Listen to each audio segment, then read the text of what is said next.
Fight fans, welcome back to Empire MMA. Fight fans, welcome back to Empire MMA, brought to you by Burger King and broadcasted by MixedMartialArts.com's The Underground. As we tear into 2023, we do it the only way we know how, electrifying fights and extraordinary locations. Tonight's main event pits two of Colombia's best against each other as Juan Carlos Miranda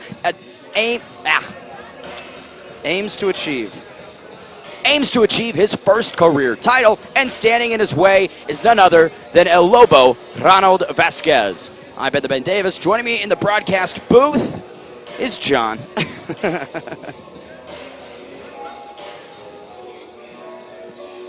Juan Carlos Miranda aims to achieve his first career title, and standing in his way is El Lobo, Ronald Vasquez. Also, for the stand-up intro, we have to pass the same mic back and forth. One mic? Yeah.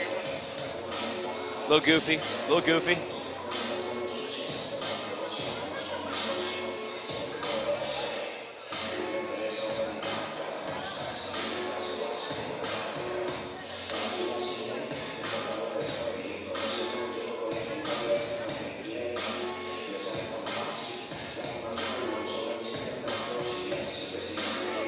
Yeah, when I did it, I get live, I get this on live, I go back in right now.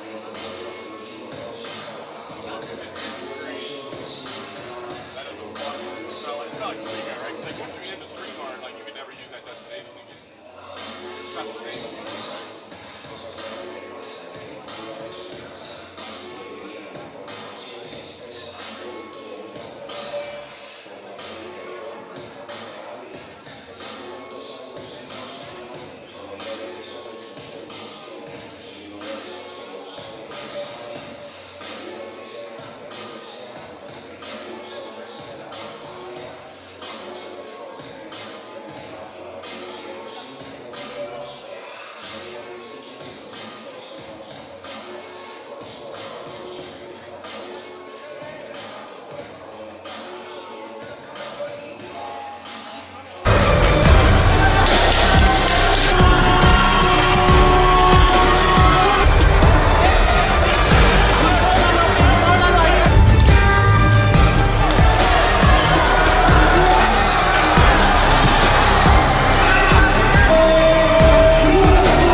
Check, 1, 2, 3, 4, 5, 6, 7, 8, 9, 10. This is an audio check. John Morgan, 1, 2, 3, 4, 5, 6, 7, 8, 9, 10. Audio check.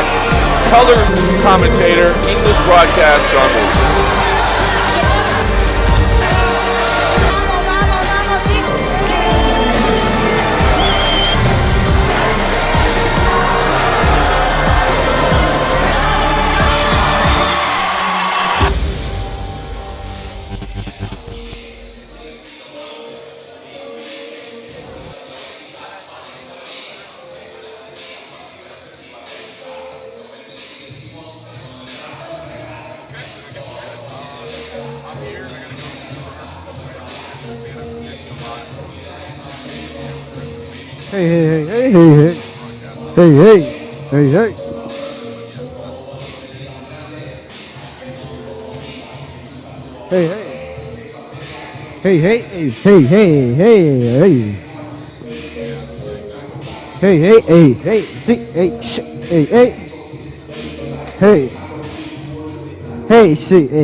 Shake.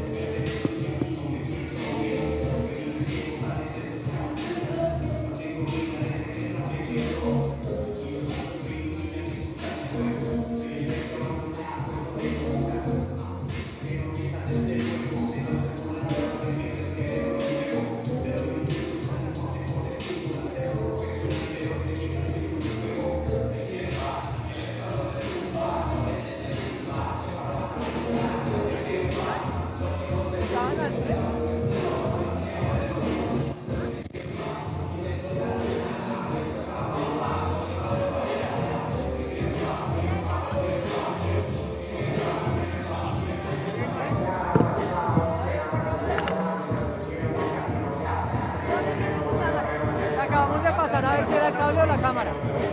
¿Hay otra cámara? La cámara que Solo hay una, solo hay una, solo hay una.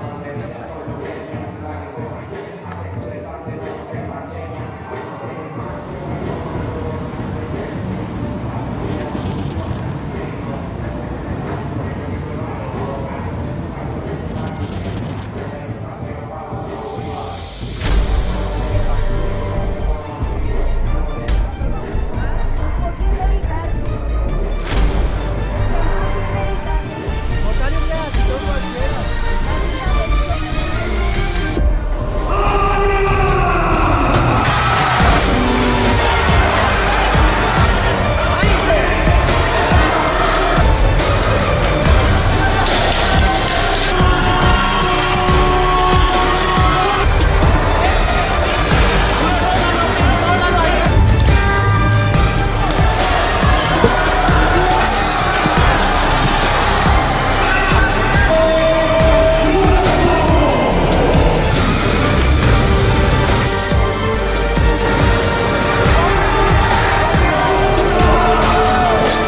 Hey, shake, hey, shake, hey. Shake, shake, hey, shake, hey. Shake, hey, shake.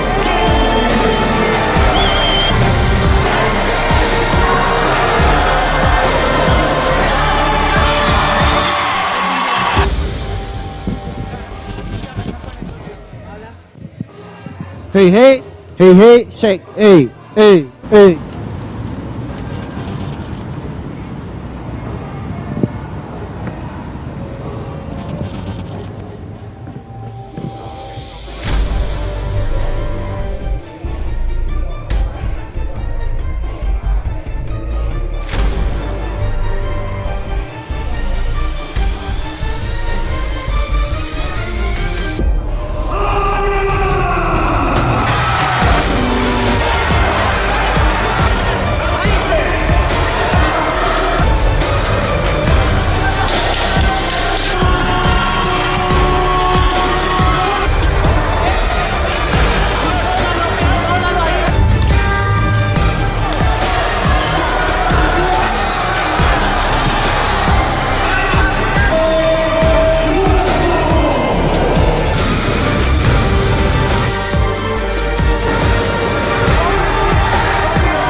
Hola, hola.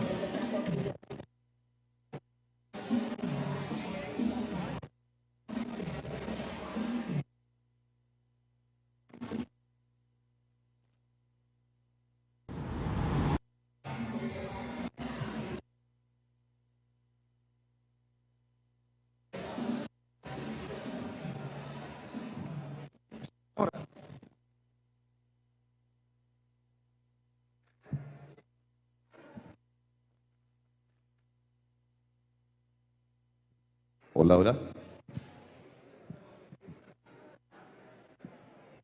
Sí.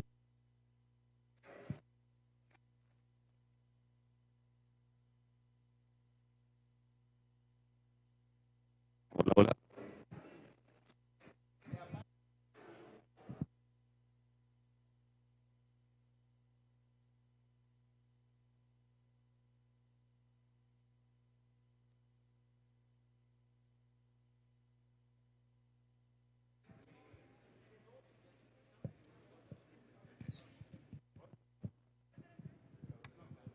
Hola, hola, ¿qué tal?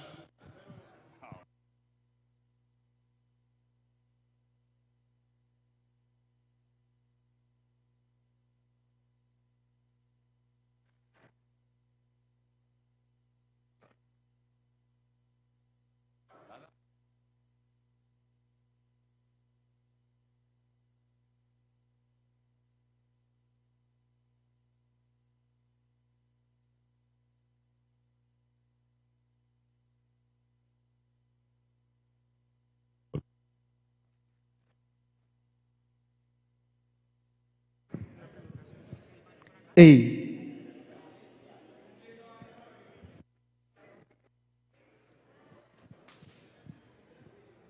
Hola, hola, hola. ¿Ok? ¿Estás seguro que no me va a pagar más? Es que estoy teniendo problemas, no sé qué está pasando. Estoy mirando las receptores. Dale.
Número 4. A toda la gente que nos acompaña, a toda la gente que está en este escenario, hoy estaremos desde el octágono con 13 peleas para que usted se deleite, porque hoy es un día para que disfrute de las artes marciales mixtas. Llegó a Colombia las artes marciales mixtas. Empire número 4. ¡Arriba! ¡Arriba!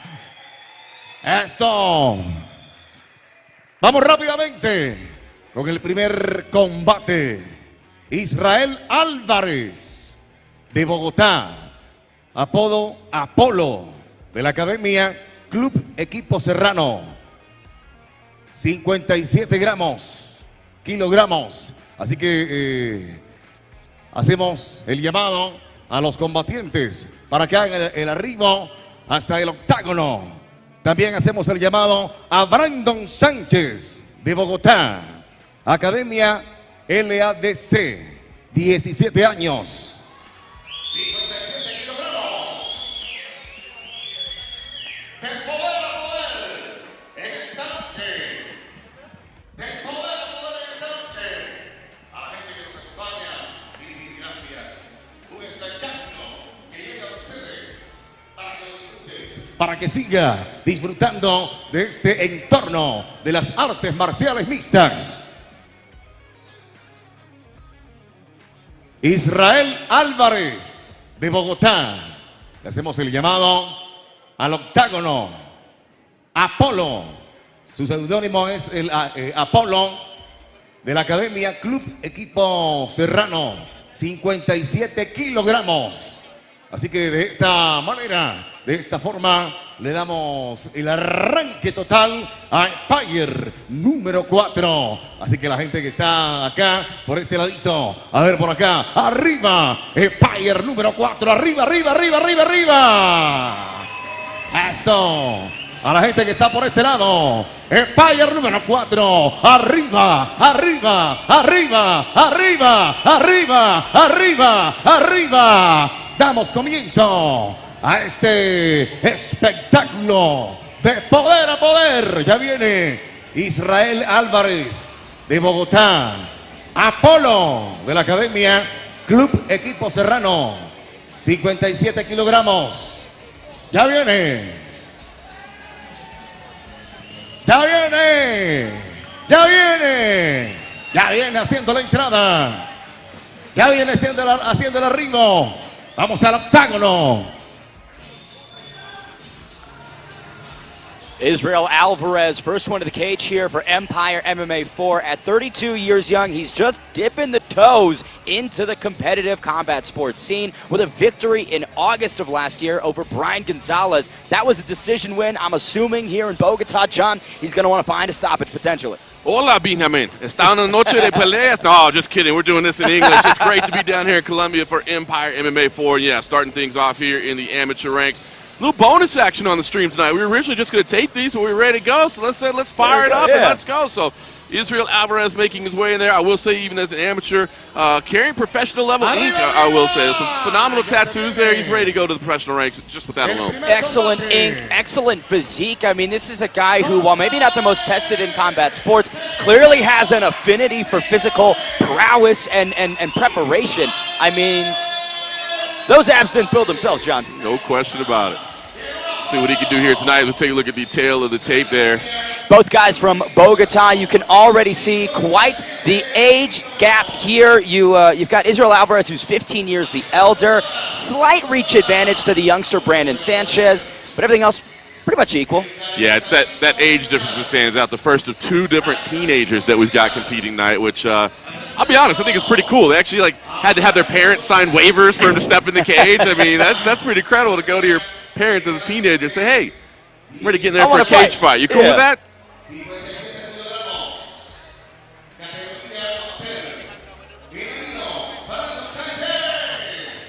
17 years young, as most other high schoolers are having fun, Brandon Sanchez is partaking in sanctioned combat at the highest level that he possibly can. Time management is a challenge that he expressed to us that, is a bit of a problem, but clearly the undefeated 2-0 fighter with a 100% finishing rate is doing something right.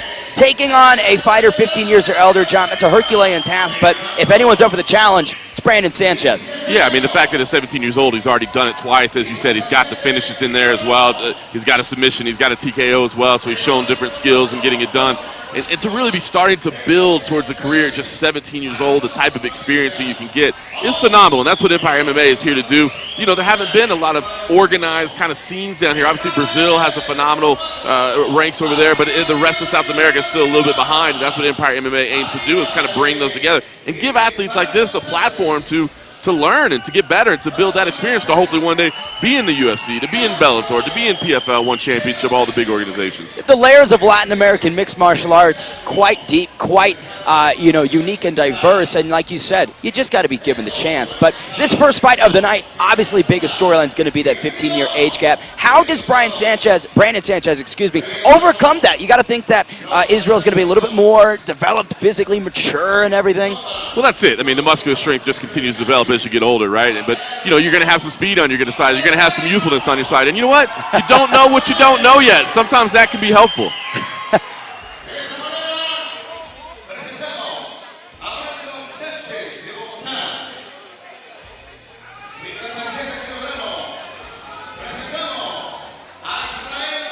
Once again, we take a look at that tail of the tape. 15 years separate both gentlemen. Brandon Sanchez aiming to remain undefeated, as is Israel Alvarez. What a great one to kick off the card.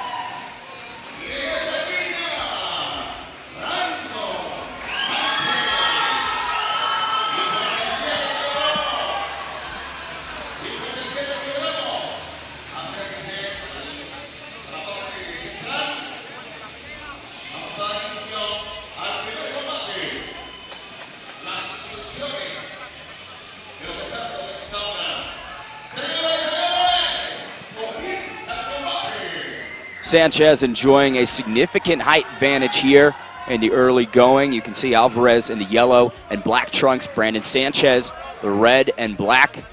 Each guy's got shin guards. No shin on shin, John. No, at the amateur level, you're going to carry that little added protection there.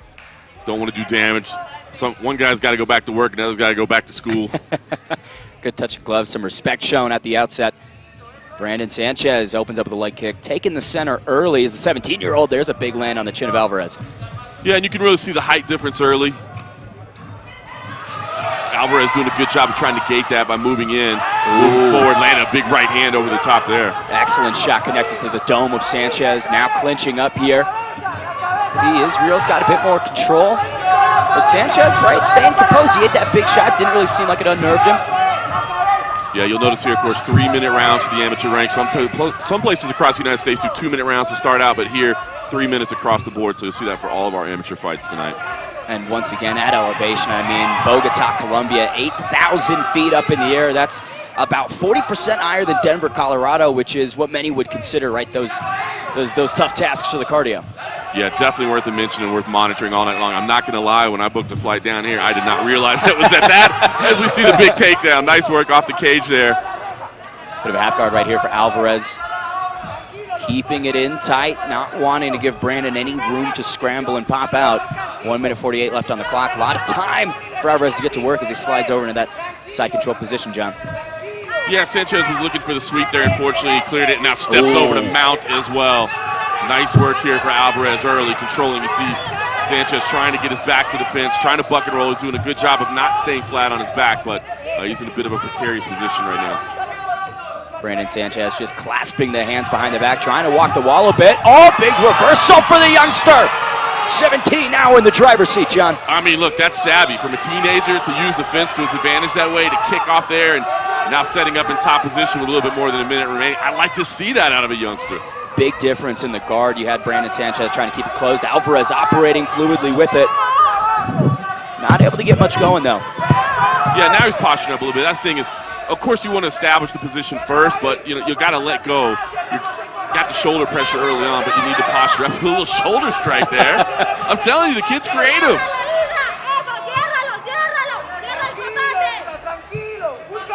42 seconds left on the clock. Both fighters pop back to the feet. Sanchez listing some sort of complaint potentially about the glove, maybe an equipment error. Either way, we're back inside the action. Final minute of round number one. Closely contested on the ground. Neither guy's really making too many statements on the feet, though. Oh! There's a statement. Wow! Big lands. Sanchez opening up. Alvarez trying to stay in it. Shooting for the takedown. That's a desperation shot right there, John. Absolutely. Needs to be careful with his neck right now. I don't know if he's 100% with it. You see the youngster trying to lock up a squeeze here in the final seconds. He's got 7, 6, 5. That could be tight.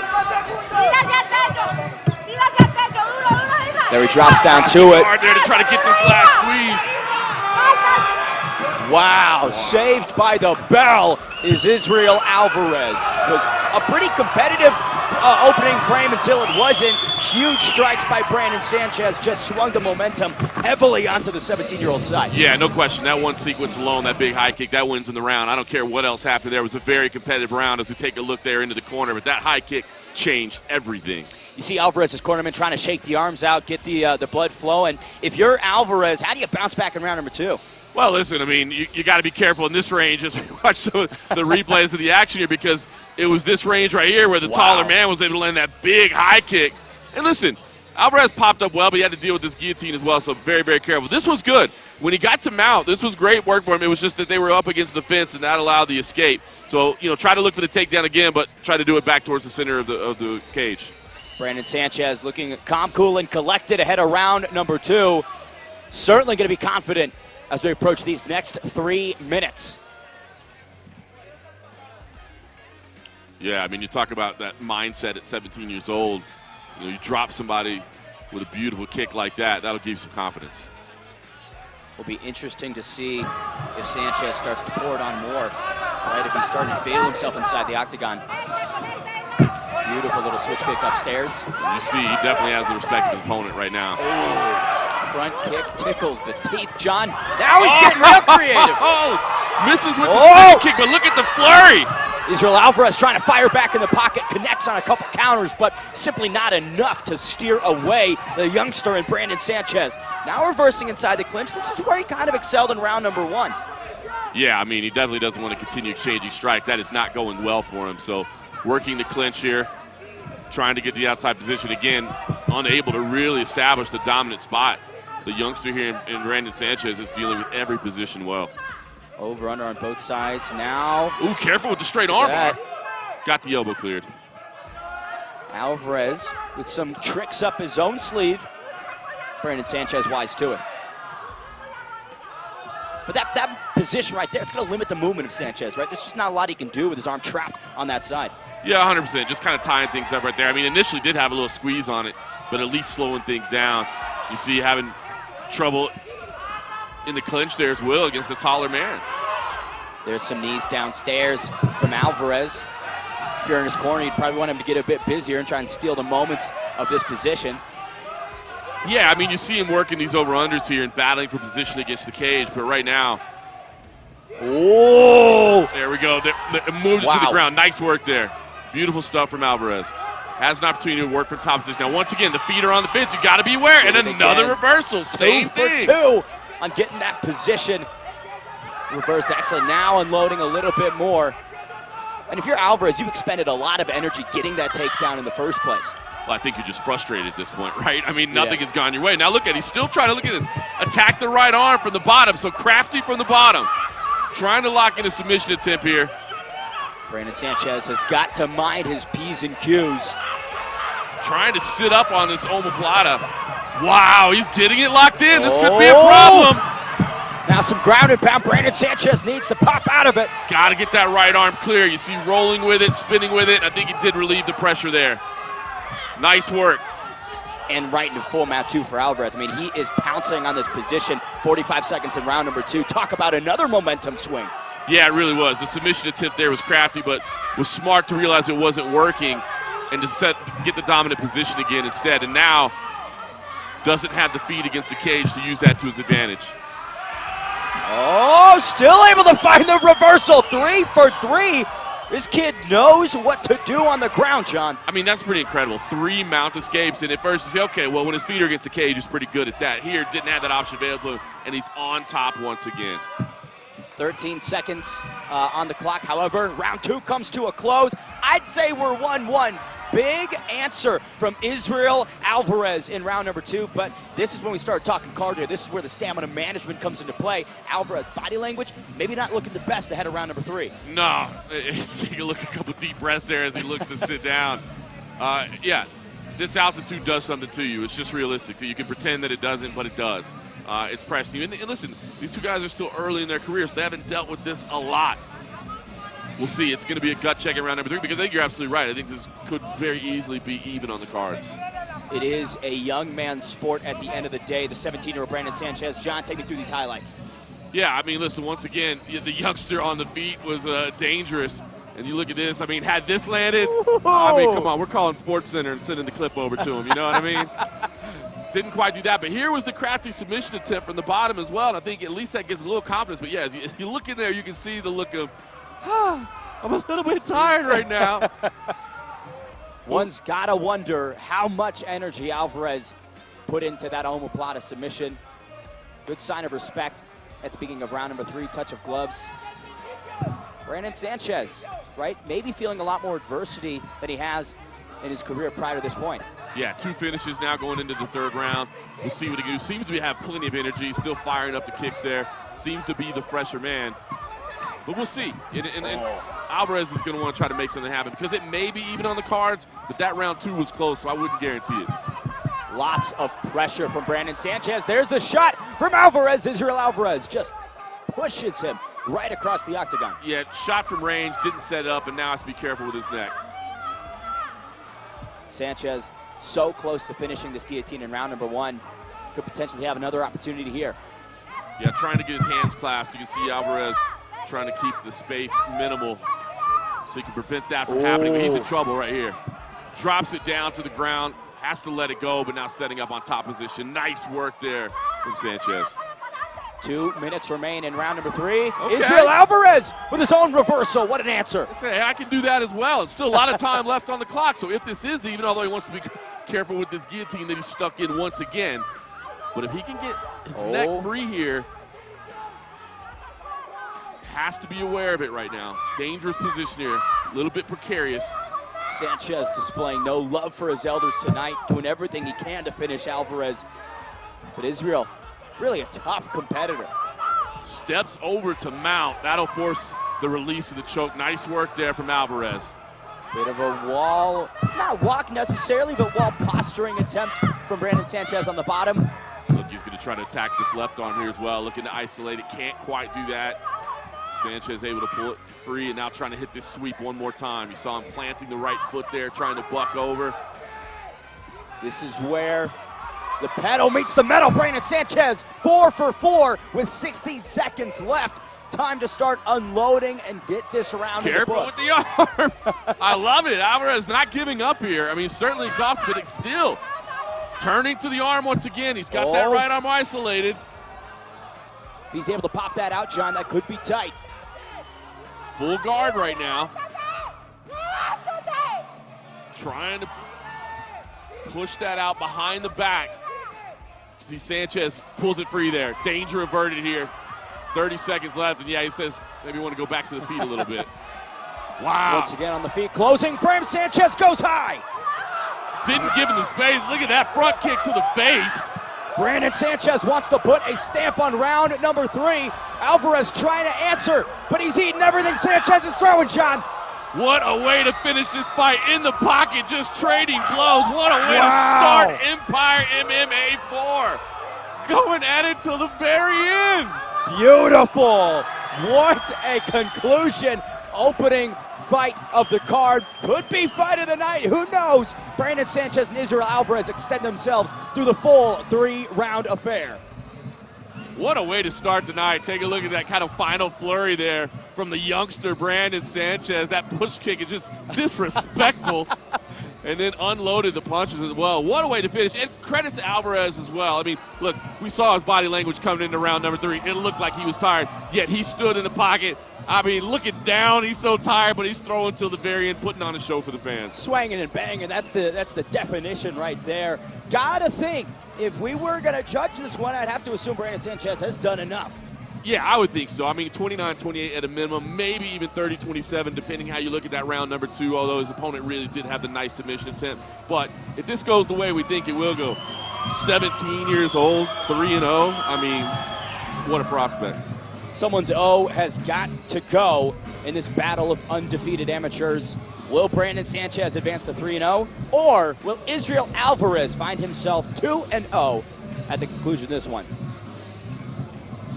Once again, tonight's fights are brought to you by Burger King. No better place to snag a Whopper My man's already taking pictures with the banner. I think he feels pretty confident in the result. He's like, let's not worry. Look at this swagger. Hey, brother, they still got to announce who won, okay? If anything, it speaks to the confidence that's oozing out of Brandon Sanchez. I mean, you know how a lot of times the journalists will say, hey, when the decision was read, were you worried at all? Did you feel like you had done enough? I think the man just answered it right there. The man feels he has done enough at this point. Certainly not a question, right, about Sanchez's conviction here. Man, 17 years old. I mean, listen, we talked to the staff here, what they're trying to do, and it's really develop the South American scene and give fighters like this an opportunity. What a platform for the teenager. We send it inside for the official decision. Alvarez Sanchez.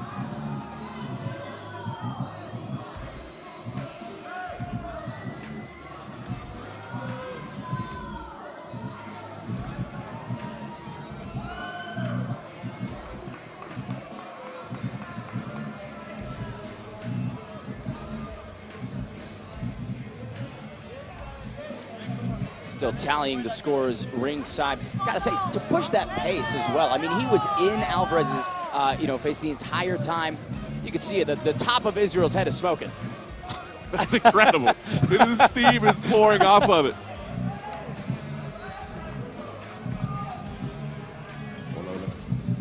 Hola, hola.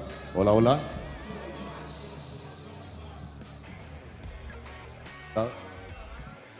Hola, hola. Ok. Hola. Señoras y señores, el ganador, esquina roja, por decisión unánime, Brandon And still undefeated, 3-0, Brandon Sanchez. You know, it was right to be confident at the conclusion of that fight. Empire número Absolutely 4. phenomenal performance. Great work Brandon there from the teenager. Sánchez es el ganador de este primer combate. Estamos con las artes marciales mixtas. Por decisión unánime, Brandon Sánchez, esquina roja, arriba.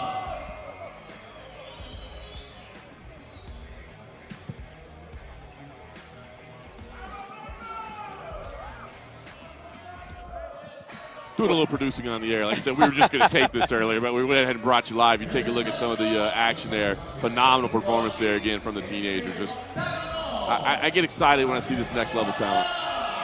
Ceiling is definitely high for one. Brandon Sanchez, as you can see, beautiful Bogota. What a sunset that is. Rivals Phoenix, Arizona, dare I say. We've been having a good time. My first trip to Colombia, we've enjoyed Bogota this week. I definitely look forward to coming back. Great town, great people. Really had a good time so far as we keep the action going here at Empire MMA 4.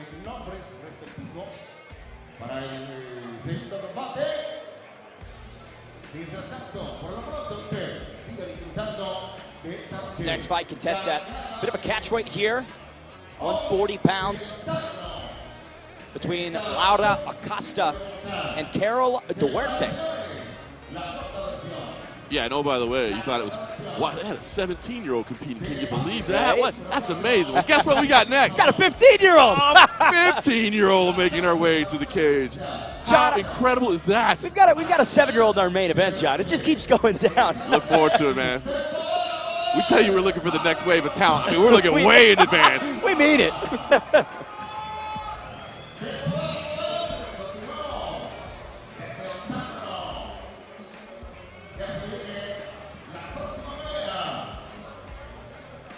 Estaremos haciendo el anuncio de los o las combatientes. Estamos haciendo el ajuste respectivo acá en el octágono para traerles la segunda pelea en esta noche. En esta noche de sábado 25 de marzo. Empire número 4. Agradecimientos a toda la logística, a toda la parte de producción, a los organizadores. Un certamen organizado con todo el cariño, con todo el gusto para ustedes. En esta noche de sábado, esto es Empire número 4. Vamos al octágono. Se viene la siguiente pelea. He's fun to watch. I'm telling you, I don't catch most of it. I me neither. But, Yeah. but I'm it's getting me catching none of excited. it, yeah. It gets me excited. Here it is, the tail of the tape. You can see a little bit of information, maybe not on the graphic, but we've got it here for you. Lauda Acosta and Carol Duarte. Duarte, 139 pounds, Acosta 137. Bit of a reach advantage for Acosta, about 4 inches, and height advantage as well. So in terms of physical advantages, you got to go with the older, more experienced, battle-tested Lauda Acosta.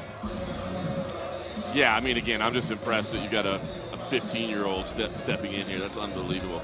The dedication to that, to be just the nerves to do that. I mean, the confidence to be like, oh, not that I just like to train and that I find this enjoyable and that I'm going to be a fighter someday, but that like, no, I'm ready to go test myself right now. Implementation, and instead of other sports, right? I mean, a lot of her classmates, as with Brandon Sanchez, likely not fighting, probably playing football or some of the other activities that kids get up to. Yeah, it's got to be difficult for them even to relate to the dedication that it takes and what you're doing at that point. They might not have the respect for it that should be there, but pretty incredible. There you can see in the back, kicks expected. Hopefully that's the theme all night, John. If we're just getting a lot of strikers, a lot of kick-heavy opponents, that's certainly going to be a fun affair for us. I'm okay with that. Said first time down here in Columbia, I was anxious kind of all week to really see the type of talent that's down here, see where the scene is at, and what's to come in the future. And bright start so far, that's for sure. See, we got some fans in the building. A lot of love from the Bogota crowd so far through our first fight.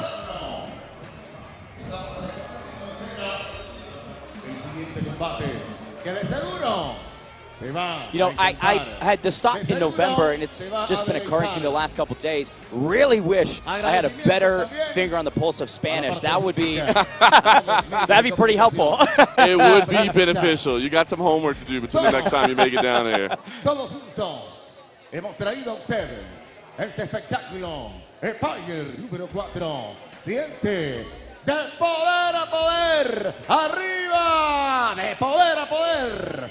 Lo que están por acá. Yeah, one big factor of tonight's event, veteran referee Tommy Santana, all the way up from Rhode Island, making the trip down. Super accredited, very nice guy, and one of the best self-awareness guys inside the octagon. Right? He rarely makes mistakes. No hair, no need.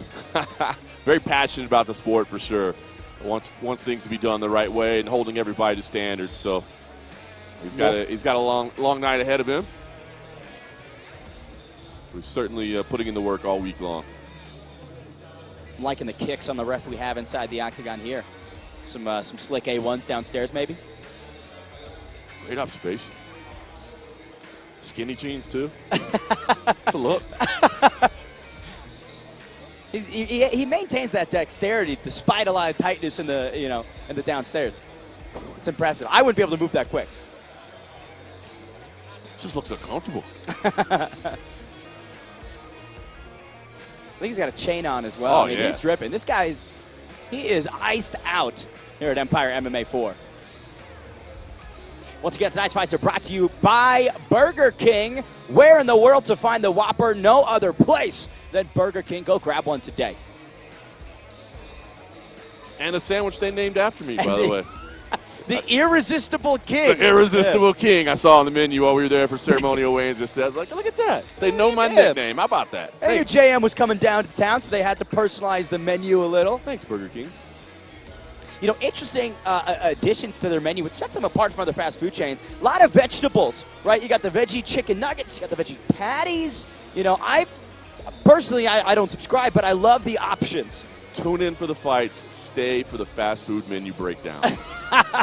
That's where the real magic happens. That's where it's at. Empire MMA 4. That's what we do.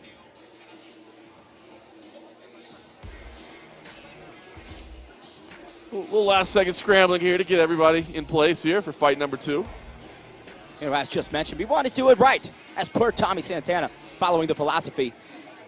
And while we have a moment, we got a look at that inaugural flyweight title.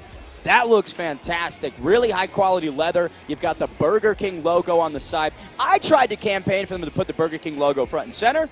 I was outvoted. Yeah, you know, you got to pay extra for that, man. You got. We can talk about that in the contract renewal. Yeah.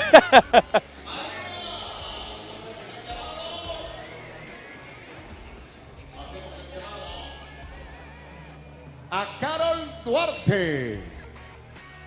Esquina azul. Carol Duarte. Siguiente combate. Segundo combate de esta noche.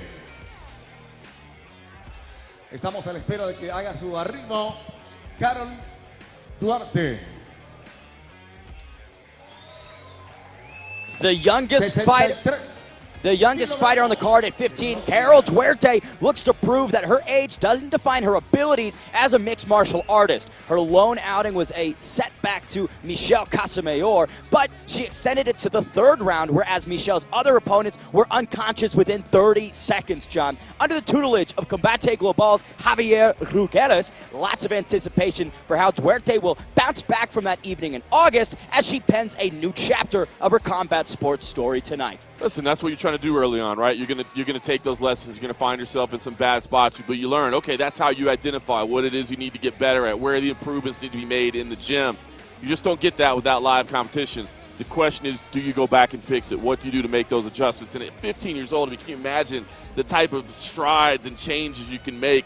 It'll be interesting to see what she shows here tonight. And again, just to start it out this early in your career, then imagine, you turn pro at like 17, 18 with 8 or 10 fights under your belt. It'll be impressive to see what she can do. Additionally, right, the most malleable stage of your career at that age. You pick up tools, tricks, new abilities so easily. Here she is, Carol Duarte.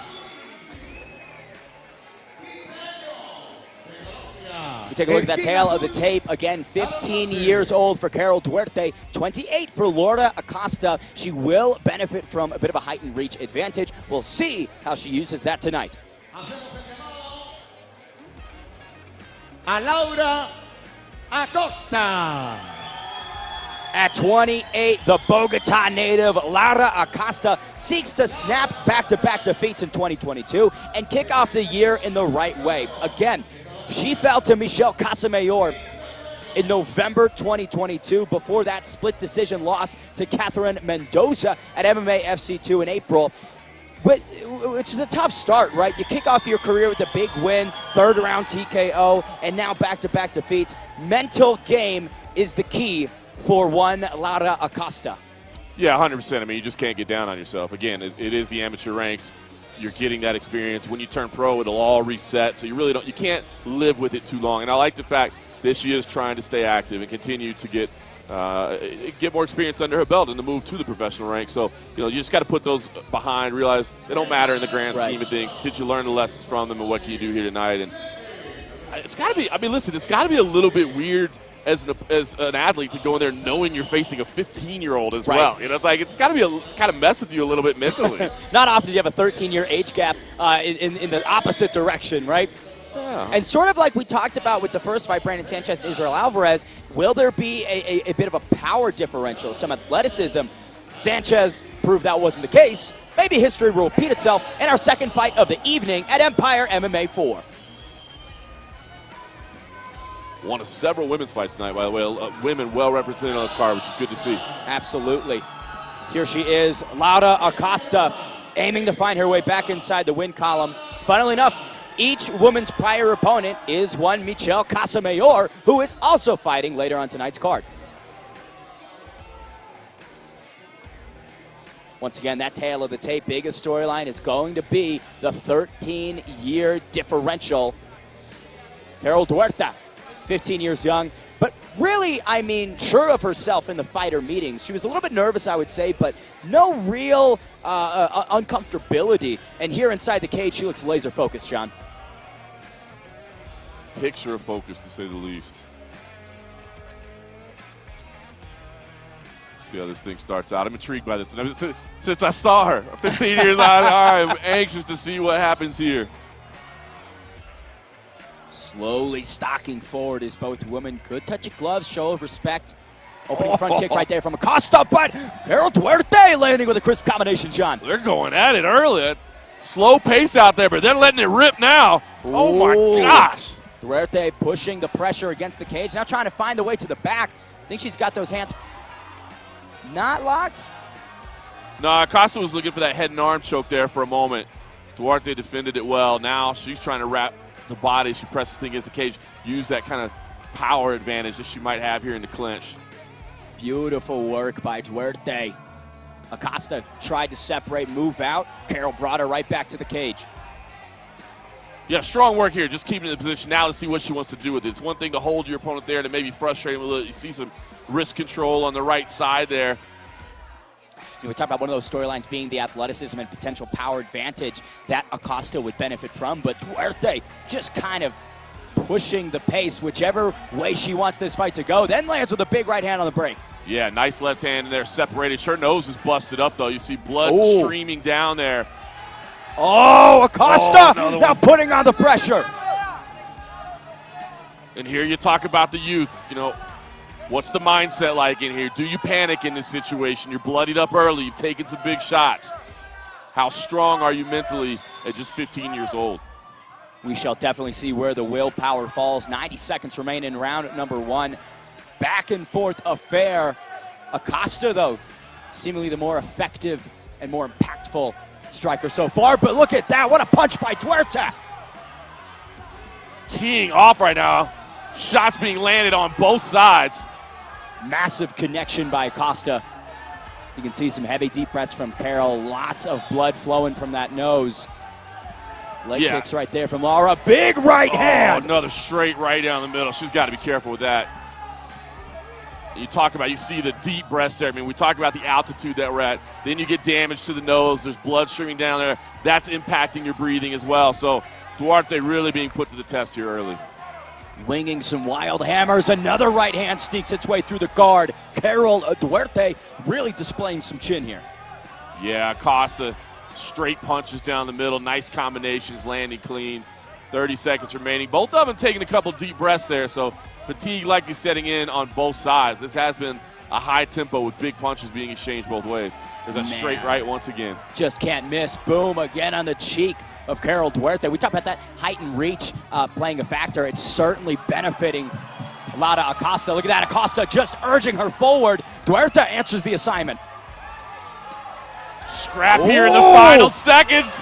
The youngster unloading the tank at the bell. Wow, Carol Duarte proving a lot in those first 3 minutes. Laura, we had a motorcycle helmet just fall. Say, why did you stop talking? Well, the motorcycle helmet just fell on top of me. A lot of mopeds here in Bogota, Colombia. Somebody's protection just went down south. You know, when we look at these highlights, you see Duarte just pressuring, just advancing, pushing forward, maybe eating one too many strikes in the clinch, right? That's likely where the nose was busted, but I love the tenacity of this 15-year-old.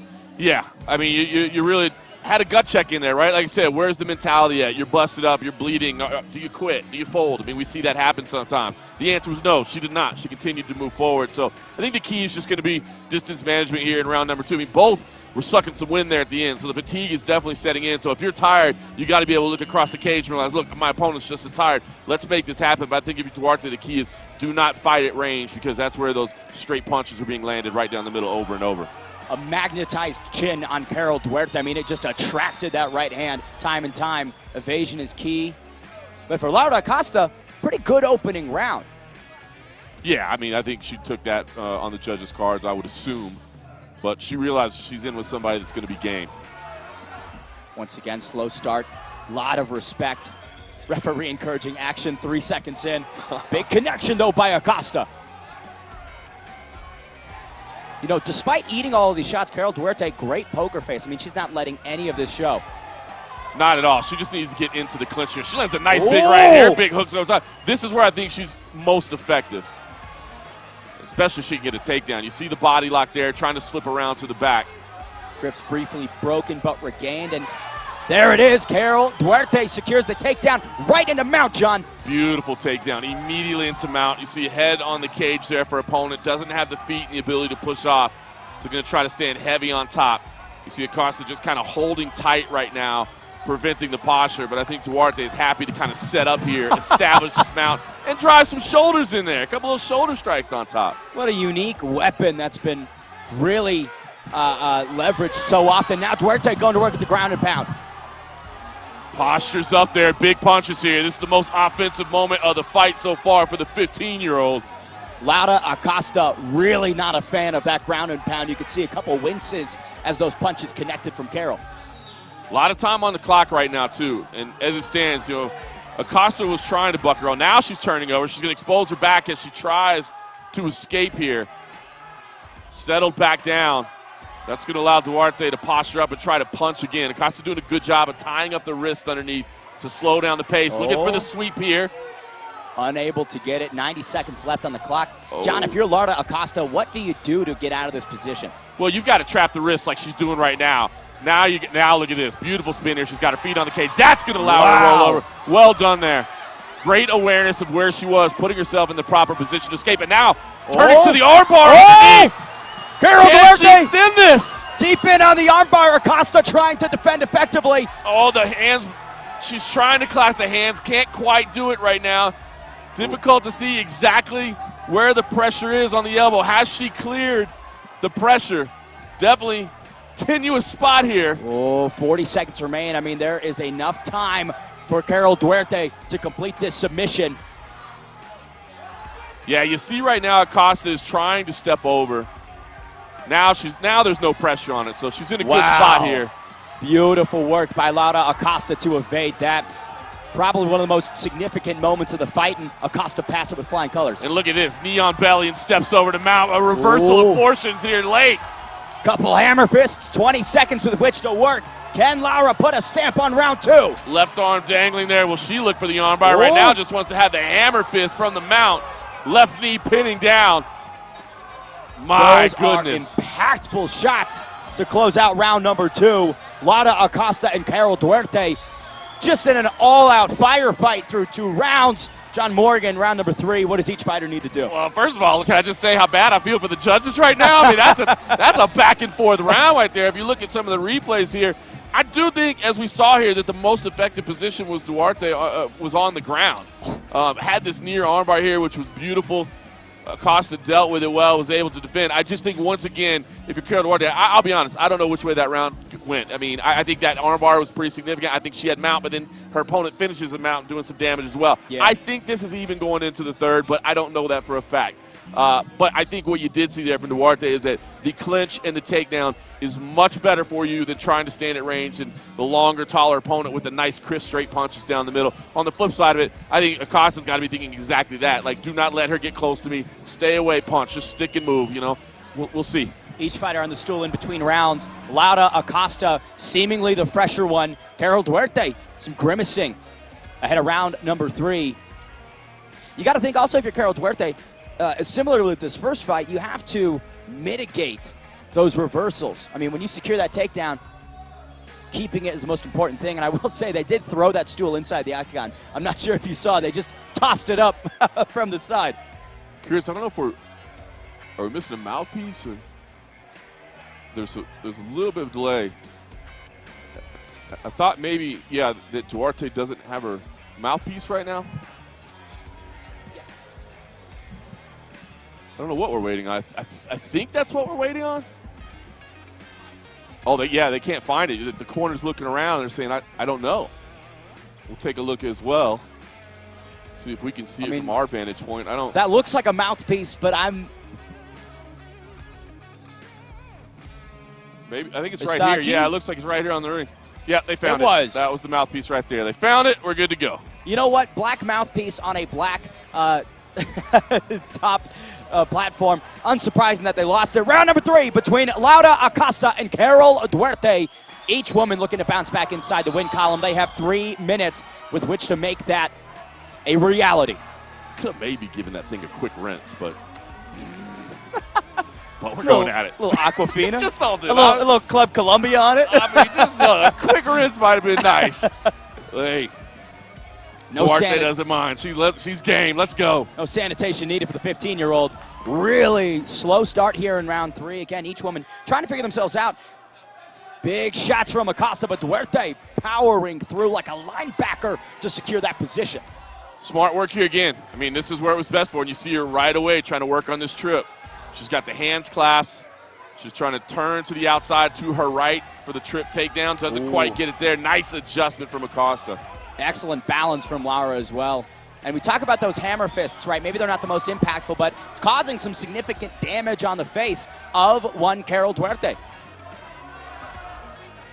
Yeah, and again, just in this range right here, you're not allowing Acosta the opportunity to land those straight shots down the middle, which she had so much success with in round number 1. Duarte has really been making a dogfight ever since. And you can see, I mean, both of them, mouths wide open, struggling for air at altitude here. It's been a grinding pace. Nothing but determination on display. 1 minute, 40 seconds remain in round number 3. It's really just a battle of attrition, as so many fights are. Who is willing to put in just a little bit more? Yeah, and you see Acosta did a good job of getting off the fence here. As you said, battle of attrition, gut check there. She's this is where she wants to be, but does she have enough gas to really fire the punches? Right now you see the hesitation, and she just takes a deep breath. Leg kick right there from Duarte. Briefly connects referee, urging on the action. Good moment right there with that leg kick. Look, this fight could very well be hanging in the balance. That round 2 was back and forth, but I kind of think this is even right now. So this final minute could be massive for these two. Final 60 seconds. One of these fighters is going to have to dig just a bit deeper. Big right hand by Acosta. Yeah, you can see she started out really stringing together combinations. Now she's struggling to let them go. It's that forward momentum of Carol Duarte. Even if you try and return fire, she's still going to push through the flames. Beautiful work by both. 30 seconds remain.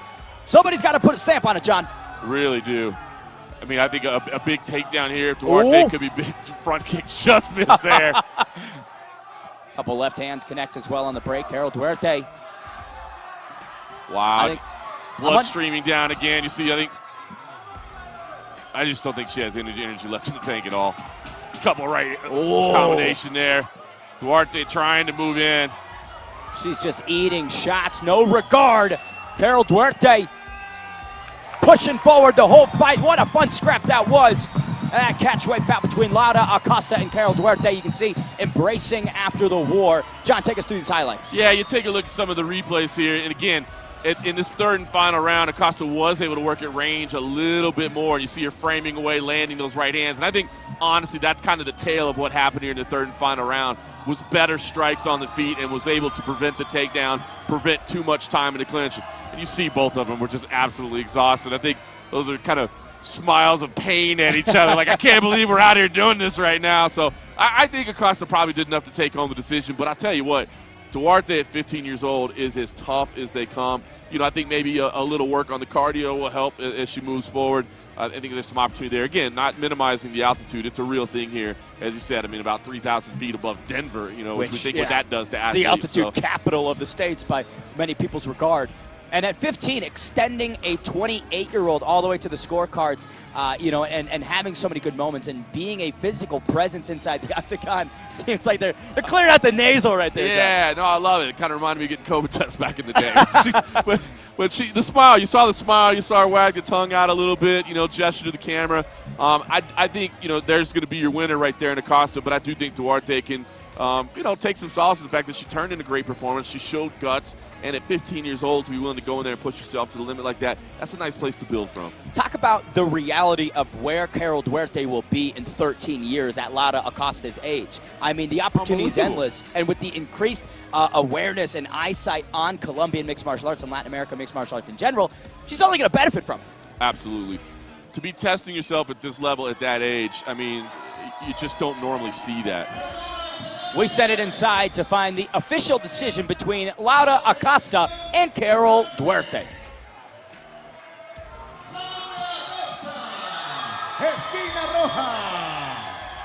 As you predicted, John, Laura Acosta bounces back into the win column, snapping a 2-fight skid. What a performance. I mean, did everything correct on the feet. The striking looked fantastic. Defended the grappling in really, you know, expert ways, I would say. And has a great cheering section up there as well. They're chanting her name, going at it. So, yeah, big smiles there. That third round, She was certainly exhausted, but I think she did a good job of keeping that distance, staying at range, landing the better punches. She was just able to stay busier than her opponent, and that's a hard-earned victory. Well done. You can see a lot of relief as well. I mean, this is probably mentally was a big challenge coming back from 2 defeats, getting in there, getting extended, feeling that pressure again, right? And for her to come out with a win, awesome scenes here in Bogota, Colombia. Continuamos en esta noche. Se viene el tercer combate. The bonus coverage continues. We haven't even done our open yet. We were No, just taping this stuff, so hopefully you're enjoying this live. I would say I feel poor. We didn't get the chance to talk with some of these fighters on the earlier portions of the card. And, yeah, Brian Yara and Jorge Restrepo coming up next. I've got virtually nothing for them. Okay. That's I didn't have a lot to say. I've got their tapologies, which were quite scrubbed with a fine-tuned comb, I will say. De Colombia. Looks like we're fixing the canvas once again. I mean, John, when we talk about legendary canvases, you got UFC 200, the yellow. Now we've got Burger King. I mean, I like the yellow MMA. padding around there, though, man. That pops, doesn't it? Absolutely. Looks good.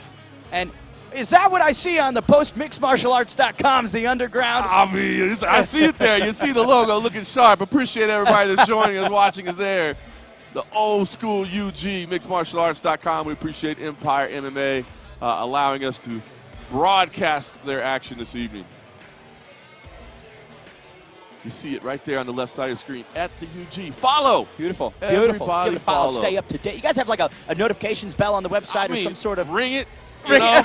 Ring that Check bell. it daily, yeah. You know what I'm saying? My man Cody Merrow handling all the socials for us as we take a look backstage here, getting ready for fight number 3. Once again, a lot of kicks from the fighters backstage. Hopefully that trend will continue. I'm a fan of the downstairs, you know what I mean? I love it. High kicks, low kicks, body kicks. Any type of kick I'm a big enjoyer of. He's got the tie shorts on there, so Restrepo paying homage. That. A lot of chest hair as well. I mean, that's a Wolverine. That is some nice chest hair there. Look at that. Look at combinations to the camera. Looking good. It's going to be gas before he gets out of here, John. Settle down. We're at 8,000 feet, baby. Mr. Jorge, no. You know, once again, the trend continues with age discrepancies. Brian Yara, 22, Jorge Restrepo, 31. Not as severe as we've seen already in Empire MMA, but in any other card, any other event, 9-year age gap, that really catches some eyes. Yeah, I mean, look, normally when you're talking about young talent, 22 years old is about what you're normally talking about. It was a wild start tonight to have 2 teenagers in there. But, yeah, 22 years old, I mean, we're starting to see athletes develop at an earlier and earlier age because, you know, now you got athletes at the time they're 13 years old or even younger saying, I know I want to be a professional fighter. So they're training in all disciplines from an early age and they're ready to go. Whereas in the past, it was like, well, you wrap up your college wrestling career at 21, 22, and then you start learning how to strike and start learning. That's not the case anymore. Now everybody's training everything. It's pretty cool. And obviously geographically as well. In the States, certainly how it is. But in Thailand, as you know, those kids, they can rack up 100. You see some of those matchups over at One Championship. You know, it comes to us with a 320. Muchas expectativas. Vengo de un campamento fuerte, de un campamento agresivo. Vengo a demostrar todo lo que entreno día a día. Vengo a demostrarte que estoy hecho, para qué estoy hecho y por qué es que estoy aquí parado. Las expectativas que tengo para esta pelea es, pues igual que todas, finalizar, sea un knockout o una sumisión. Igual vengo con un gran armamento, vengo con buenas armas en el striking, con buenas armas en el grappling. Y nada, vengo a demostrar lo que entrenamos a día, de qué estoy hecho, la formación que llevo, todo lo que traigo en la cabeza está mentalizado y tiene la dirección a finalizar este combate. Top right. Just so you know. In case you weren't aware. And there he is, the 22-year-old. Brian Yara, Colombia born and bred. Tapologies, 157th ranked pro welterweight in Latin America. I think that's low down. It's out of 600 people. So he's quite established in these rankings at such a young age. He's coming off a 3rd-round submission win in September of last year. Pretty recent. It was an arm triangle, not the easiest position to get. Yeah, like to see that, and I like to see they came in the 3rd round. when you see late submissions, you know, shows that somebody can push through some difficulty, you know, that they still got energy at the end, that they're thinking of things. You know, early submissions, great, but something about when somebody can pull off something late tells me a little something about their character as a fighter. And once again, and this will be a common trend, but Colombia-born and bred fighters, they're used to some extent to the altitude. They're used to pushing themselves at this level, and so the cardio probably going to be a bit of a notch above than maybe some of the more international fighters that we're going to be seeing. Él es Brian Yara, esquina azul, 75 kilogramos de Colombia, 22 años.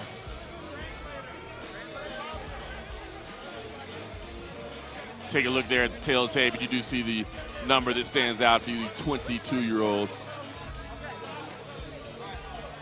And Brian Yara, Jorge Restrepo making his way to the cage now.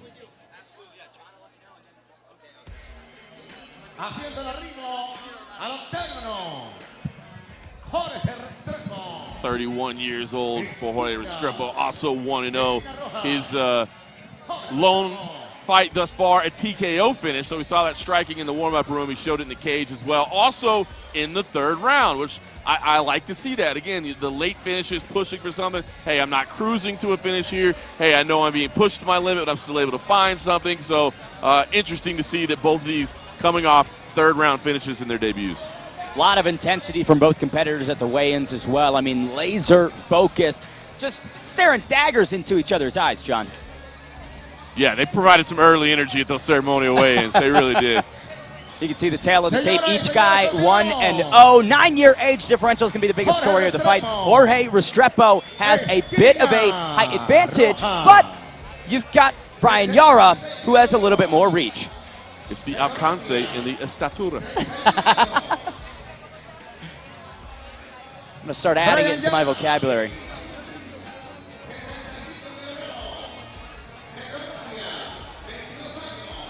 Yeah, these guys are just locked eyes across the cage from one another. This is going to be a firefight.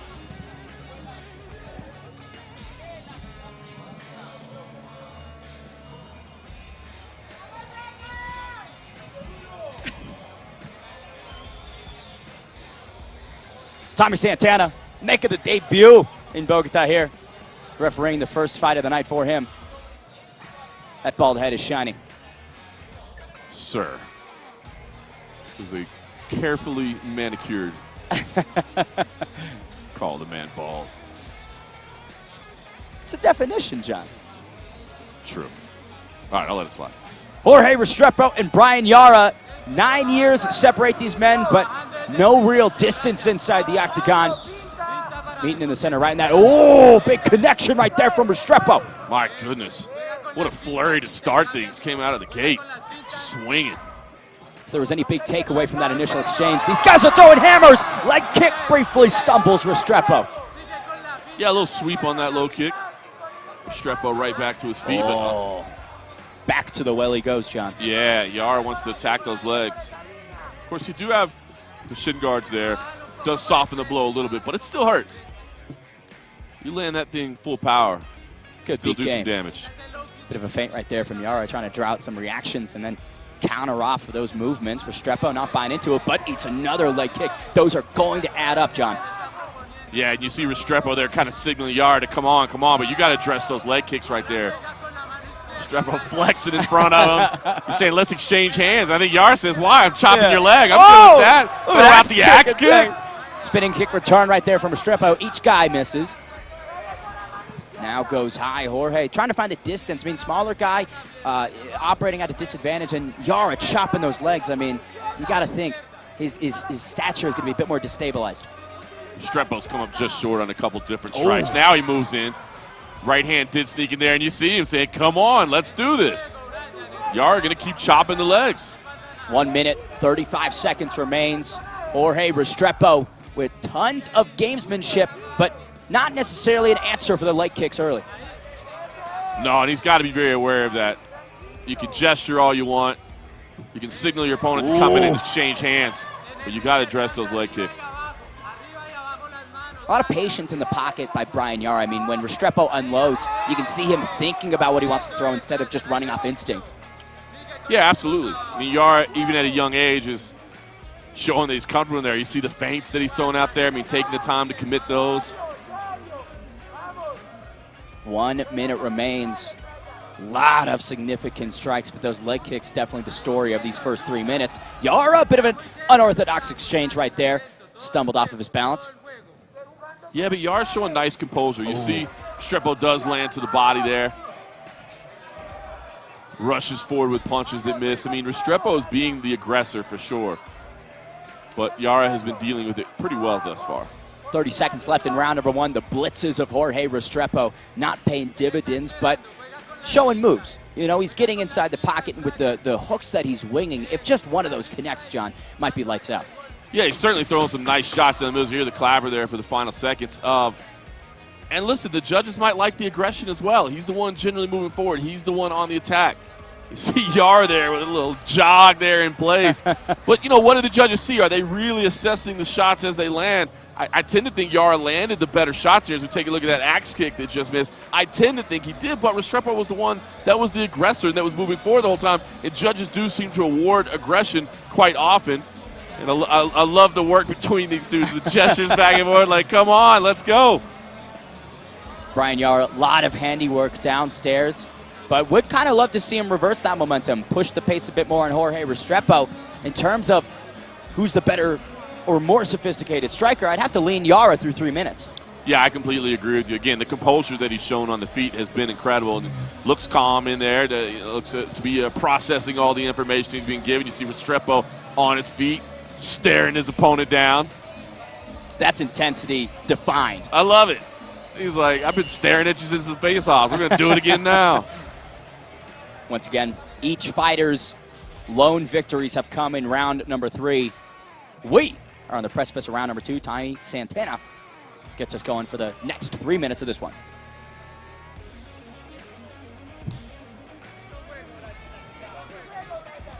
Good touch of gloves. Was unsure if Jorge was going to touch gloves. I mean, you know, show sportsmanship briefly.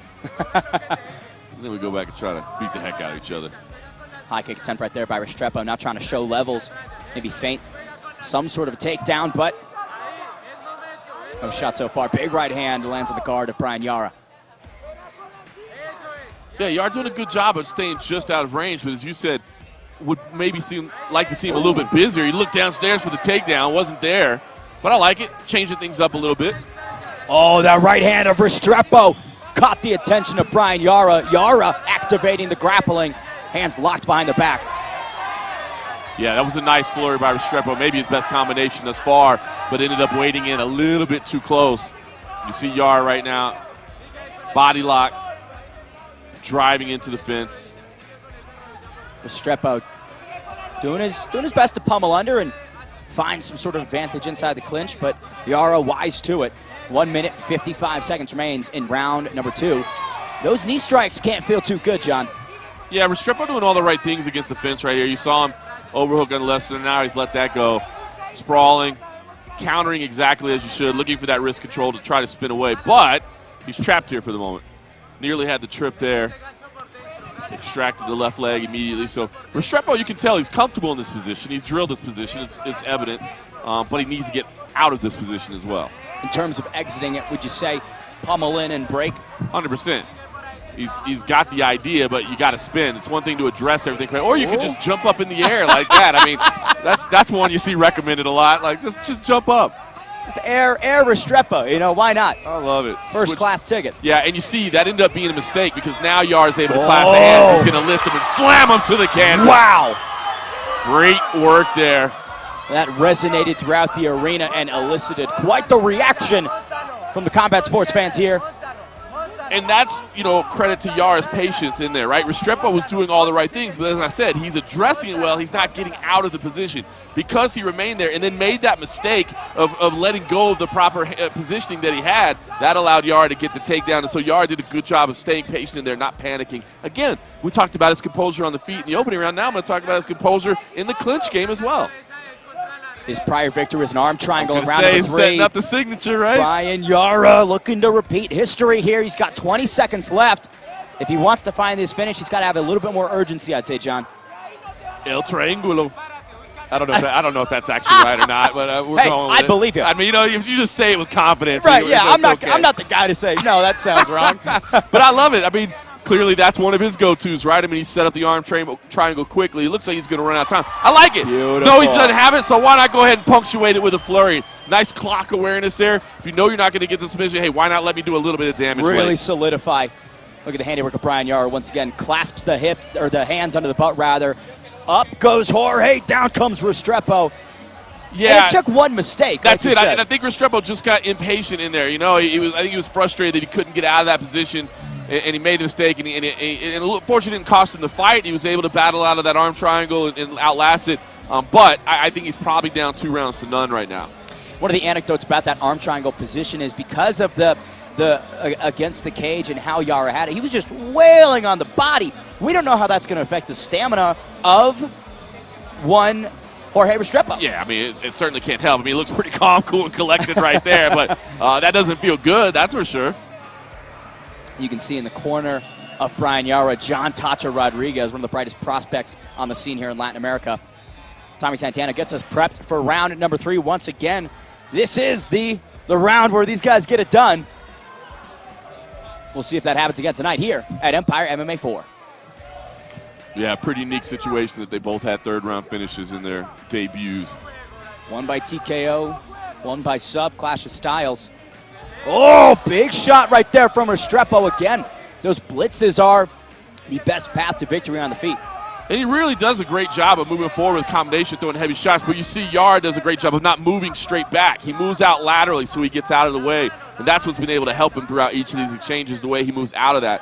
That front kick caught him. But does a nice job of moving left or right when he escapes out of those exchanges.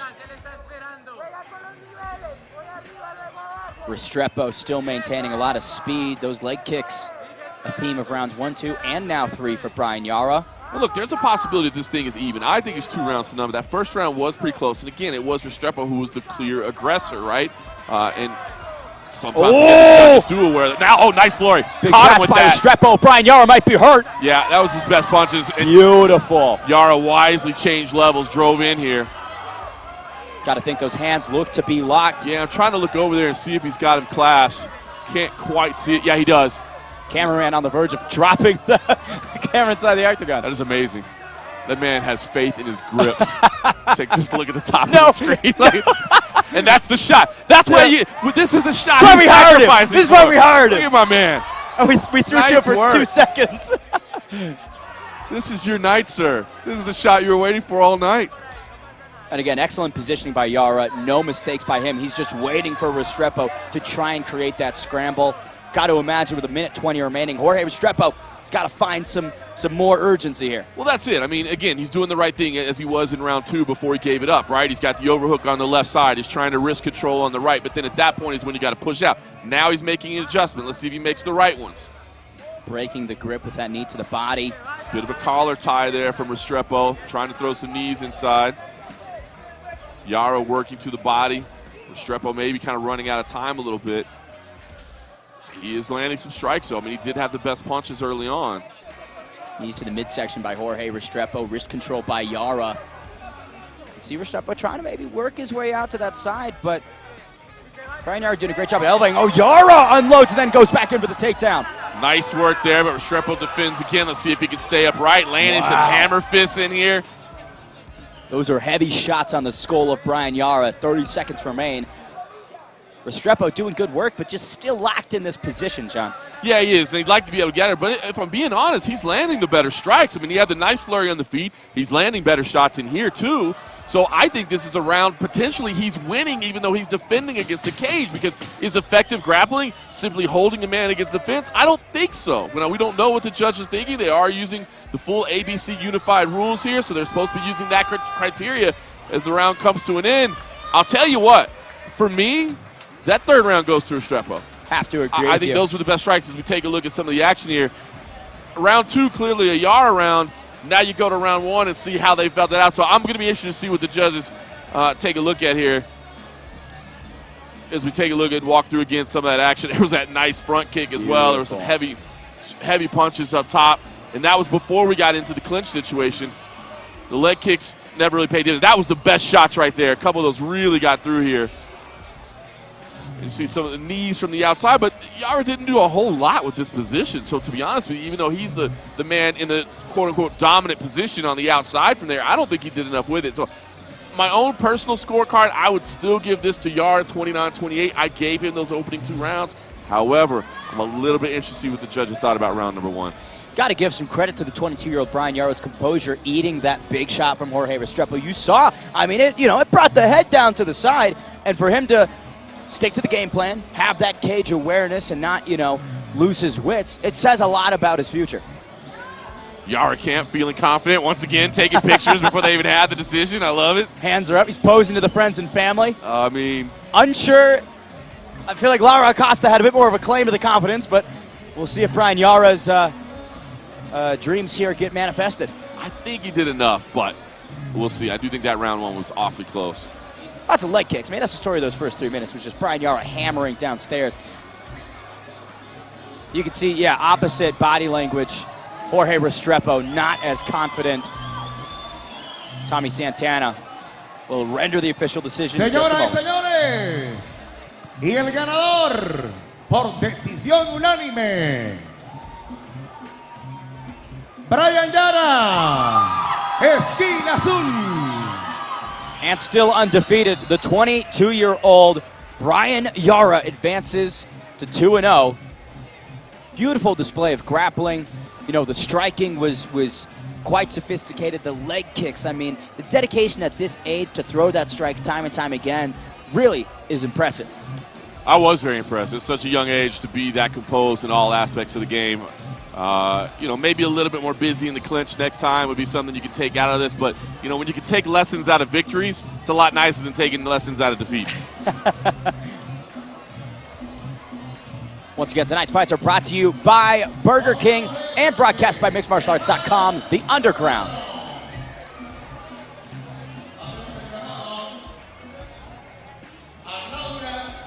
Santana, esquina azul. 57 kilogramos, de Colombia, 22 años. This next fight up, our final amateur bout of the evening between the undefeated Michelle Casamayor and Laura Santana, her toughest test to date. I'm heavily excited for this one. Now, a lot of people in this area talk about Casamayor's ceiling and the potential that she has to really make waves at these larger promotions. That journey continues here tonight, John. Yeah, I mean, 3-0 early on with 3 finishes all last year. So really kind of broke onto the scene and made an immediate splash. Of course, a working model as well. So you talk in terms of like marketability and, that's great. The look, you got the look, right? You got that. But then you got to go out there and win fights. And when you go out there and you're getting 3 stoppages, I mean, unbelievable start to her career. And I mean, beat some athletes that we've already seen tonight. You know what I mean? So great start for Casamayor. And we'll see if she can keep it going against a very tough Laura Santana. There you can see La Barbie. That's her tagline. Showed up to the ceremonial weigh-ins in a dress, and I mean, she was playing the Barbie thing up. She gets it. She understands there's something to, marketing as well. It's fighting, but you've got to have a presentation as well. And to already have that awareness at such a young age, again, I mean, that's only going to get better and more refined as she progresses into her career and her own abilities. Seems like, once again, we've got some canvas difficulties. Well, it's important. I mean, fighter safety is imperative, right? So you want to make sure that the fighting surface itself is in perfect condition. Empire número 4. Estamos esperando el arribo de Laura Santana. 57 kilogramos, de Colombia, 22 años.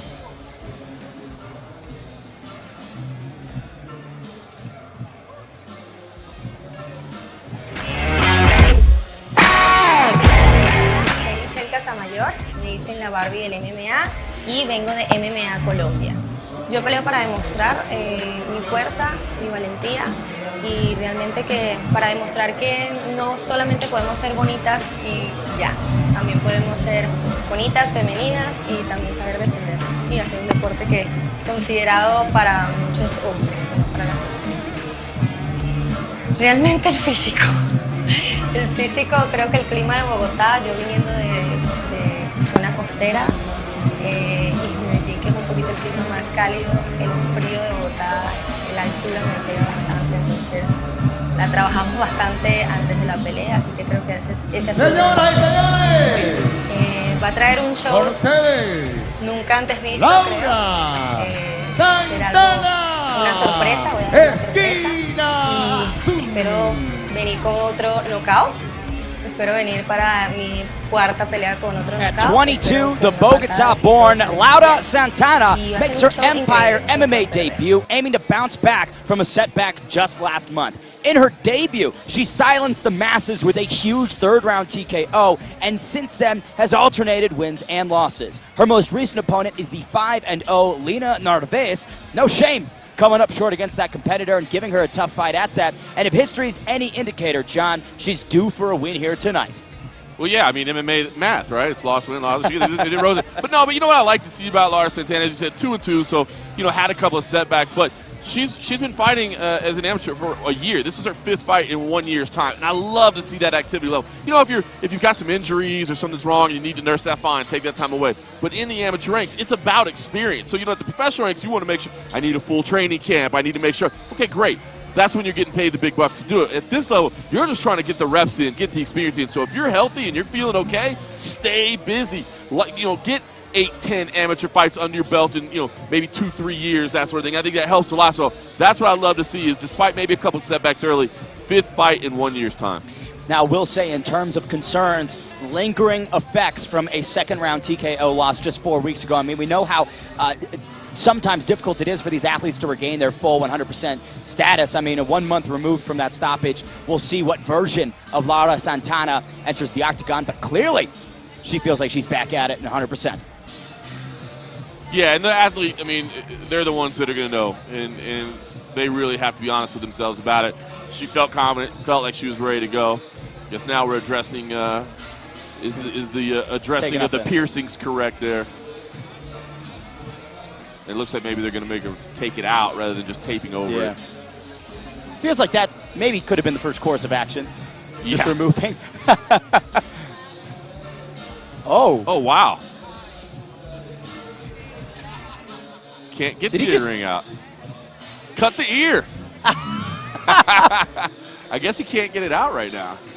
Careful with the tip. I was going to say, you're piercing the... Oh, my God. You're going to put a hole in her jaw. Be careful. Laura Santana getting a little bit of offense before she enters the octagon from her corner here.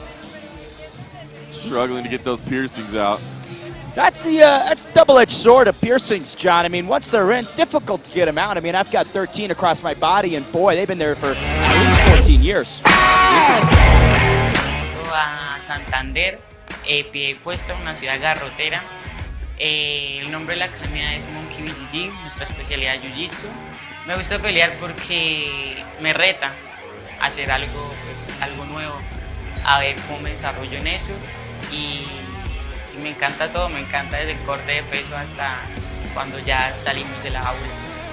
Me motiva venir acá. Esta vez pues tuve que venir sola porque mi equipo no pudo venir por cuestiones económicas. Bueno, darle primeramente las gracias a Dios por traerme acá y a mi familia, a mi mamá que me apoyó al 100 en esto, a mi papá que gracias a ellos estoy acá y os voy a darlas duro por... So we'll see. Hopefully that didn't impact her at all. She gave it the old Leon Edwards there, right to the camera. It's going to take a lot more than earrings to deter Laura Santana tonight.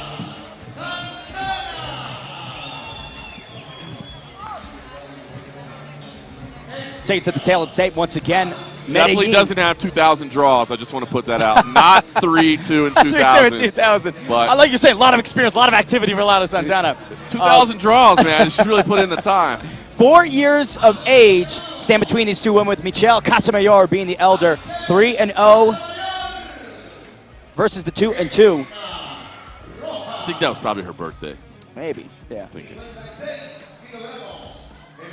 The MMA Barbie returns following a thunderous 27-second KO of Lara Acosta at Empire MMA 3 just last November. One of the hardest working women in the scene, Casamayor balances life as a model and life as a mixed martial artist, strutting down runways and stealing the souls of those unlucky enough to be trapped in the octagon with her. 3 fights, 3 TKOs. The power that this 26-year-old possesses is otherworldly, and it's going to take a serious challenger to earn that first upset, John. Yeah, it's pretty intriguing, right? Because you say, oh, well, she's a working model, and she goes by Barbie, and she's wearing dresses to the weigh-ins, and ha-ha, what does this girl know? And then you take a look at the work that she's put in, and she's getting devastating finishes. Been kind of an athlete her entire life and decided to turn to mixed martial arts.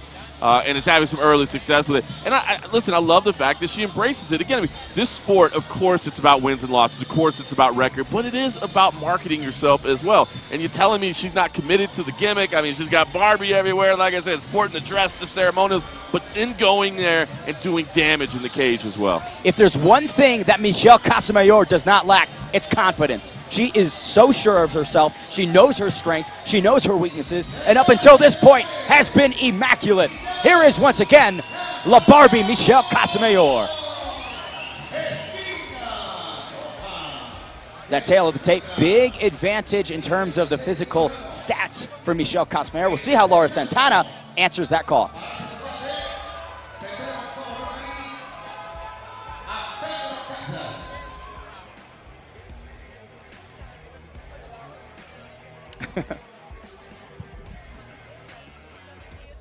With that 0.3 second shot from the in-cage camera.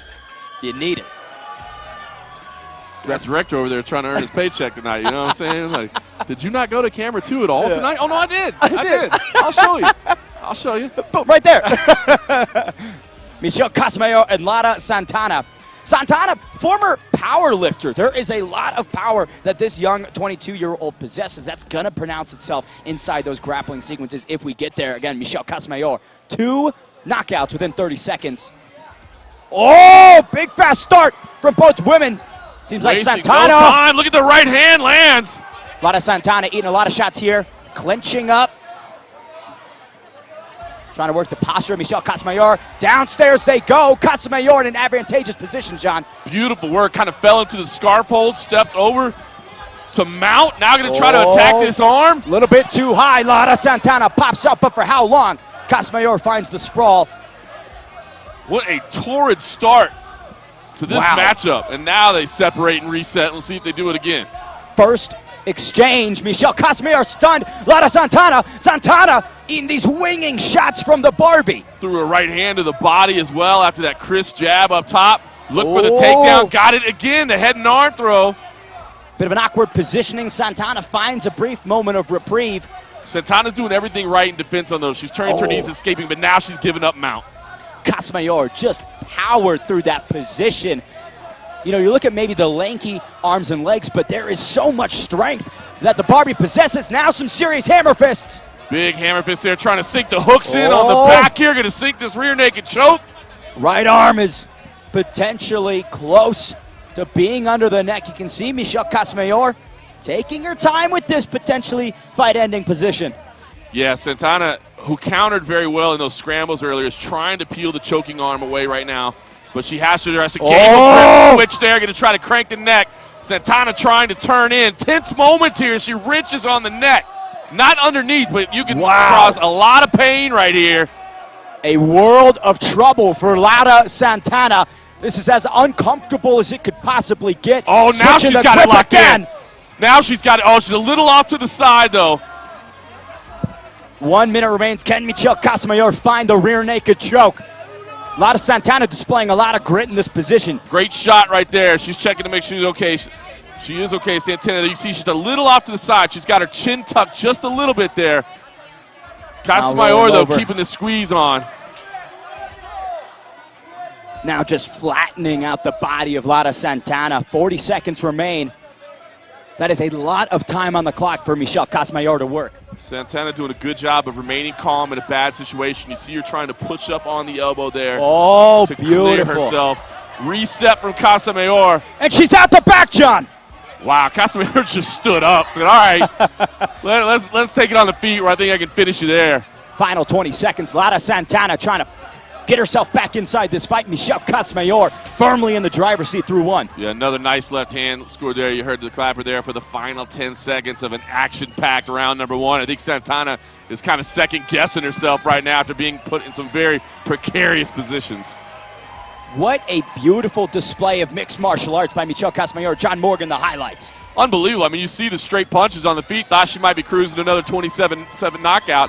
But Santana shows the difficulty. But it was in here, got in this position, got the takedown, and you saw her go from the scarf hold to the mount immediately. But, man, I mean, just dominant everywhere. Exchanges on the feet. You saw that right hand to the body was clean as well.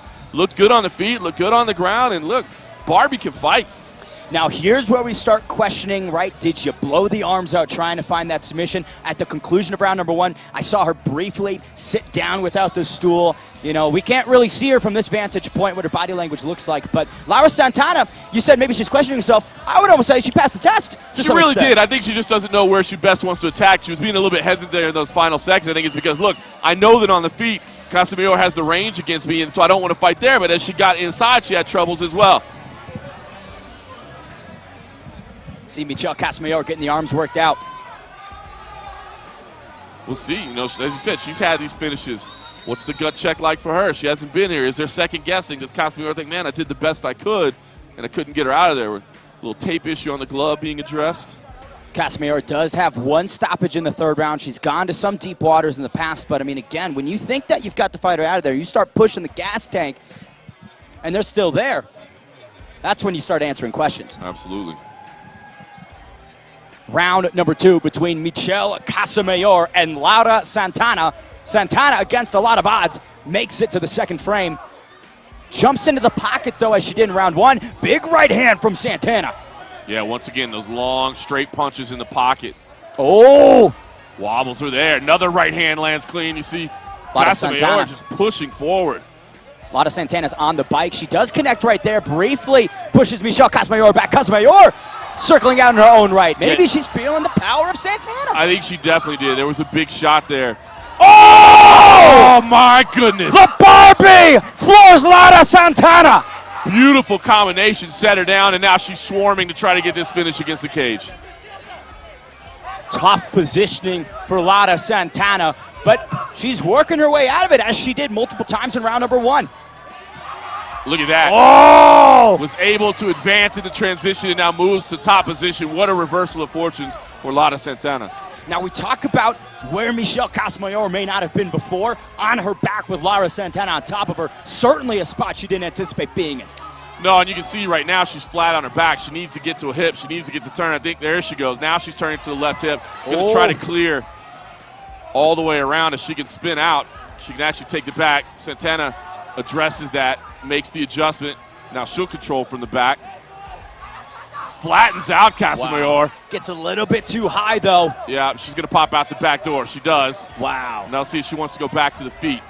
Avoids the up kicks there. No, steps in. Just walks right past the guard to deliver a big shot there. No defense by Santana on that. Knee on belly there and some big hammer fist. Now steps over to mount. Now look at that. Oh, she's under the neck right there. That is significantly deeper. Michelle Casamayor, 1 minute and 10 seconds with which to work. Yep, she's got that left arm in place. She's trying to get the squeeze. If she can connect the right arm and adjust as well. She's a little bit off to the side. She's making the adjustment, but she's got the setup here. That looks to be potentially locked. Lara Santana displayed a lot of determination, but Michelle Casamayor is snaking that arm all the way across. Yeah, she's trying to get this one arm. She's got the long limbs to do it. It's under. Now she's connected it. Referees physically engaging. I think maybe there was a grab of the gloves there. That's my best guess from the vantage point we have at the moment, that maybe there was a finger in the gloves and she was trying to defend here. 30 seconds left. Can Lara Santana once again survive the submission onslaught of La Barbie Casamayor? Well, the chin is tucked once again, so she's doing a good job. But she is underneath. Casamayor is underneath it. So you see she's doing a great job, Santana, of defending. She's trying to turn inside now as well. It does pop free.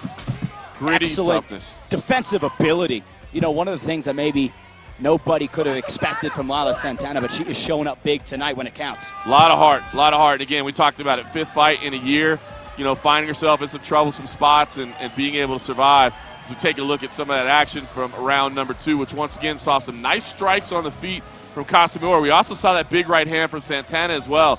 That's one thing that Casamigor made you work on, a little bit of head movement in those flurries and exchanges. She got caught there, but this was where the fight was, I thought, going to be over, to be honest with you. Straight right down the middle.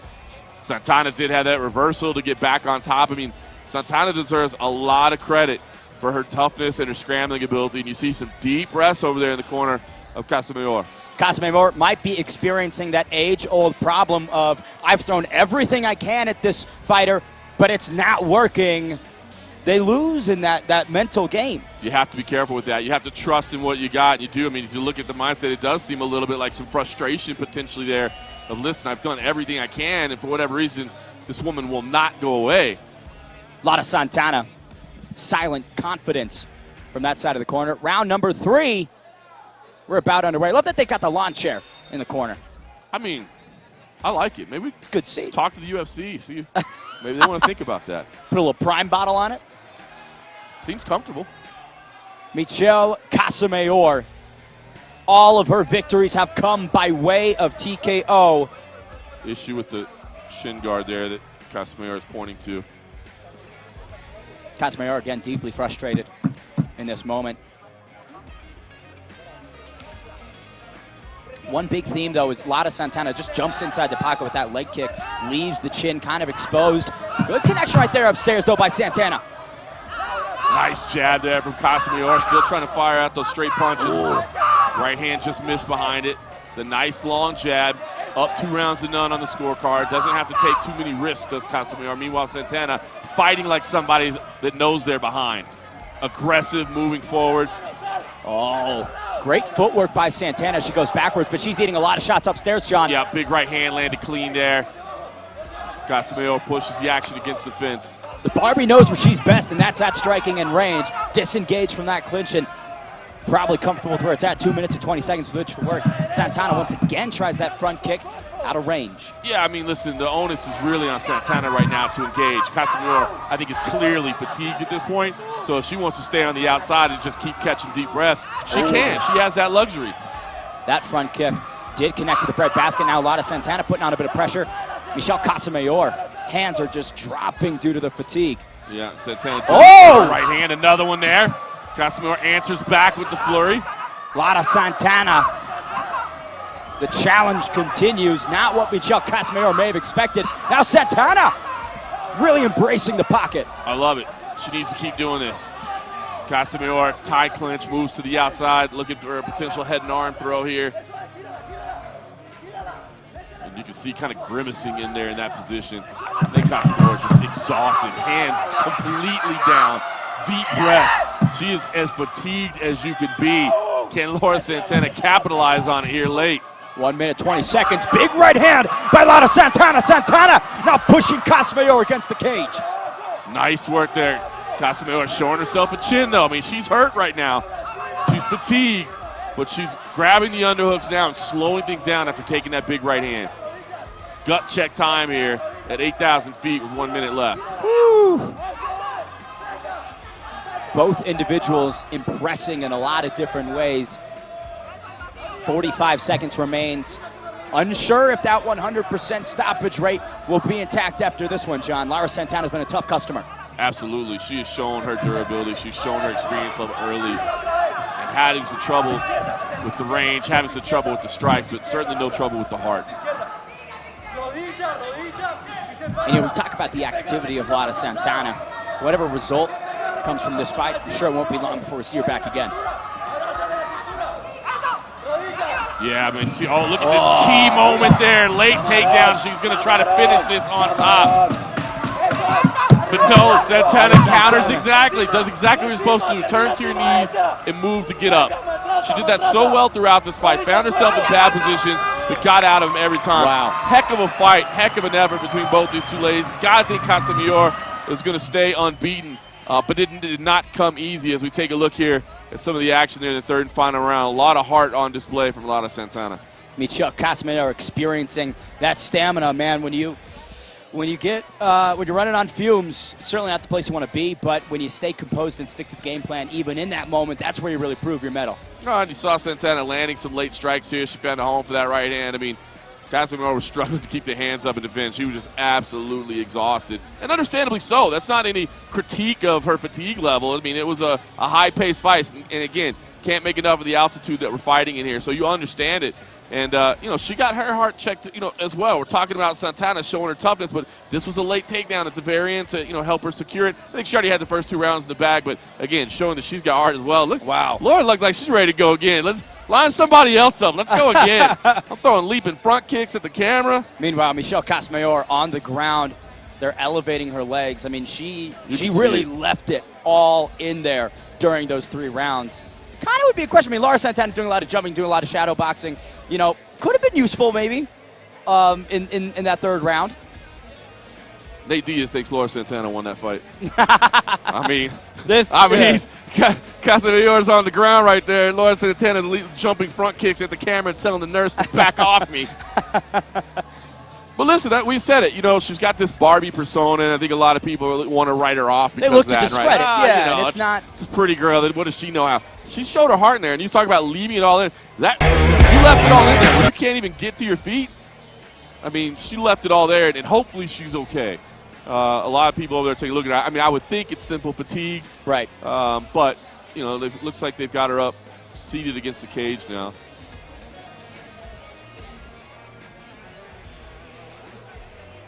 Which shows, just her integrity. And now she's doing somersaults. Well, I like it. Michelle Casamayor rises back to her feet in what was a true championship heart-type performance. Like you said, people look to discredit, people look to write her off, but each time she's in the octagon, she's answering questions, she's silencing critics, and I have to assume that the undefeated record remains intact here tonight.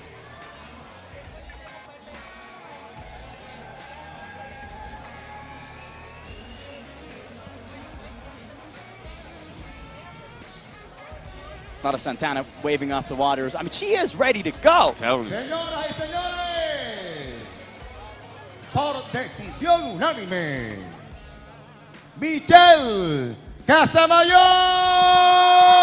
La Barbie gets it done on the scorecards for the first time in her career. What was a mountain of an obstacle she passed with flying colors, displaying a lot of grappling, both offensively and defensively sound, striking better than ever, and the power, it's present, John. Big win there for her. Great win to stay unbeaten. Looks like a real prospect. Meanwhile, Laura Santana got an official invitation to the Diaz Army. You know what I'm saying? She's out there. Laura Santana, 209, anticipated her next time out.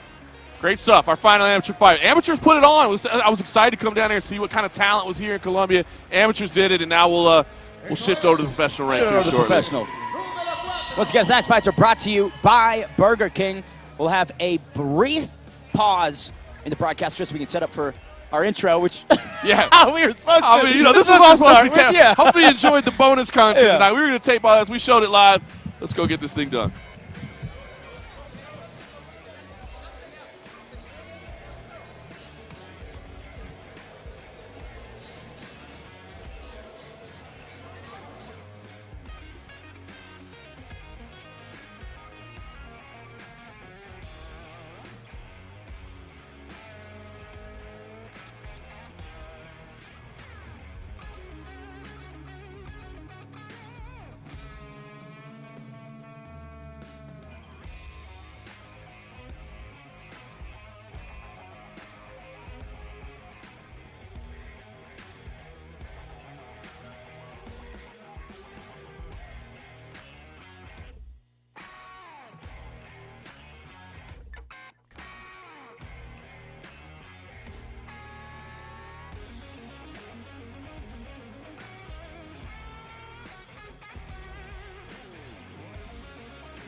fans, welcome back to Empire MMA, brought to you by Burger King and broadcasted by MixedMartialArt.com's The Underground. We tear into 2023 the only way we know how, with electrifying fights and extraordinary locations. Tonight's main event, we pit two of Colombia's best against each other as Juan Carlos Miranda aims to capture the inaugural Empire MMA flyweight throne, and the only thing that stands in his way is El Lobo Ronald Vasquez. I'm Ben the Bane Davis. Joining me in the broadcast booth is one of MMA's most accredited, most accomplished journalists, and CFFC's lead broadcaster. It's John Morgan. I'm loving this, man. The energy in this building tonight is absolutely fantastic. You said that flyweight belt is on the line. You got a couple of really, really talented flyweights. I think a lot of people feel like could be the future, and now they're getting this platform, Empire MMA, for dedicated to developing the scene not only here in Colombia but all throughout South America. And I think somebody's going to make a real statement tonight when they walk away with the first ever belt awarded. Juan Carlos Miranda, 3-fight win streak, 3 finishes. He's got a tough customer in Ronald Vasquez, who decorated amateur, fantastic amateur career, struggled a little bit in his professional setting. What are your takeaways from this main event, John? Well, I think both of them are talented athletes, as you said. One doesn't have quite the experience level or the success at the professional ranks, but it only takes one. When a belt is on the line, when you're in the main event, that's the opportunity. You're going to have some setbacks along the way, but how can you rebound from those? Can you make a statement? Whoever wins this fight is going to be a phenomenal position in their career moving forward. High stakes equal high performances. In that co-main event, we see submission specialist Ruiz Rincon trying to halt the momentum of the Black Panther himself, Zamir Catano. 5-fight unbeaten streak. This guy could be the next big thing. It really is. A lot of people around these parts are very excited about Zamir, but he's a young guy, right? And hasn't necessarily faced the best competition yet. So they're saying, listen, we think he's got it, but he's got to prove it against the absolute best. Big co-main event slot right here. A lot of people think he's the guy, but you got to get those wins. It can't just look good on paper. You got to get the wins against the real upper-level competition. That's what the matchmakers at the higher levels are looking for. The UFCs, the Bellators, the PFLs, the One Championships. They want to see names. They want to see talent. You got to win that. We'll see if you can keep the momentum going tonight. Question asks, they'll certainly be answered. In our featured bout of the evening, we see the returning undefeated Luis Vasquez trying to maintain that 100% finishing rate against a tough customer in Venezuela's Berjuska, the Bazooka Canelon. Well, I think you pointed out there, Venezuela's, right? Because nobody around these parts is putting their hand in the air to face Luz. So we had to bring in somebody from outside the country, and she wants to come in here and play spoiler, right? But Luz, meanwhile, Olympic caliber wrestling. She's looked phenomenal so far. But pretty interesting, we were talking to her earlier this week. They say, I know everybody likes my wrestling, but you know what? Taekwondo was actually my first martial art. That's where I started. I've got some great striking that I haven't really shown everybody yet, and this might be the night to do it. A lot of people have big show potential, talented for Luz as well, and if she can make a statement, maybe she gets that call next. It's a fun card. A lot of things could potentially happen at Empire MMA 4 here live in Bogota, Colombia. Once again, brought to you by Burger King and broadcasted by MixedMartialArt.com's The Underground. John, I think it's enough talk. I think it's time we make that walk. I agree. Let's get over to the booth and get this thing going.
Soy Juliana, la patrona Otálora, represento a MMA Colombia, represento a Medellín y represento a Bogotá. Espero disfruten mi pelea. Yo peleo por dejar un propósito, por inspirar a más personas a que hagan lo que les apasiona. Lo que yo traigo a la jaula para las personas es mucha humildad, mucho carácter, una persona con mucho corazón y con la que siempre van a poder disfrutar de una pelea muy aguerrida. Esta pelea la puedo ganar porque estoy lista, porque he entrenado muy fuerte, porque me he preparado física y mentalmente para salir con la mano arriba.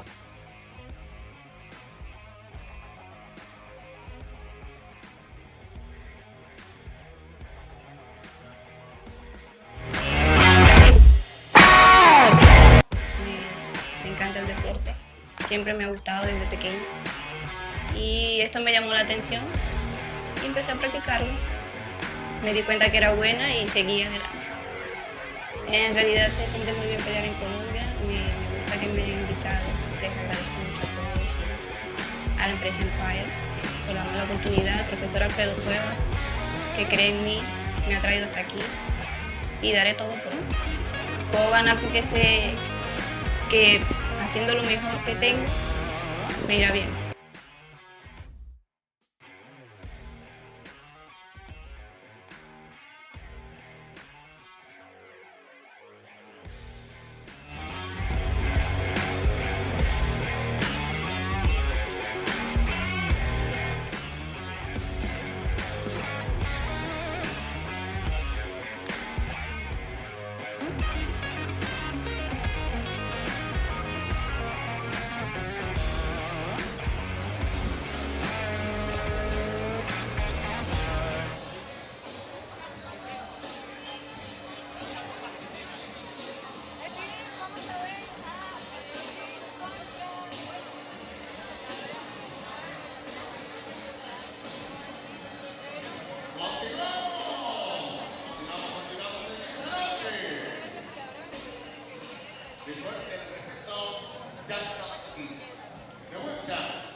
Profesionales, categoría profesional. Y hacemos el llamado a Katuska Ledesma. Katuska Ledesma.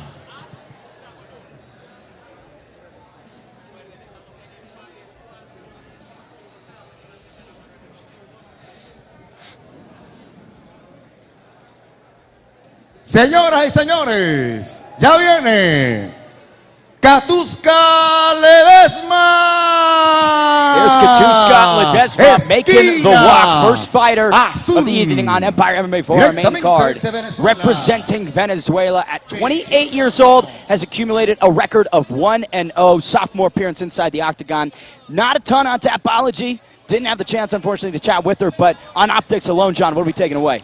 Yeah, I mean, look, she's young in her career, but victorious. You like to see that. She's confident enough in herself to make the trip here from Venezuela. Again, Colombian-based organization here. We're going to focus a lot on Colombian talent moving forward for Empire MMA 4, but it's not just about Colombia. It's about building the entire South American scene and giving these athletes a platform on which to compete, to make their way up, to hopefully get the calls by the bigger organizations, the UFCs, Bellators, PFLs, won championships. And so making the trip in here from Venezuela, hostile territory, and we'll see what she can do on our main card opening matchup.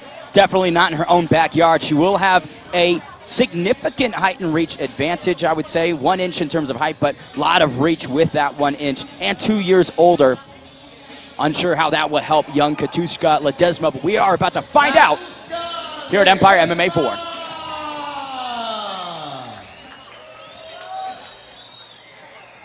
Esquina Azul.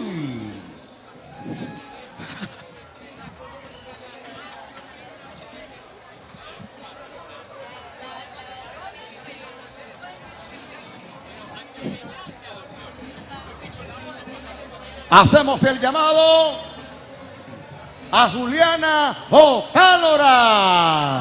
The jiu-jitsu practitioner and kickboxing specialist, Juliana Otálora, makes the walk as a professional for the first time tonight. A challenging amateur career, Otálora struggled to decisively perform in past fights, leading to a couple split decision losses. She says that she's adjusted her mindset and plans on leaving no doubt here tonight at Empire MMA 4. With 11 fights under her belt, she is one of the more experienced amateur fighters making the move to pro on tonight's card. John, we'll see if that turns into success for her in the debut. Yeah, you look at the amateur record and you say, okay, well, it didn't look that great. But you go back and, as you mentioned, the split decisions in there. You talk about 1 point here and there. Could have really changed the way the record looked.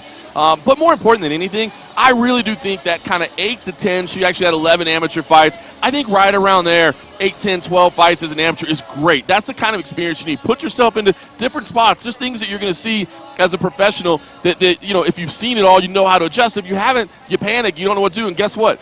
Once you turn pro, that loss is with you for the rest of your life. Amateur, you're 0-0. You start again. That's all gone. Yeah, you can't do that as a pro. So, you know, again, maybe not necessarily the most sparkling record on paper, but I like the fact that she got it, and we'll see if she can translate that to professional ranks tonight.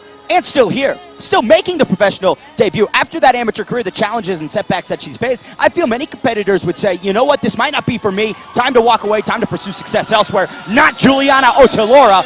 She's going to be able to put it all together. And again, righting the wrongs in the amateur career, making healthy habits. We'll see if that pays off. Juliana Octágona, 47 kilogramos, de Colombia, 26 años de edad. Katuska Ledesma, esquina azul, 47 kilogramos, de Venezuela, 28 años. Para este combate tendremos como referí a Pantro Valencia. Face off here between Ledesma and Otalara. This fight takes place at 47 kilograms, 103 pounds. Small woman, pack big punches sometimes, John. Colombia, one of the few countries in the world that uses the metric system. All of them except us in the States. All of them. We defy. Big kick right there. Huge stinging right cross. Almost connects. You can see Otalara really leveraging the grappling early, John. Yeah, nice work. Made her way forward, was ready to engage. Has the hands wrapped around the body. Wrist control on that far side. Ledesma already at a bit of a positional disadvantage 30 seconds in. Nice head positioning as well. You can see right on the chin, pressing up. Again, that's stuff that comes from experience. That's stuff that comes from repetition. It makes it difficult for Ledesma to deal with. Which you can see right now, she's trying to put her hand on a chin and move that head out of the way. She's going to try to wrap her up. You can see if she can turn to the right. She had the body light. Now switches to the trip instead. Good. Nice work. Good balance so far by Ledesma, being able to keep her footwork and positioning and remaining upright. Now breaking the grip a little bit, but in terms of separating, how can the Venezuelan... Oh, there's a takedown right there. Beautiful. Stuck with it. You said it. Ledesma needed to get some separation. Didn't do it. Otalara stuck with it, was able to get the fight to the ground now. Ledesma holding on to the neck to prevent the pass. Kind of controlling the head right now. She's going to have to let that go here in a moment. There's nothing there, but she's using it to prevent the pass. Now settles on her back. Smart. You didn't want to give her back. She got her back to the canvas. Now she turns on a hip again. She has to make a decision here. And she's done the wise one, which is settle her back onto the canvas. You don't want to expose your back. That's obviously the most dominant position you can give to your opponent. And again, still controlling that posture and preventing any advancements. But now we're in the center of the octagon, nowhere near the cage. Couple strikes coming down from Otalara. Does expose her back. Otalara hunting the choke. Left arm under the neck. She's got the squeeze. Can she get the finish? Oh, that is it deep, and she gets it! Juliana Otalara with the first round submission. Welcome to the professional ranks, Juliana Otalara. I love it. We talk about the struggles that she had as an amateur, but stuck with it, had the passion as we watch the quick replay here. Forced the scramble, moved to the back immediately. You can see right away, left arm is under. She's got that gable grip. She makes the adjustment to the more traditional rear naked choke. Squeezes, you can see her arching the back there as well, putting the pressure on the hips, and you can see the grimace and the tap. And emotional moment there. For a fighter who's been through the depths of defeats, being successful here in the professional debut, gotta be the greatest feeling on earth for one Juliana Otalara. There's Hector Castro lifting her into the air. Well, I mean, listen, the highest of highs, the lowest of lows, right? It's unfortunate because you got a fighter on the other side of the cage that made the trip and has to walk away with a loss. But how do you not cheer for somebody that had that? How do you not cheer for somebody that's kind of the underdog story that just wouldn't give up? Kept being told, hey, maybe this ain't for you. You know, you know you can't losing because you're not that good. She said, no, well, I'm just going to keep getting better. I'm going to keep getting better. And comes out here and gets a first-round submission finish. What a cool story. We sent it inside to make that submission official.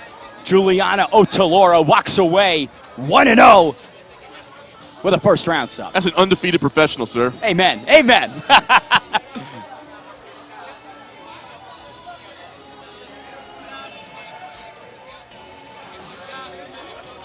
Gotta love that music as well. Quite poetic. I'm unstoppable. No matter the zigs, no matter the zags, Juliana Otalara is here to stay.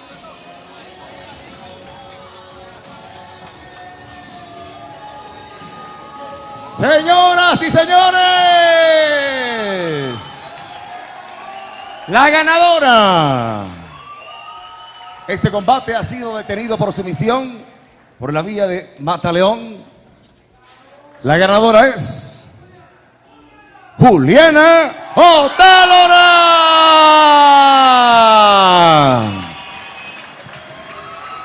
I got to be honest with you. Mata Leon just sounds cooler than rear naked choke. It really does. I think we should start adopting the vernacular down here in the English-speaking countries and promotions. I like it. What a moment. Pretty cool way to start our main card. All smiles for Juliana Otalora. Kind of a hopefully trend-setting performance for the rest of our fights this evening at Empire MMA 4. Look at that. Unbelievable motion. Very cool. Hard fought. How do you not respect that? Heroes welcome outside the cage for now undefeated Juliana Otalora. Like the all-white, too. The white kit, the white hair. Good-looking kit, yeah. You talk about branding, Michelle Casamayor. Otalora giving her a bit of a run for her money, maybe. Nice work. Great start. Empire MMA 4. We said on paper it looked like there were going to be some fun matchups, and that was a great way to set the tone. Once again, tonight's fights are brought to you by Burger King, offering alternatives for those that don't eat meat. Go get yourself a vegetarian chicken nugget. And broadcasted by MixedMartialArt.com's The Underground Editor-in-Chief, John Morgan, alongside Ben the Bane Davis here. What a beautiful city that we've got in Bogota, Colombia. Population of 12 million, but only a couple are going to be competing in sanctioned violence tonight, John. But I can tell you that all 12 million drive on the road at the same time. the traffic here is crazy. But I love it. Yeah, this is my first time to Colombia. I've been to Brazil 29 times covering UFC events, but this is my first week in Colombia. And it's been great, man. I look forward to coming back and seeing more. Great people here. It's been fun. It just does have a lot of traffic. There is a lot of traffic. A lot.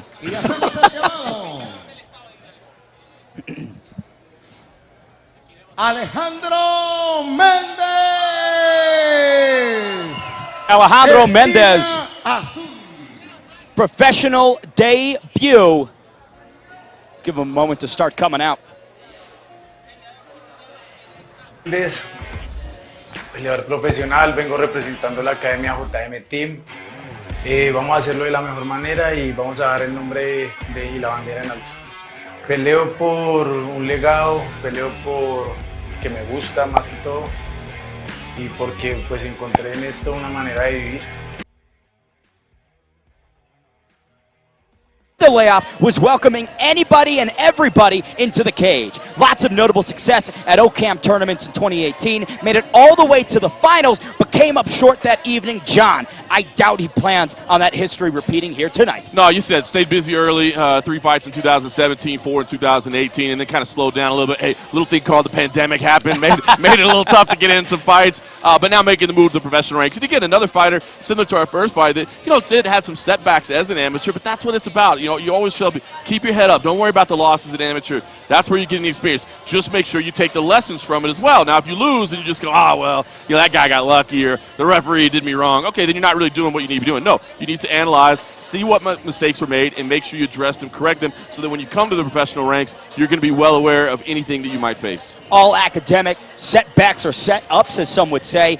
And I want to mention this, the dedication that Mendez has to the sport. He would ride 32 kilometers on his bike to train every single day.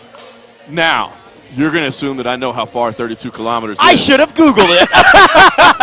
Can we convert that to miles next time? I think it's like 1.6 miles, is it? I mean, is that like 3 countries away is how far he went.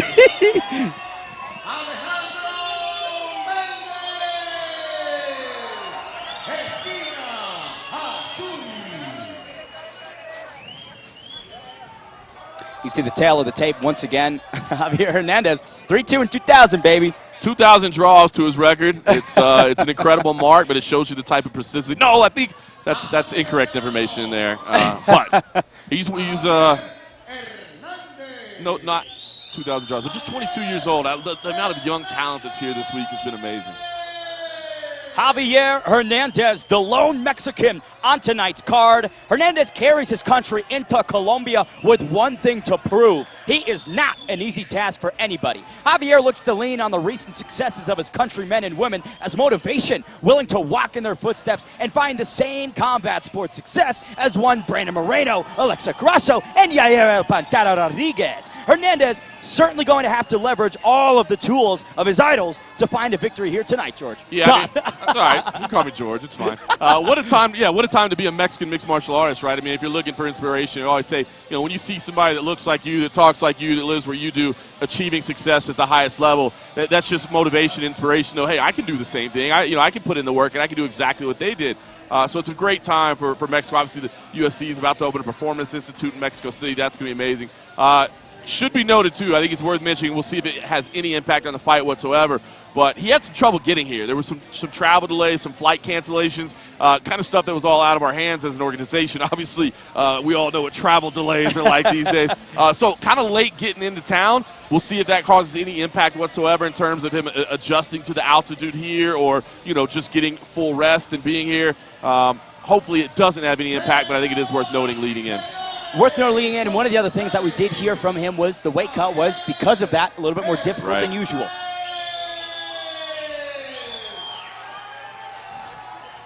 Esquina roja, Javier Hernández, 64 kilogramos. You can see that Taylor say 4 years separate these gentlemen. Años de edad. With Alejandro Mendez, 26. Javier Hernandez, 22. De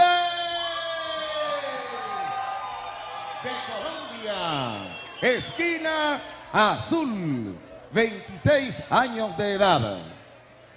Para este combate tendremos como referí al señor Andrés González. Each guy has one TKO win, came in both of their amateur careers. Javier Hernandez, established pro with 3 fights under his belt. Alejandro Mendez makes that debut tonight.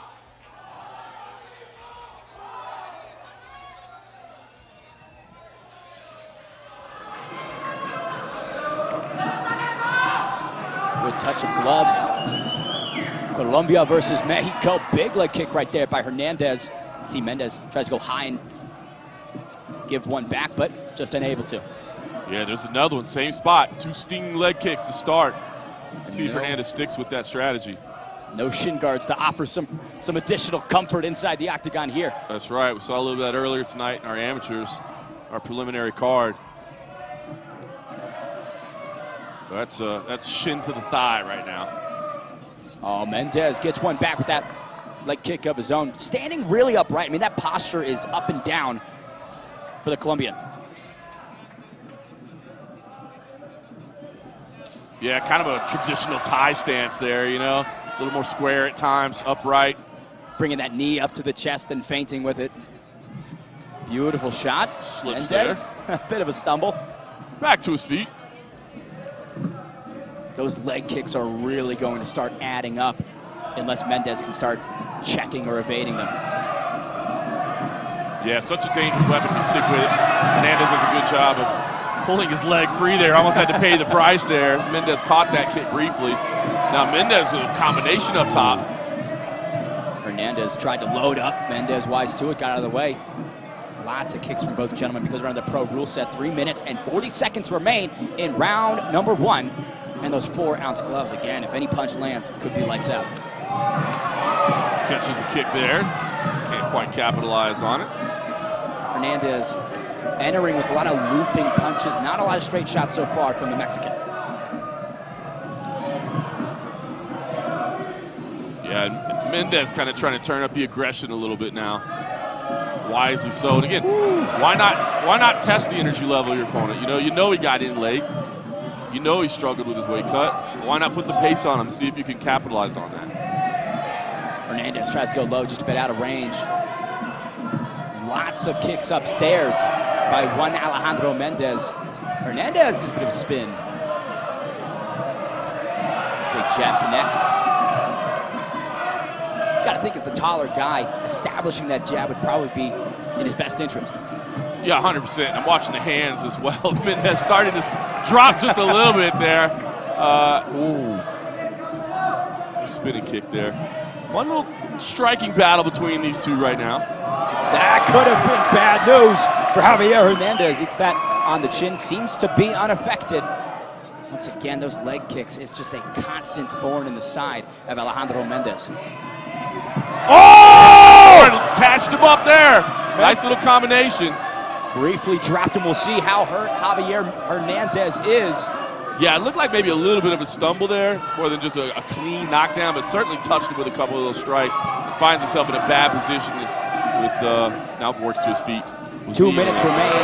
Mendez separates, clips him on the exit. Yeah, nice two-punch combination there as he left. Hernandez tried to once again toss that leg kick out there, just out of range. Seems like if that's a habit, right? That's his bread and butter. Would be something that Mendez could capitalize on. Reaching with the left hand right there is Alejandro Mendez.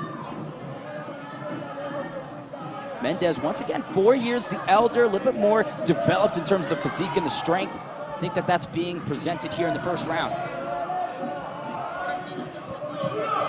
Mendez with nice head movement there as he moves out of range there. Hernandez able to get inside, wrap the body. Left arm is trapped inside. Can he get this thing to the ground? 1 minute remains in this first round. Couple knees upstairs. All legal blows. Absolutely. Seems like Mendez getting a word, yeah. Couple fence grabs there for Hernandez. Certainly getting a warning. He's grabbing onto it again. He's going to stop it. They're going to take a point here in just a moment. Gripping that cage like a lizard, just not letting go. You see now he's keeping a closed fist. Better work there as he's trying to defend these knees. Mendez controlling from the outside, just striking where he can. You know, you're controlling the round, having a lot more success, 30 seconds to go. You've got 2 more rounds. No need to really push, I would say, in this position. Just chip away at that leg with the knees as he's doing. A nice, snuck the knee up top there. Yeah, Hernandez doing a good job of not presenting a lot of targets. You know, it's kind of staying compact, but you see another knee sneaks in there as well. Javier Hernandez does not like that. Final 10 seconds. Alejandro Mendez impressing greatly through 5, John. Yeah, great work there for Mendez. And again, I think it's only going to get more and more challenging for Hernandez. We talked about the travel issues he had, the weight cut issues he had because of that. And we'll see if he can hold the energy level up as we take a look back at some of the action that happened in round number 1. Each guy trading leg kicks. Hernandez more active with it, but Mendez getting his own. There's that moment of turning her back, trying to circle out. Not something one would advise, John. No, not something you want to show it off. But he did have nice head movement in there, the way he kind of rolls with punches and slips out of the way. Nice work. We'll see, though, where the energy level is at in round number 2. Took a couple of big knees there as we take a look in the corner of Mendez there. You know, one offensive tool I liked that Alejandro Mendez was adopting as the round progressed was that double jab. Instead of just popping it out once, he boom, boom, and then throw the right hand. Seemed like that was what led to that brief knockdown stumble nearing the twilight of round number 1. Yeah, when he strings the punches together, and you see hands there, taking some deep breaths. When he strings the punches together, he's having some success. He is the taller fighter. Appears to be the fresher fighter as well, so we'll see how things play out here in round number 2. Alejandro Mendez, Javier Hernandez find the second set of 5 minutes. Seems like Mendez, early aggressor, early success. But Hernandez, Mexican born and bred. We know those guys don't quit.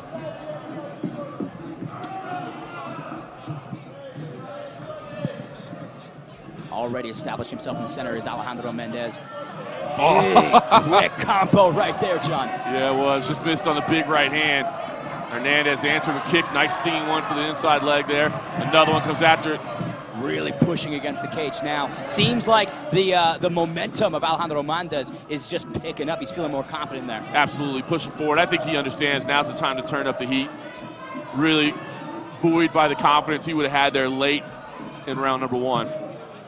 Hands locked behind the back for Mendez. Stinging that knee upstairs. Quite flexible with the hips, John. Yeah, was able to really drive that knee in a few times. Even though there wasn't a big target available, he still got it up top. Landed with a couple significant blows. And you can see right now Hernandez defending his cage, trying to stay upright.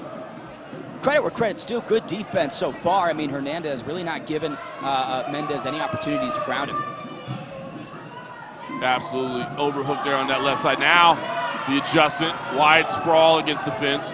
for Hernandez. On that single. Hands claps those. He turns to the single. Lets that go. Mendez doing a good job of kind of chaining things together and not just sticking with one look, but trying to force an adjustment, see if I can catch my opponent off guard by switching to a different technique. You think maybe the Brian Yara tactic from earlier of separating, throwing off a couple combos, and then shooting back in at a takedown might be helpful in grounding Hernandez? Absolutely. I mean, it just give it different looks. But, I mean, look, at the same time, in round number one, he controlled in there, and again, sneaks that knee up once again. That's been his best weapon in the clinch. Javier Hernandez just shook his head, unsure what that was about. Now hands are clasped under the butt. Blood dripping down there from Javier Hernandez. I think one of those knees busted up the nose. You saw it drip down the back. Oh! That one rocked him. That elbow hurt. Mendez, with his wits not about them, here comes Alejandro Mendez. Javier Hernandez wisely clinching up there. Yeah, he was stung there for a second. That elbow was sneaky right on the break. Nice work. The knee had been the best weapon, but he landed a couple of really sharp elbows in there as well. I think it's smart. Go back to the clinch. You're having some success here in controlling the action, and again, doing some damage in there as well. You see some of the blood dripping down. Again, that elbow really caused some pause. Beautiful little duck under there. Look at that. Ducked under the right arm, slipped around to the back. Hernandez has got to be very careful right now. Now there's a better visual of the significant damage that Javier Hernandez is wearing. 2 minutes and 16 in round number two. That might be it, Mendez. It's a big knee. Here comes Alejandro Mendez. Those landed clean. Big damage done on those. And a significant response as well. Javier Hernandez clearly did not like that. Another warning here, I think. Oh, it's waving it off. Wow! That is it. All he needed to see. Alejandro Mendez, successful in the professional debut. Cooked it up with some vicious knees. Interesting stoppage. John Morgan, your thoughts? Interesting stoppage. I mean, that's the timing of it. Well, I'm not surprised necessarily. There were a couple of really sharp blows there. Knees were landing clean as we're watching some of the replays there. A couple of knees landed clean, a couple of elbows landed clean. You did see that Hernandez was stunned briefly on a couple of occasions, but at that exact moment, I didn't necessarily feel like a finish was absolutely necessary. I'm not protesting it as the worst of all times. It was just kind of weird timing was a bit off, yeah. right? But almost a delayed, right? After this knee right here, I believe, where there's that clear just reaction from Javier Hernandez, that might have been more the time instead of, 10 seconds later. Yeah, and again, I mean, I can see I mean, he fires an elbow back there. He took a couple, really big knees to the temple there, and I can understand the referee saying, okay, look, I'm not seeing enough of a defensive response from you in this position. It is still very early in their career, so maybe fighter safety is a little bit more paramount. But I don't know. I'll be honest, I don't love the stoppage. I'm not completely against it because he was taking some real shots, and I felt that the stoppage was kind of imminent, but that timing just felt a little odd to me.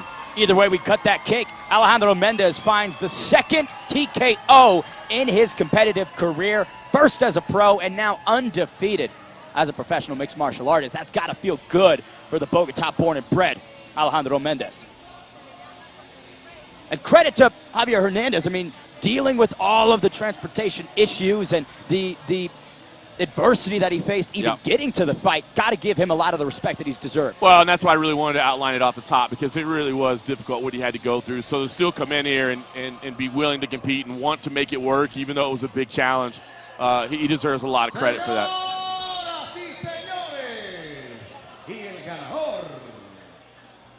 Alejandro Mendez.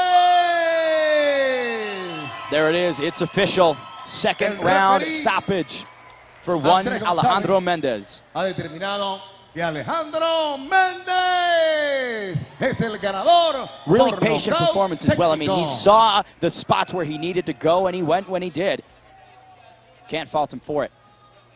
No, and I like the fact that he remained patient in the clinch, right? Like, that wasn't necessarily getting the takedowns, wasn't necessarily getting anything spectacular, but we said he was kind of grinding in there and landing those knees, those elbows, and ultimately earned him the stoppage victory. You can see this next fight on tap is sure to be a banger. One Juan Trujillo versus Ricardo Rivas. This is a rematch. Rivas taking this on just days' notice. 1 year separates these gentlemen. El Patron, Juan Trujillo, has a bit of a height and reach advantage. When we talk about the story between these two, Ricardo Rivas here to corner a fighter that was Juan's original opponent. that competitor couldn't make it. In steps Ricardo Rivas. Which is awesome because he's the one that lost the first time around. I mean, one thing if he's the one that first one and said, you know what, I beat that dude last time, I'll beat him again. But he said, no, I lost, and you know what, man, I wasn't even intending to fight, but you giving me a chance to get one back? Let's do this. And in terms of multifaceted fighters, La ciudad de Medellín, Colombia, y esta noche van a ver el mejor espectáculo que van a poder ver. Esta noche voy a ganar por nocaut y eso es una promesa. Yo espero que este evento sea el mejor evento que vaya a haber en Colombia, ya que hay exponentes muy grandes, pero lo más importante es que sé que me voy a robar el show. Yo peleo por cumplir esos sueños que tengo desde que soy un niño. Yo sabía que quería hacer algo grande, yo sabía que quería lograr algo grande en algún aspecto deportivo. Y desde que conté las MMA supe que ese era el camino y supe que ese era el camino para sacar adelante a mi familia. Technique. But it's always cool when there's a little history between athletes as well, you know? I live for storylines, John, and the ones between these two competitors, absolutely fierce. There you can see El Patron in the back, warming up with the cornrows in. One of the more unique aspects about Juan Trujillo, outside of the octagon, very business-oriented guy. He's been working jobs trying to bring Colombian coffee back into the mainstream markets across the globe.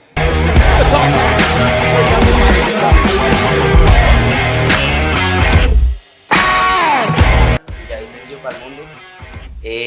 Voy a dar lo mejor de mí en mi pelea, lo hago por mi familia, mi papá que en este momento está hospitalizado, que se recupere y lo quiero mucho. Me apasiona desde muy pequeño, mi hermano mayor me enseñó el boxeo, pero muy urbano y lo fui cogiendo por experiencia propia y conocí las MMA y ya me discipliné como deportista y aquí estamos. En mi departamento el deporte monopolizado y las artes marciales no hay un apoyo, entonces siempre es presupuesto de nosotros, del equipo, de familia, no hay un ente que nos apoye. Con una mente muy fuerte, un strike muy fuerte y darla toda, o sea, esta pelea va a ser difícil, el patrón es un personaje muy rudo, tengo que darla toda. There he is backstage, Ricardo Rivas. No notice, none needed. True competitor through and through. Fighters fight. Stay ready so you don't have to get ready. I love it. That's the kind of attitude. You don't know what kind of opportunities you're going to get. You know, when they pop up, they arise, here's a chance to get some experience, here's a chance to get a paycheck, here's a chance to maybe get some revenge.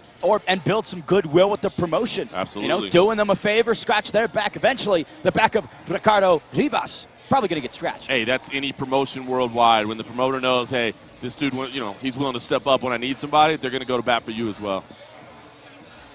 Once again, addressing the canvas. Tonight's fights are brought to you by Burger King, home of the Whopper. One of the best burgers on the market you could possibly get. Juicy and tender where it needs to be, and succulent in the spots where you want it. You were describing a burger, right?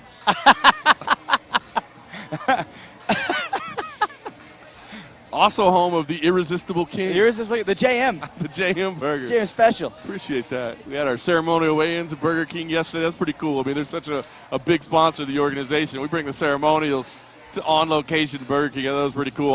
All the employees were scrambling around with their phones and stuff. They're like, look at this. How cool is this? We got fighters in here. Definitely the comedy kicks up a notch when you're just a regular customer at Burger King. And there's a mixed martial arts weigh-in going on. Saw a mom escorting a little kid to like the bathroom. Had to like walk through our weigh-in area so we could go to the bathroom. So that was pretty funny. Talk about other accoutrement of Colombia. I mean, the convenience store that was directly next to the Burger King had almost everything you could possibly need. I saw dog food. I saw baby food. I saw fresh produce. We saw eggs. I mean, what more could you ask? Saw a lot of liquor there as well. And picked up on that. Very affordable prices, by the way. If you're ever thinking about spending some time in Colombia, the American dollar goes quite a long way here. We have enjoyed some good times so far on a small budget. You know, John, when we talk about retirement plans deep in the future, of course, I'm just saying, Bogota, Colombia, goes a long way. Little slice of life. A lot of traffic, though. Give yourself plenty of time to get wherever you need to go. I believe last night it was 7 miles, which was a 50-minute trip. That is correct. It was a tough one.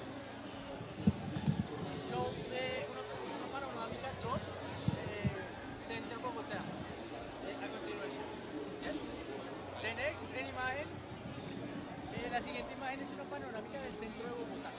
¿De qué? El centro de Bogotá. Cut to commercial? No sé. No, I can't hear you. Ok.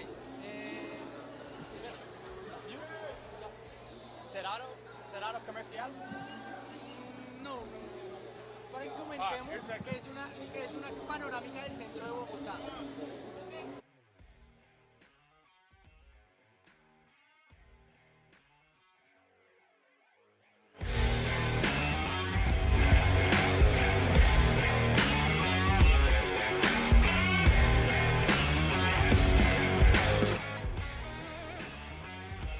A look at the beauty of Bogota, Colombia.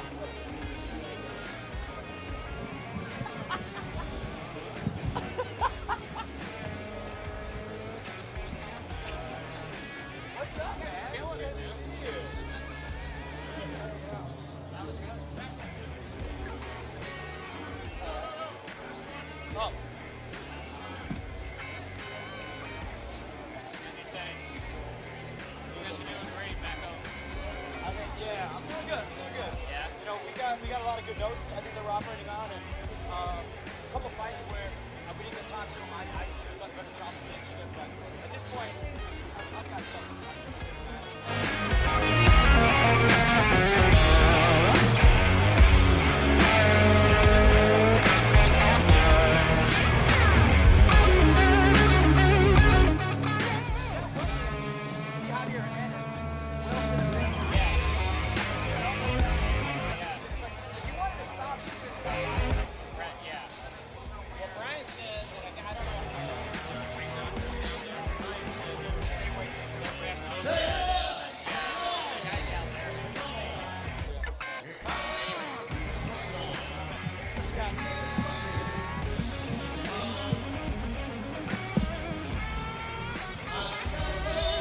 Rivas. Esquina azul.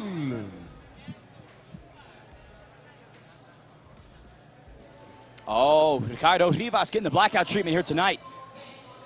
Ladies and gentlemen, make no mistake. This is a grudge match. Ricardo Rivas has stepped in on a day's notice in place of Juan's original opponent, who he was cornering. This is an opportunity to rewrite history, avenge the events of October. Ricardo Rivas was fired up at weigh-ins and recognizes the opportunity in front of him. Ricardo's only other opponent, Alexandre Bartolot, is another highly talented Empire MMA product. His record is certainly not indicative of the fighting spirit inside this 23-year-old as he aims to earn the rights to a victory over his past foe tonight, John. I love it. An opportunity for revenge, you know, and to do it again on short notice, to be willing to take that step. You got to respect that. I mean, you really do, because you're taking the chance, you know. I guess if you win the first time around and you say, I'll step in on short notice, I'll pick on that guy again. I appreciate that. So I love the history between these two. And as you said, they were fired up yesterday. We'll see how it plays out here tonight. No amateur record on file for one Ricardo Rivas, but again, got to assume he's gone to the trenches, really fine-tuned his style in that amateur career. Wish we had it. How you assume, you know? I mean, maybe he didn't. Maybe he just went right into pros. You don't know.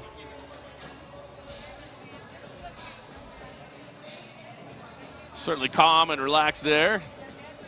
Final preparation underway.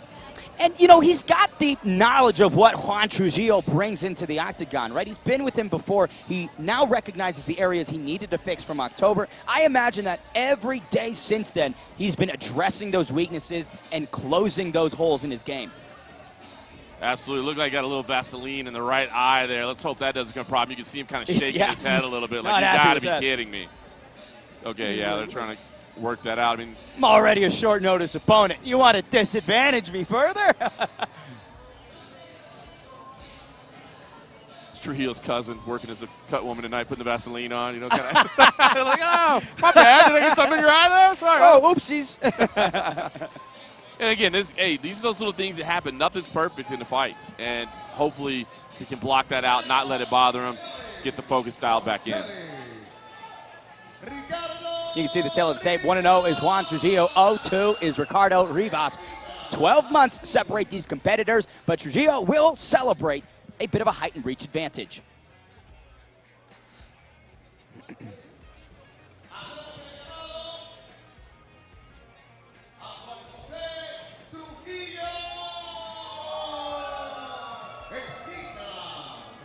No adjective could accurately capture the essence of El Patron. Juan Trujillo's career is occurring at a blistering pace, notably notching 6 victories in 2019. A few years on the shelf as a result of the pandemic didn't deter the 24-year-old Colombian as he made waves with a first-round stoppage of Ricardo Rivas in October of last year. Now that the same challenge is presented again, John, can Juan Trujillo make lightning strike twice? That's kind of the challenge, right? Because you kind of had the perfect result the first time out, right? So on the one hand, you can say, like, oh, well, I just got to go do what I did last time. But that's not the way fights work. I mean, they don't play out exactly the same. That's why there's so many times we look at a fight on paper and we say, well, I think I know how it's going to play out. And it plays out completely differently. So some of that could be a little bit difficult for you to say, well, how do I recreate exactly what went right that first time around? You also wonder, too, I mean, obviously this was a late notice switch up, so sometimes could there have been lengthy preparation that he didn't really put as much into, but not the case in this situation because it was just days' notice. But it is difficult to go out and recreate exactly what happened the first time around. And might be impossible to predict if it's going to be the same approach from Ricardo Rivas. Rivas operating on no fight camp, maybe not the best cardio gas tank, so he could come out significantly faster than he did in October and try and maximize the moments where he's at 100%. I would probably, holding that first-round victory the first time around, obviously you dance confidently as you do there, but put a pace on him early. Maybe say, hey, remind him psychologically of what happened last time out and why it happened. So if I'm Trujillo, I'm probably trying to push the pace early. We'll see if he... Juan Trujillo, very decorated amateur career, 7-2 with 2 submissions and 2 knockouts, ending his amateur career on a 6-fight win streak.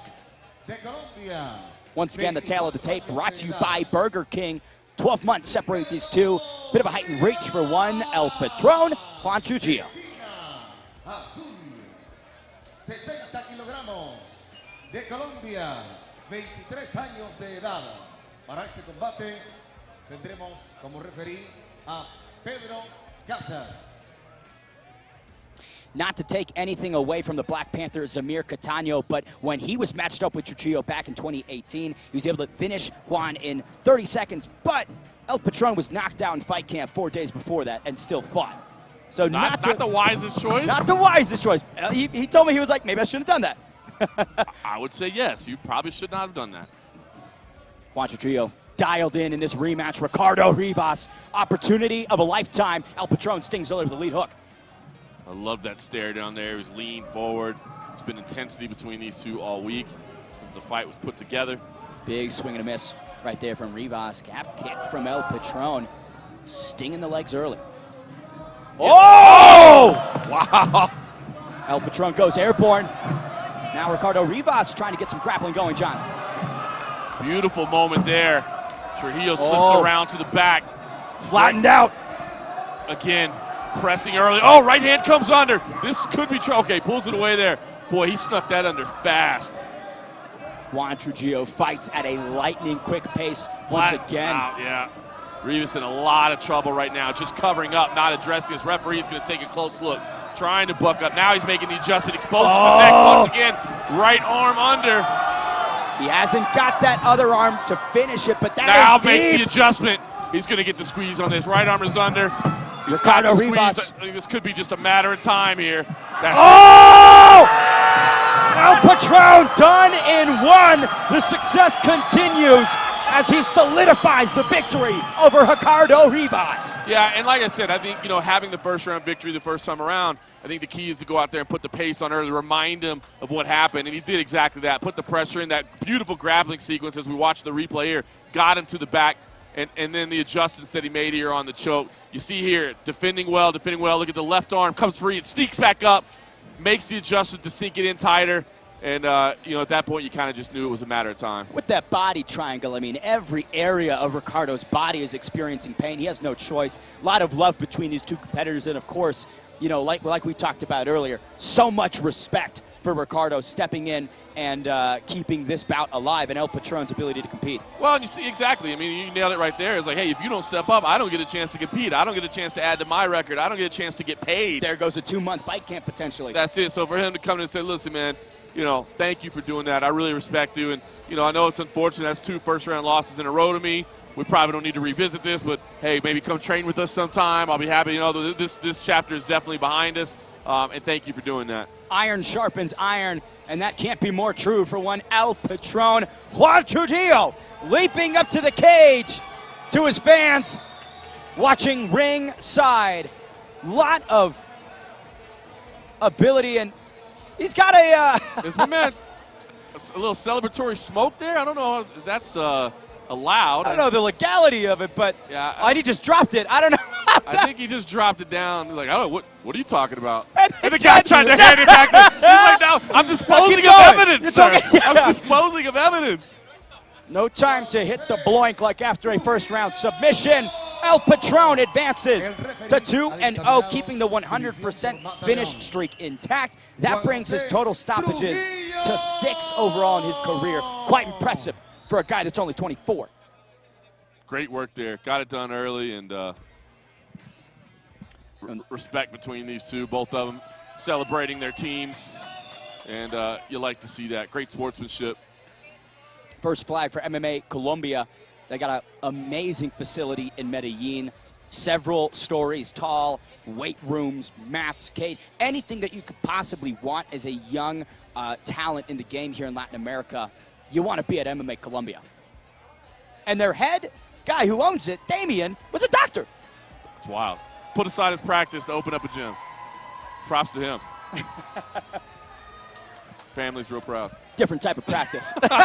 He chose a different type of practice. That's it. That's it. You can see Hector Castro inside the octagon there.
Esquina Azul.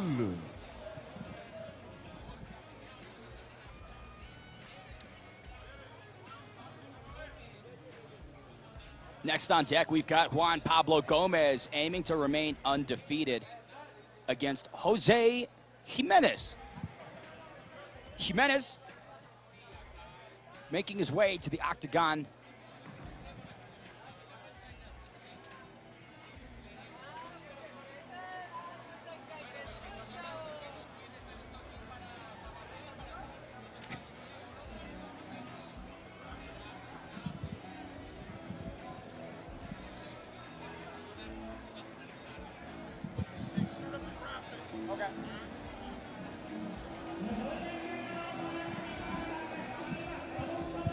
This crowd's getting active here in Bogota, Colombia, John. Absolutely. Fantastic venue in here. I really like what could be the home of future events here as well. I know the organization is really liking it too. A cool little venue here, man.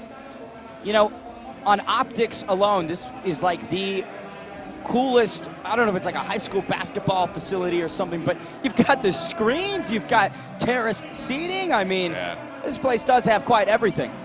Makes for a real nice atmosphere. Everybody's kind of right on top of the action. We've heard a lot of volume. And we were down there doing our opening. You can really hear the volume as we were standing down there in the center. You know the fighters are feeling it in there as well. Once again, tonight's fights are brought to you by Burger King and broadcasted by MixedMartialArt.com, the underground editor-in-chief of said website, here with me, John Morgan, Ben the Vein Davis, calling the action cage side for Empire MMA 4. Been a great week here in Colombia, my first time. Looking forward to making a return trip. Tough to beat, JM, tough to beat.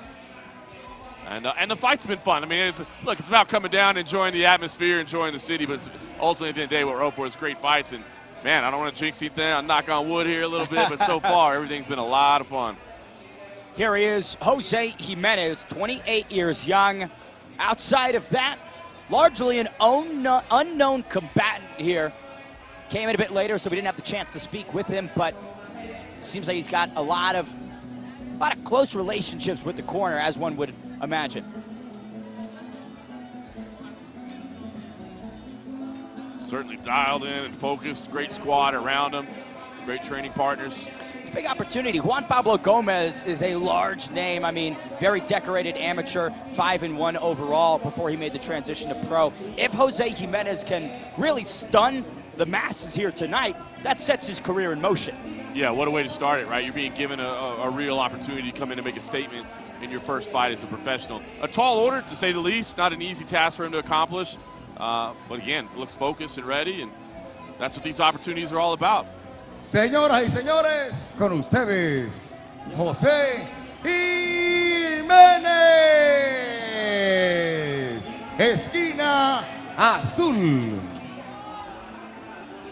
There you see the tail of the tape. 1-0 for Juan Pablo Gomez. The debut of Jose Jimenez. Jimenez, 4 years older, but the reach and height belongs to Juan Pablo Gomez.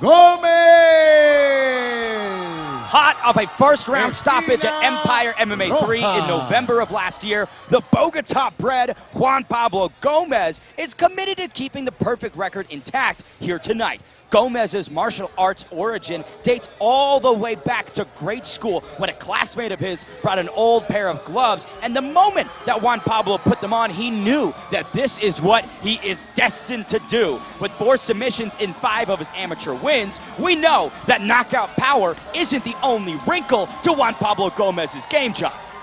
And you look at the smiles as he makes his way in, acknowledging the crowd and celebrating at just 21 years old, feels comfortable. And yeah, you said it, in his professional debut, a TKO win. It's okay, the guy can strike, but if you didn't pay attention to his amateur career, you mentioned the 4 submissions as well, so he's got the grappling abilities, can really, and this is what we see. You know, we talked about it a little bit earlier, but this next generation of fighters, they're not specialists. They're not starting in just one area of competition. They're training in everything. They're well-rounded. They're dangerous. I mean, the sport just continues to evolve on a daily basis, and you got young athletes like this that can do a little bit of everything, and man, just look how comfortable he is in there right now. I mean, the entourage surrounding Juan Pablo Gomez, there's a banner twice the size of my bedroom with him plastered on it. This is a popular guy, John.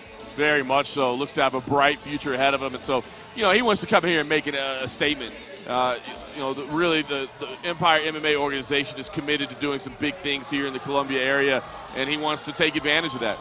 You know, getting the chance to call his fight in November, one of the biggest takeaways was that punching speed. It is lightning quick and precise. This is a guy who doesn't miss by miles, it's by millimeters, and more often than not, he's connecting. Oh, my goodness. Little Israel Adesanya urinate on the cage as he makes his way in there. The dog is marking his spot. Pablo Gomez. Once again, that teletape brought to you by Burger King. 4 years age differential, height and reach to the undefeated Juan Pablo Gomez. 62 kilogramos de Colombia, 21 años de edad. I want that camera 2-shot. Gotta go back to it. Gotta get another half second. Wow, acrobatic flip right there from Juan Pablo Gomez, like a stand. I mean, the Adesanya comparisons just continue. There it is, look at that. Fired up is Jose Jimenez. I think he recognizes the chance that he has here tonight. Yeah, it's a chance to come in and play spoiler. Not an easy task, but an opportunity. Now, we've mentioned many times the love of characters and the theatrics behind the sports entertainment. Gomez with that white streak in the hair certainly sets him apart. Got the Benito Lopez look there. And let's mention those tight jeans on the referee. Those do not look comfortable at all. I mean, Gomez Jimenez set for war. Juan Pablo Gomez with the black and white trunks. You can see Jose Jimenez in the more camouflaged Venom, or the Eagle. Yeah, the Eagle wings. Wings, it looks like downstairs. That's some cool shorts. You see, I mean, right away, the stark height difference between them stands out to you. Wow, big leg kick from Gomez. Look at the comfortability. He has no problems at all being inside this octagon tonight. No, understands from here. I mean, he can use this to his advantage, use the long, straight punch. You see him switching stances as well. Oh, spinning kick right there by Jimenez. Partially connects, but Gomez crowds the hands and thuds downstairs. Yeah, nice combination up top. Just misses over the top with the high kick. Jimenez managing the distance pretty effectively through the first minute, 3:50 remaining in round number 1. But he's, like you mentioned, operating at such a physical disadvantage. He's expending so much more energy to try and create some offense. And he has to. I mean, he has to press forward. He can't stay at this range here because at this point he can be struck and he can't land on the target. So he's got to be moving forward. He's got to be anticipating his opponent's directions. It's a difficult task. Oh, Jimenez tries for the takedown, but Juan Pablo Gomez reverses, lands in half guard, John. Yeah, I like what he tried to do there, but he didn't drive through. It was a great counter from Gomez, now on top, half guard underneath, and we'll see what he can do. We mentioned the grappling acumen that he has, submission skills available to him, or we'll see if he wants to posture up and strike as he does there with a nice sharp little elbow. His lone first-round submission was an arm bar. We'll see if Juan Pablo Gomez wants to enact that weapon here. 3 minutes remain, and he is firmly in the driver's seat. Yeah, heavy base on top there. Jimenez in half guard underneath, but really is dealing with some issues. Punches and elbows coming in. Wow, there's nice elbows to the temple as he isolated that arm. Beautiful control by Juan Pablo. Scooping and dragging him down. That's dominance right there. Some shoulder strikes. A lot of fighters tonight going for the shoulder strikes, John. I like it. Now fully in mount as well. Big opportunity here for Gomez. Still a lot of time left to work. Just past the halfway mark of this open round. Full mount right now. He just gestured to his fans cage side as well. I love it. Showman. You don't dye half your hair if you're not coming in and put on a show. You know what I'm saying? 100%. Posturing up there, trying to land some big strikes. Big elbow. Oh, man. That might have busted Jose Jimenez open. Jimenez doing what he can right now to try to hold things. You see he's got the hands on the shoulders. He's trying to drag down and keep from posturing, but he's not doing anything to get out of the position. He's flat on his back. The hips are on the ground. I mean, you've got to be turning to a side. You've got to be trying to roll. You've got to be trying to capture an arm and a leg and buck to that side. Anything other than just lay flat. That's not going to get you out of the position. Making some sort of move. Accepting this is comparable to accepting defeat. 90 seconds remain in round number 1. Juan Pablo Gomez, the White Wolf, just chewing on his prey tonight, John. Yeah, I mean, you can see how calm he is there. No panic. He knows he's got the mount. He knows he's in the dominant position. Posturing up here, landing big elbows. Referee's taking a close look. Juan Pablo Gomez up in the action. Strikes landing on Jimenez. Jose survives, but man, this is a tough opening frame for Jimenez. Yeah, I mean, it would be a little bit of a moral victory if he's able to make it to the bell in this final minute, but, you know, he's got to do something tactically as well. Right now, just holding on and, you know, maybe hoping for a stand-up, and that's not going to get it done against an athlete as talented as Juan Pablo Gomez, who realizes he's under a minute left now, posturing up once again. Look at the move to the back. Look how fast that was. The White Wolf done in one. Juan Pablo Gomez finds the submission. The speed on that was incredible. You see, he was dominating in the striking department, but then he leaps on the back, gets the left arm under the net, got the choke. Phenomenal work there as you see the replay. That was so fast. I mean, we talked about the grappling skills that were there. That was it. You see how quick that transition was. Showing the acrobatics there as well. This could be a potential star here in the future at just 21 years old. Juan Pablo Gomez, dominant in his performance, and then gets it done with the quick submission victory. There with Hector Castro, and a little bit of a dance, well earned.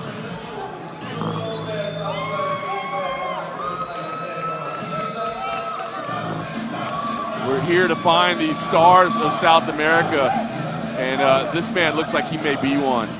He's a bit of a showman. As we take a look at some of the action again, vicious elbows. Referee was watching closely there because that damage was coming in, but as the roll to escape was there, left arm goes under immediately, so fast on those transitions. And Juan Pablo Gomez, 2-0, 2 first-round finishes. Might want to pay attention to this man. Señoras y señores, y el ganador es Juan Pablo Gómez. El peleador es el ganador por la vía del Napoleón. Juan Pablo Gómez.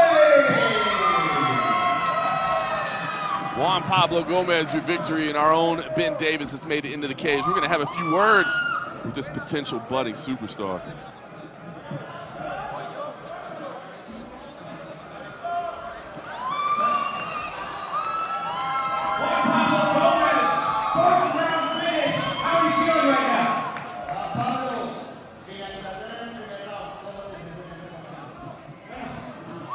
Estoy muy feliz.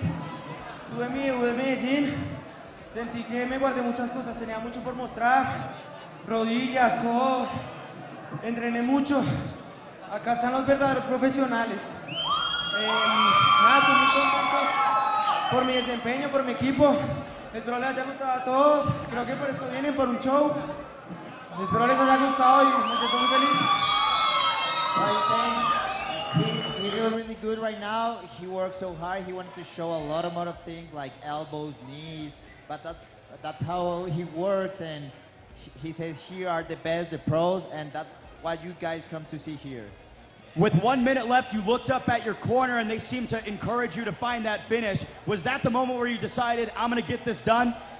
Cuando estabas en la lucha, estabas ya llegando a la espalda y viste a tu esquina y te dijeron como que ve por la finalización, ya en ese momento decidiste vamos a acabar la pelea. Bueno, no, en realidad esto se trata de como un ajedrez, ¿no? Ver la siguiente jugada, planearla y si tu oponente comete un error, bueno, lo tiene que pagar, ¿no? Y en este caso lo pagó. Well, this is kind of a chess match. So you're kind of preparing the submission, the finish, and if the opponent makes a mistake, you go right for it. Ladies and gentlemen, one more time, Juan Pablo Gomez! Well, can't say enough about this young man at 21 years old, 2-0, 2 finishes, knockout, submission. Looks like a potential star moving forward. Stick with us here in Bogota. Plenty of action still to come here at Empire MMA 4. Para el siguiente combate, hacemos el llamado a David Montalvo. Hacemos la corrección acá. Next fight up is sure to deliver between David Montaño and Hernan Rodriguez. A dejarle todo en la jaula, estamos en nuestra ciudad, hay mucha gente apoyándonos y no sabemos cuál va a ser el resultado, pero seguro va a haber candela en la pelea. Este va a ser un gran evento, grandes combates, grandes peleadoras. Yo sé que la va a romper a nivel de disfrutar.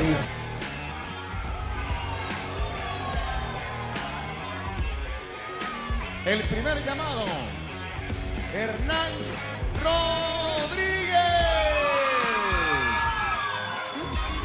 Esquina azul.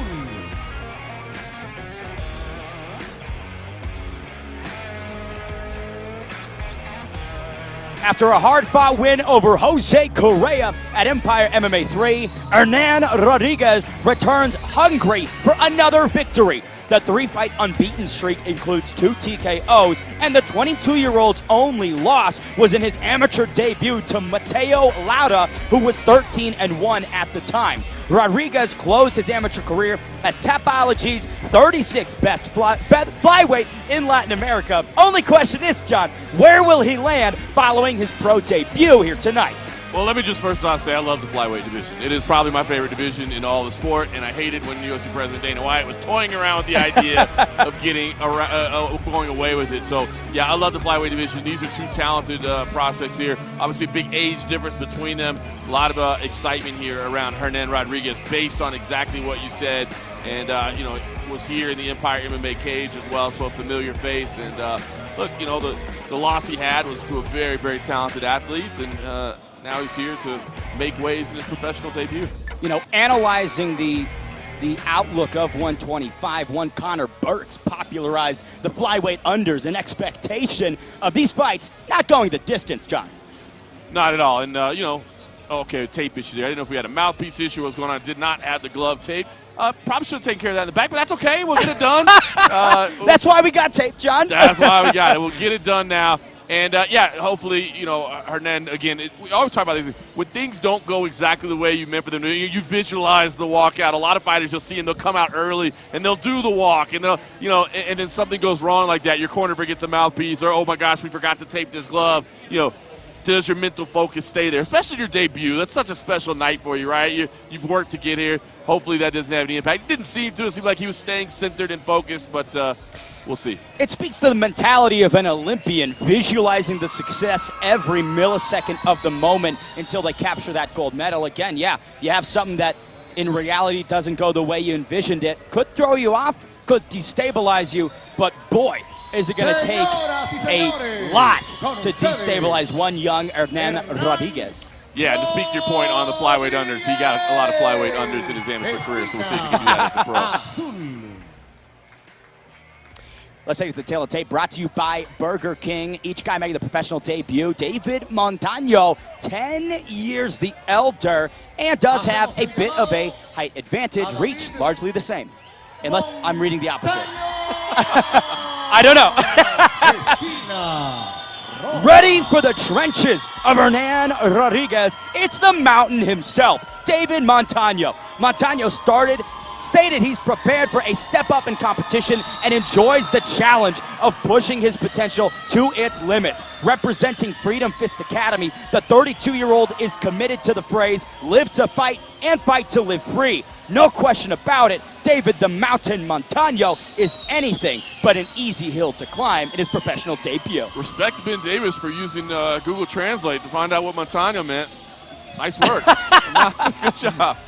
But yeah, listen, 10 years the senior, so, you know, sometimes you think the young guy may perhaps a little bit more in his athletic prime than you are at 32, but this is somebody that takes care of themselves and is in a good position, and we'll see. We'll see how it plays out. You got a little bit more life experience at that time.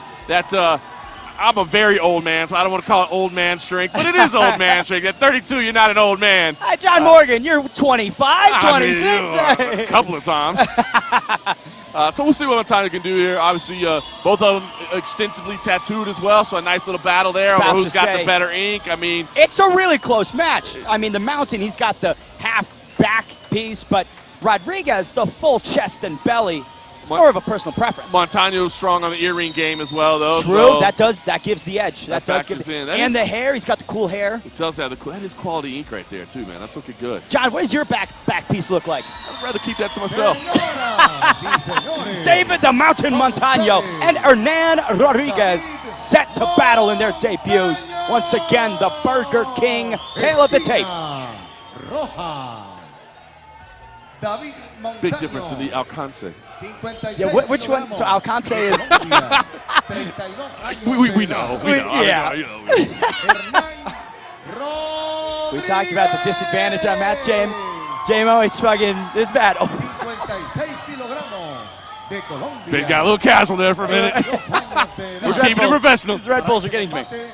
Tendremos como referí al señor Tommy Santana.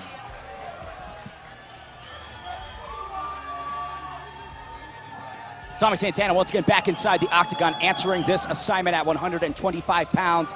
David the Mountain Montano welcomes the competitor 10 years younger than him, Hernan Rodriguez. Montano, I like it. He's in the starting gate there, ready to go, sprint out. It's the Kentucky Derby for the Mountain. He's in the blocks there. Good touch of gloves. Will mention in terms of official rankings and record keeping, Rodriguez, 36th ranked amateur flyweight. David Montano, the 260th amateur flyweight. So big jump up for Montano. Yeah, Rodriguez rushed forward there. Montano landed that initial right hand. I think that got Rodriguez's attention. He's got to be careful. You see Montano swarming with those punches. Rodriguez wise to clinch up and push the mountain back to the cage. Yeah, Rodriguez walked in a little bit casual there, maybe feeling a little confident in himself. Got touched up with the right hand and realized, okay, wait a minute, we're in a fist fight here. Definitely will change the complexion.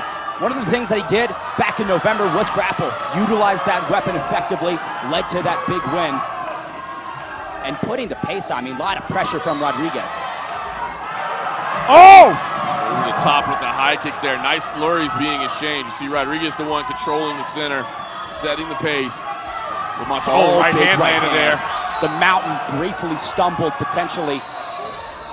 Couple knees from Rodriguez. Now engaging on the break. Wild hooks from both guys, John. Rodriguez doing a nice job here for the southpaw. Good movement right there from the mountain, but he's still absolutely cloistered in this cage. Yeah, he's got to move. He's just standing against the fence. That's not a good place to be. Rodriguez moves into the clinch here. Little elbow over the top to the temple. He's making these moments count. There's another nice shot. Big right hand landed. You can see David Montano a little bit confused as to how to answer. This is a diversified offensive assault from the young Hernan Rodriguez. Yeah, and Montano's stationary against the cage right now. You see that? Oh! Got around. That stumbled him. He shook his head no, but he was certainly wobbled. Rodriguez looking for the finish. So patient is Hernan Rodriguez. He's letting that finish come to him. David Montano just taking pictures on the side of that cage. A high kick landed in there. Right hand, leaping knee fired in there. That's why another right hand scores.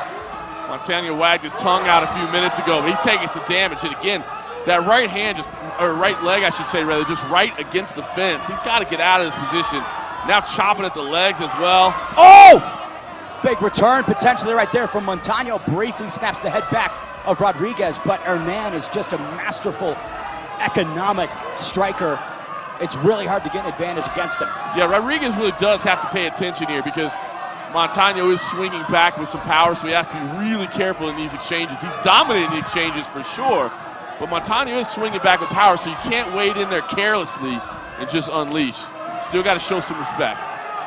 You know what, to his credit, Montano has connected with that right hand on a couple occasions, but it's really just not deterring the assault of Hernan Rodriguez. 2 minutes remain in round number one. I got clever with the spinning back fist. Didn't land, but I like it. He just needs to battle his way out there. He just continues to retreat to the fence and just post up there. It's not wise. There are opportunities for him to circle out. Oh, that was a big connection from Rodriguez. David Montano stumbling. Now he can. Oh! And then Rodriguez out cold. The mountain crumbled tonight. Wow. Highlight reel finish. Spectacular stuff there.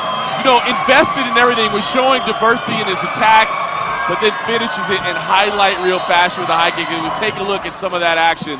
Spectacular. Beautiful. Hernan Rodriguez. The one time Montano circles out, he gets put to sleep. Welcome to the professional ranks, Hernan Rodriguez. Another talented individual at just 22 years old, showing an incredible diversity of attacks and then finishing it off with a high kick. Ironically, the one moment that Montano got away from the fence, we were like, dude, you got to get out of there. He gets away from there and he gets dropped with the high kick. And the awareness of Hernan Rodriguez to continue pushing that combination, throwing that strike, right? The distance management that he had locked in through the 3 minutes of that round. Incredibly masterful offense. Can't wait to see what's next for him. David Montano seems to be having his wits about him. Tough end to this. It was a hard fight. You know, he displayed a lot of toughness, a lot of grit. He was throwing back, loading up on that right hand time and time again. Connected on several occasions, but tonight, just a little too little, too late. Yeah, frustrated for sure as you see a victorious Hernan Rodriguez who just absolutely deserves to have all that elation. What a performance that was. Señoras y señores. Montano was a durable foe as a test, knockout. but Hernan had the answer. Man, that is a clip for the ages.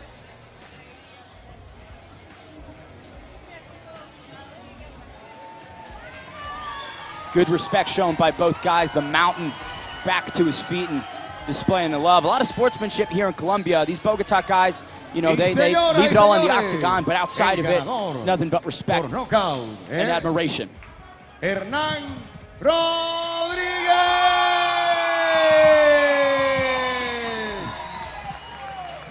Beautiful performance from Hernán Rodríguez. Pro debuts simply don't get better than that, John.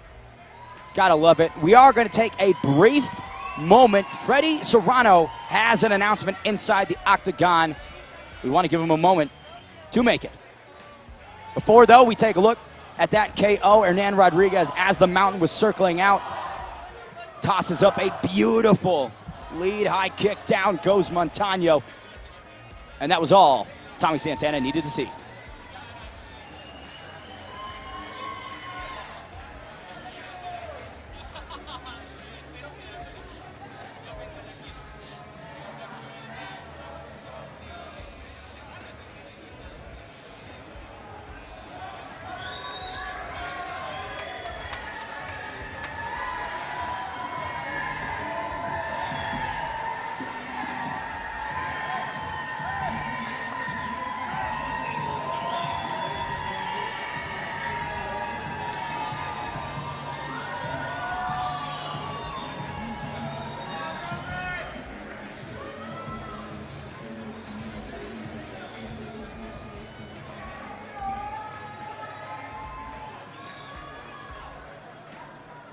Bueno, fanáticos, buenas noches.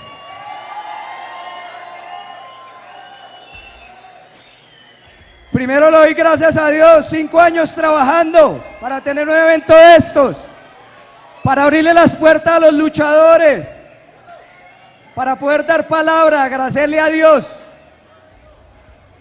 Miren, algo muy sencillo. Empire MMA 5. 9 de junio en Medellín. Después vamos con Empire Grappling, una nueva franquicia. Freddie Serrano announcing that there will be a return event for Empire MMA in June. And then back to Medellin. Back to Medellin we go. What a fun night that was, November 19th of 2022. Saw a couple Yo of the estuve en stars unos here Juegos tonight, Olímpicos, making some marks. Después estuve en el UFC y ahora estoy abriendo puertas. Gracias. Se les quiere. Wow, what an announcement right there at the end, Also John. the I'll let you debut take that of one. Empire MMA Grappling as well. You see it right Wow. there, Empire Professional Grappling. So we see submission grappling continue to flourish around the world, and Empire MMA is going to bring that to South America as well. You know, we've sung the praises of this promotion and the development that they're giving to Latin America. This is another step in that process. A holistic addressing of mixed martial arts, right? Because when you think about it, you want to get better at grappling, you want to get better in a competition sense, and if you don't have the option to do pro grappling, you got to do it in a mixed martial arts fight, and there's risks there that are involved. There's maybe not, you know, the chance to fine-tune some skills. Well, and the other thing it does is it opens up an opportunity for the pure grapplers as well, you know, that maybe have realized that, hey, I just don't really like getting punched in the face, which is a reality for a lot of people, but they fine-tune their grappling to such a high level. And, you know, we see like one championship, for instance, featuring submission grappling. Obviously, at CFFC, we have a Fury grappling as well. And so I've been able to see that up close, and it's a lot of fun to do. And now Empire is doing the same. So, again, we've been around the organization all week. This week they have big plans, I should say, for the future here in South America, and you're seeing it with announcements like that, as you clearly followed along word for word. I need you to stand down, Ben, and not really translate that. We talked about the rules before the show. You're translating. I mean,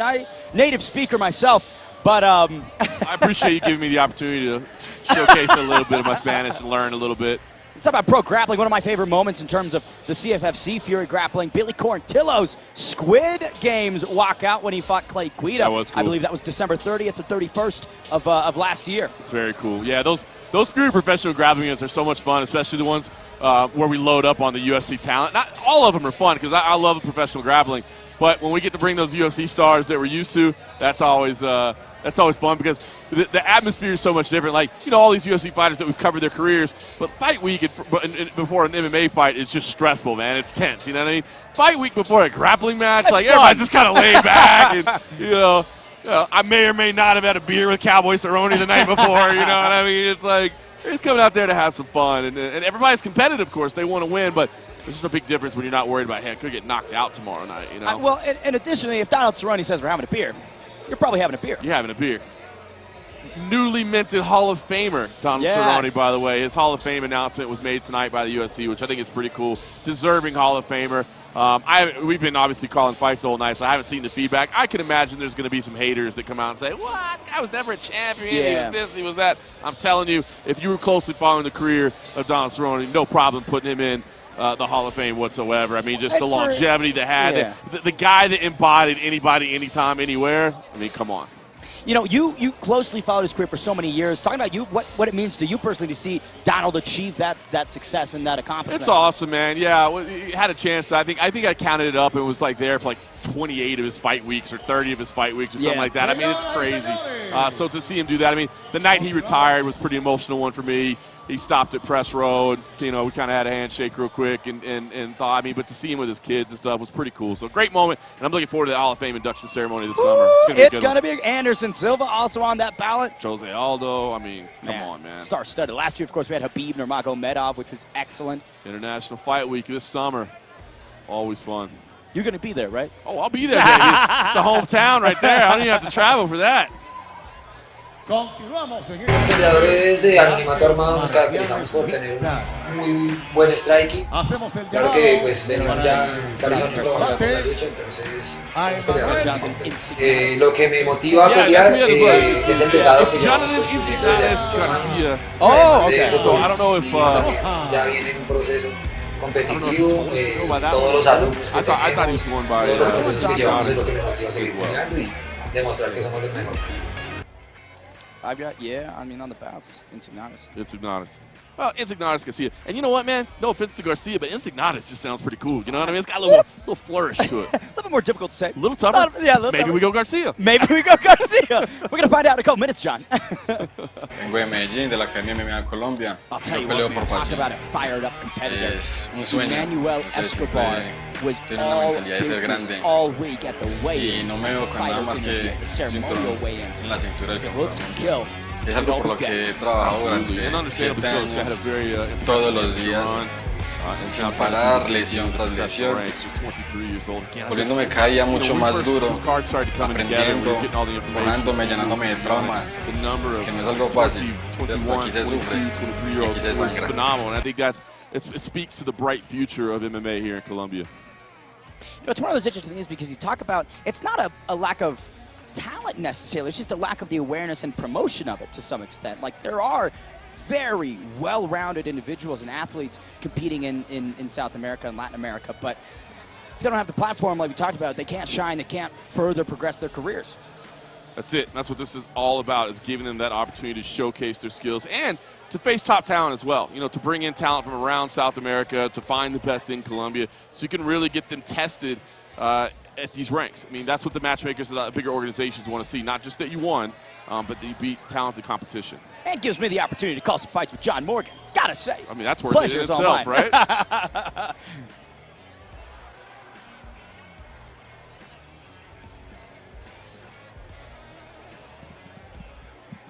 There you can see Emmanuel Escobar, rising star in the sea of Latin American fighters. Emmanuel Escobar was all business at the weigh-ins yesterday ahead of his pro debut here tonight. 7-1 as an amateur with 3 stoppages. He was welcomed into the MMA Colombia family and has been sharpening his tools ever since that. Long-term goals include an addition to the UFC roster. John, that journey continues here tonight.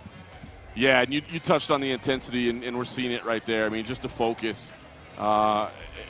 I mean, it's infectious, you know what I mean? You can just see it. You can feel that energy that he brings in there. So we'll see if he can deliver. Like I said, an impressive amateur career, you know, kind of established himself as a real prospect in the area. And now he's got an organization like Empire MMA to use, you know, to make those statements and to get himself to the next level where he ultimately envisions himself. And talk about the nitty-gritty. The accomplishments that this 23-year-old has amassed include Tapology's 18th ranked amateur flyweight in Latin America, as well as the 15th ranked amateur bantamweight, 2 divisions, top 20 in both. That's a statement that speaks for itself. It really does, and shows that he's got options available to him moving forward. One option is not cutting the lettuce. I mean, he's got some good hair upstairs. No, man, you put together some braids like that, you keep it. That's phenomenal. Yeah, whoever put his braids together deserves some credit as well. Fight night bonus. You know, we talk about a lot of these young athletes, you know, the athletic advantages that they have, but the sacrifices that they make as well. I mean, this is your youth, this is your adolescence that you are sidelining in favor of combat sports success and glory. Absolutely. You're not going out partying. We take it to the Burger King. Tale of the tape. Medellin versus Bogota in this matchup between Emmanuel Escobar and Jonathan Garcia Insignares. 23 on one side, 33 on the other. Another big age gap, 10 years. We'll say Garcia has the advantages in the reach and the height. Esquina Azul.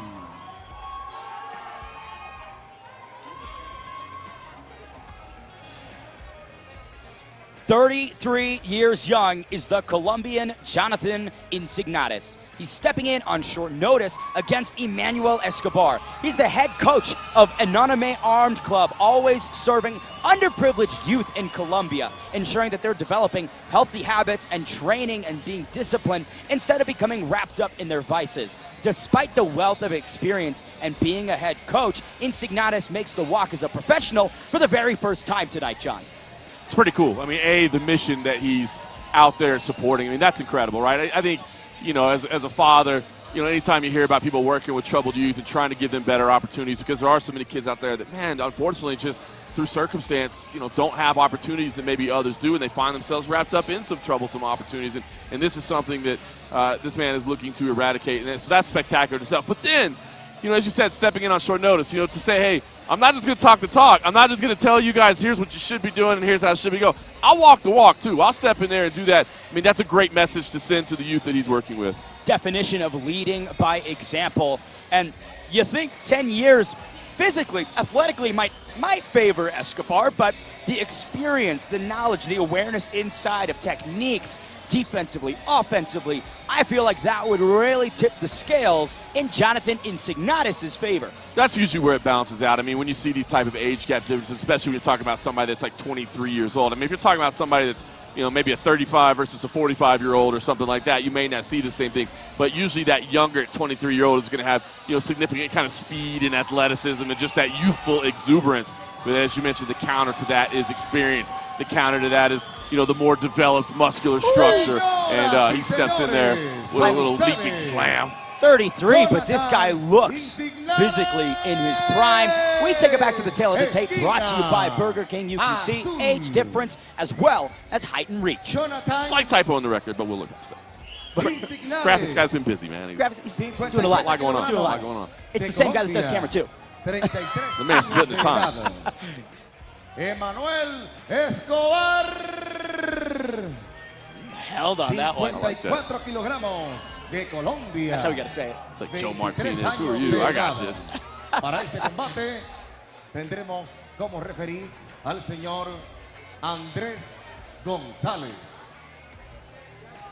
Insignares versus Escobar. Look at the intensity, the expression of Emmanuel Escobar. This is not a guy that you want to take lightly. Good touch of gloves, show of respect, continues that sportsmanship. Fired up and ready to go. I didn't notice we have two bald referees. It's the style then. The sign of the times. Touch of gloves there once again. Insignares takes the center. Escobar with a little pep in his step, John. Yeah, again, that youthful exuberance out there as a 23-year-old. Light on the feet, dancing around a little bit, kind of the longer, leaner frame. But nice opening leg kick there from Insignares. That was quick, too. I mean, the speed at which he unloaded it. Emmanuel's got his work cut out for him, but returns by his own leg kick. So he definitely was targeting that calf region. Insignares showing a couple feints. Still really maintaining that center quite effectively, but the second leg kick from Emmanuel Escobar. Catches his attention. Bit of a clash right here, John. Yeah, opportunity there. Wasn't able to capitalize on the caught kick, and now you see knees being driven up the middle there from Insignares. Big moment here. Can you get a takedown? What happens? And instead, they separate. That's where the head coach of Jonathan Insignares presents himself. Beautiful awareness in that situation. Then Chris combination on Escobar. Yeah, nice combination. Escobar, to his credit, swung back as well. Look at the spinning hook. He just misses there. Fantastic. Hey, 33, just a number. This guy's fighting like he's in his 20s. I love it. But, you know, we do have to... Oh, big knee. That caught Escobar's attention. Yes, it did. Insignaris has really shown some success with those knees. Escobar's really got to pay attention to that moving forward. Big kick right there. Escobar return. Have to also, again, consider the short notice nature of Insignaris' presence here. How is that going to affect the cardio, the stamina, as this fight wages forward? Absolutely. Oh, wow. Big exchange there. We talked a lot about it early. We've had so many nice finishes here that we haven't talked about lately. But remember, if you're just joining us, the altitude is a serious issue here. So stepping in on short notice, you do wonder all that gets amplified.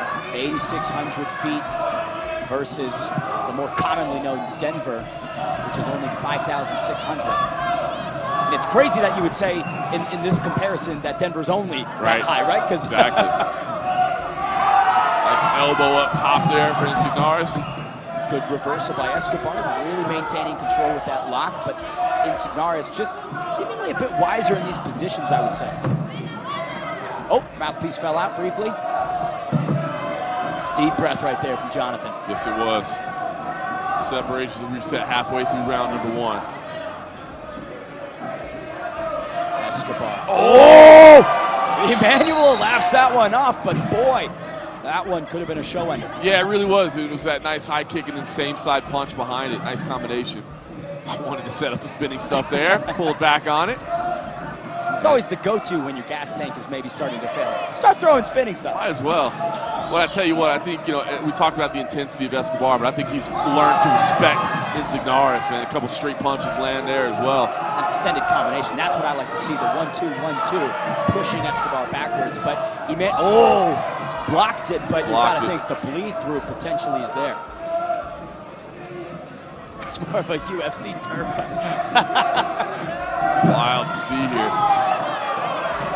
Continued aggression with those punches, straight shots down the middle, landing over and over. You see Escobar just a little hesitant at times, pulling back on those combinations. There's that nasty knee up the middle there as well. I think it's almost common practice in a lot of striking classes to conclude with a punch, right? Whether it be a jab or a cross, off the break, that's the time to strike. That's the time where the defenses might be at their lowest. Emmanuel Escobar, kind of hands low when he's trying to back out. Yeah, and he just, to be honest with you, Escobar just doesn't look comfortable right now. I think he's a little bit surprised in what he's seen from Insignaris, stepping in with the knee there as well.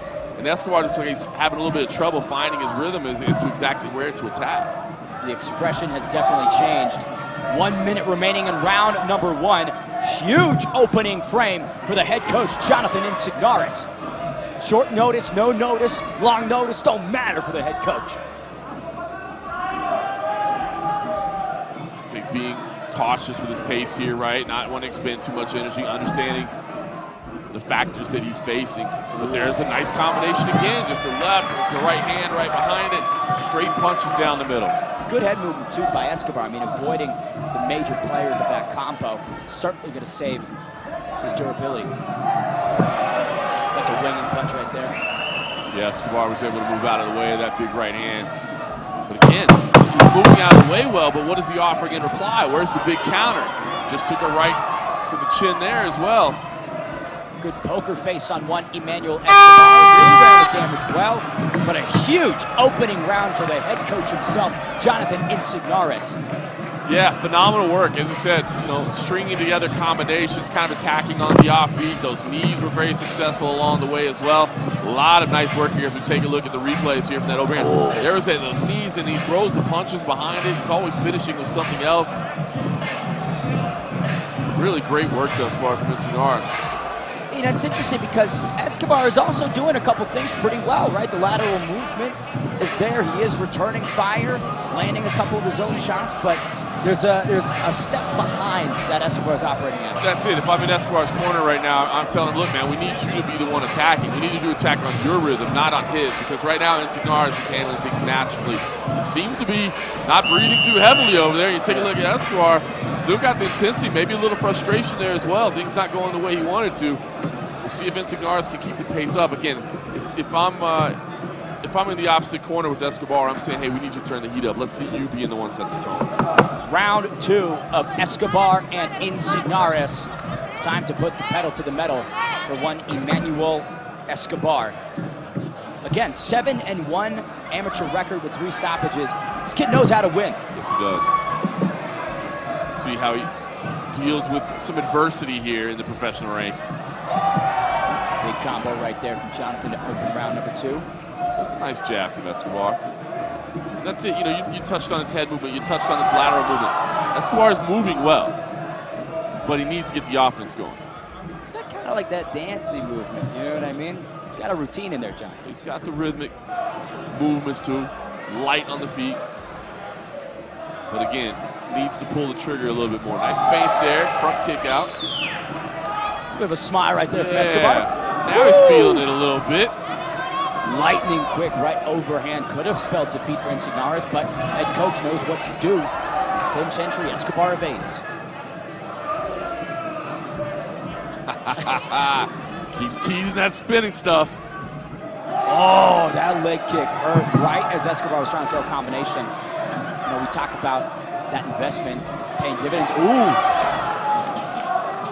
Yeah, Escobar had one of his own there as well. Again, it means light, moving very, very well. But Insignares not wasting any energy, not wasting any movement. You know, it'd be interesting to see Emmanuel Escobar put Insignares on the back foot, maybe pressure the older man, try and get him against the cage. I agree. And I think that's what he's got to do. He's got to be on the front foot. He's not doing that right now. Spinning attempt by Escobar. Just short on that one. He's trying things, John. I like that. And you got to. I would like to see him move forward and attack a little bit more. Goes good leg kick. 3 minutes and 20 seconds left in round number 2. Escobar. Oh! Head coach Short briefly shot, stumbled. Insignares, who knows how. Popped right back up and landed a right hand there. So a short shot dropped him for a second. Now he's taking a couple deep breaths as you take a look and see if he can clear the cobwebs. He did pop back up pretty quickly. See Escobar pointing at him, and all right, high five, saying we got ourselves a fight. So a lot of time left here in round number 2. Probably the moment where Escobar should really start putting the gas in. You know, you briefly heard him. Oh, now Insignares is opening up. Yeah, I mean, that's the first real successful moment you've had in terms of offensive striking attacks, but you got to build on that. Instead, he's allowed Insignares to really kind of catch his own rhythm. 2 minutes 40. Again, we simply don't know the health of Jonathan Insignares. Maybe he still briefly stumbled. I mean, head coach got a good poker face, but there was a stumble right there. Yeah, Escobar just missed on a huge right hand here. He's doing a better job of trying to set the tone, and Insignares trying not to waste too much movement. We understand what he's up against on short notice, but he is starting to take a few deep breaths as you see there. Highly touted, decorated amateur Emmanuel Escobar facing some serious adversity from the longtime head coach tonight. When you talk about tests, I mean, this is one that you would want to pass. A head coach of a gym, if you can get a win over him in your debut, it kind of sets the scene. Absolutely. As we said, you know, the 10-year difference, you're not fighting another kid. You're fighting truly a grown man, you know, that's been around the game for a while. So. Ooh, big shot by Insignares, millimeters away. 1 minute 40 remaining in round number 2. Again, common consensus is Escobar needs to go just a little bit more. Yeah, a minute and a half remaining. He's starting to have some success here. Insignares answering back though. When Escobar does press forward, he does have some success rate. It's just when he tries to counter on Insignares, that's when it doesn't go his way. So I'd like to see him continue to be first. That left leg of Emmanuel Escobar. Gotta wonder where it's at with all the damage accumulated. Oh, nice right hand there. Now you're seeing Insignares take a couple deep breaths, though. That was a labored return to the center. Oh, yeah, you're certainly seeing that. Mouth wide open, taking a few deep breaths in there. That short notice, you knew it was going to set in at some point. And now is the question, can Escobar capitalize? Nice strikes exchange there. Escobar still looks very light on his feet. Odd Whoa! lateral movement, misses on the spinning kick, but he's trying it. He had to give one back, John. He had to try his own.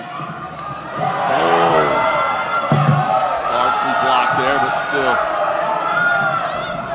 Jumping knee attempt by knee Escobar. misses. But I like it. I like it. Mix up with that. Oh, big shot to the body there. Oh, Insignar is teeing off. Escobar trying to circle out, but really eating some shots. Closing moments of round 2, 10 seconds left. Once again, Insignar is largely in the driver's seat. Oh! Brief stumble. Yeah, a little stumble there at the bell, kind of after the bell. Unsure if that was by way of a strike from Escobar or maybe just off balance. It seemed like he was just trying to pull back because they were throwing strikes right there and he kind of found himself off balance. I wouldn't score that a knockdown. I don't know how the judges feel about it. Here are some of the highlights from round number 2. Front kick right there from Escobar. But again, just not enough in terms of the striking numbers, I would say. That's the problem, is the amount of volume. So we'll see. That's an interesting round there. Insignares has some nice flourish at the end there. He really did. Scored with some nice shots there. Just going to be where the gas tank is. Again, I want to see Escobar turn things up here in round number 3. Really increase the output. You can see right now. I mean, but, you know, big difference between what Insignares looked like after round 1 and what he looks like after round 2. The fatigue is setting in. You saw the gesture from his corner there, talking about the knee once again. He had a lot of success with the knee early. We'll see if he goes back to that more often. But some deep breaths there, kind of leaning against the cage. I mean, some equal deep breaths from Emmanuel Escobar as well. I mean, these guys have expended the gas tanks a considerable degree, but it's time to shine, Emmanuel Escobar. Top 15, top 18. You've got 5 minutes to prove it. Yeah, if Escobar thought he was getting something easy here tonight, that is not the case. Flashes out that front kick, just missed.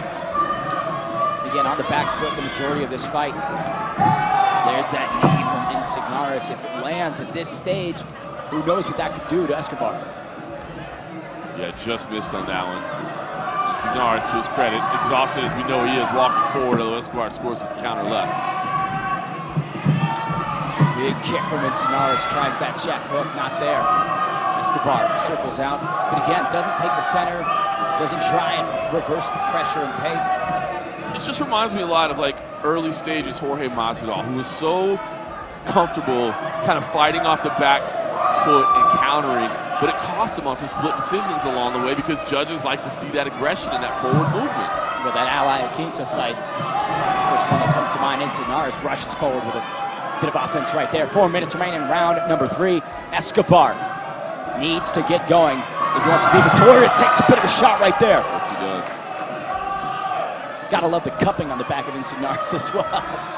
Does that help? I have no idea. It always looks weird, though. I'll tell you what. People believe in it, but it just looks odd to me.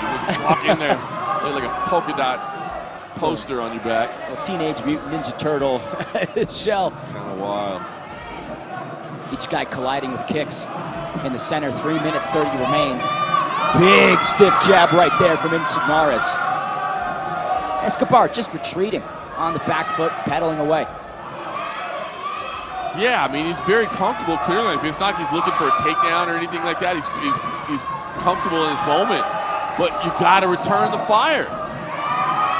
Insignares, again, the one setting the tone, the one walking forward, the one that's pushing the pace over and over. And unsurprisingly, the technique stays tight. It stays, pretty close to the body in those moments. You see Emmanuel Escobar kind of wildly wing the hands, but Insignares keeps it all inside. Just speaks to the 10-year difference. Yeah, it's just very efficient in everything he does.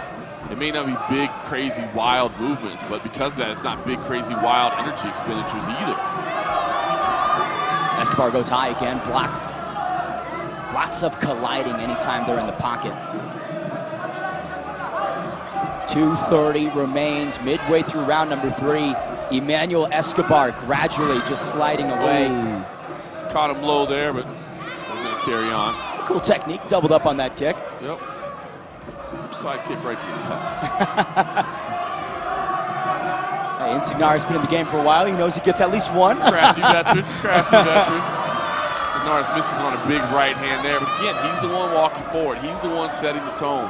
And there's no return from Escobar on those big movements. When Insignaris does throw big, Escobar's got to capitalize and make it count. Oh! Nice right hand there from Insignaris. It just seems to me that all the best strikes are being landed by Insignaris. Now, I don't know what the judges are seeing, if they're seeing it the same way we are. Leaping knee there. Didn't get it up very high, but it worked because as he came down, he landed that right hand. It's a really great tactical battle where we see where Emmanuel Escobar is at. Obviously, the debut, coming off of a successful amateur career. Make no mistake, head coach of a gym. That is a very, very hard task. But hey, lands with a check left right there. And listen, I mean, coaching does increase your skill level, there's no question about it, because you're being forced to properly explain how techniques are done and to demonstrate it. And I think that really does help your own game as well. 1 minute, 10 seconds remain. Oh, Escobar opening up! Maybe, you know, a minute remaining to say, let's get it done. We saved it all for this. Jonathan Insignaris is cut open right now. Some blood pouring down that left eye. Escobar with 60 seconds left. Time to leave it all in. Oh, big right hand. Escobar, I mean, trying to come alive here. Again, he's had some moments, but I just feel like the volume and the better strikes have been from Escobar.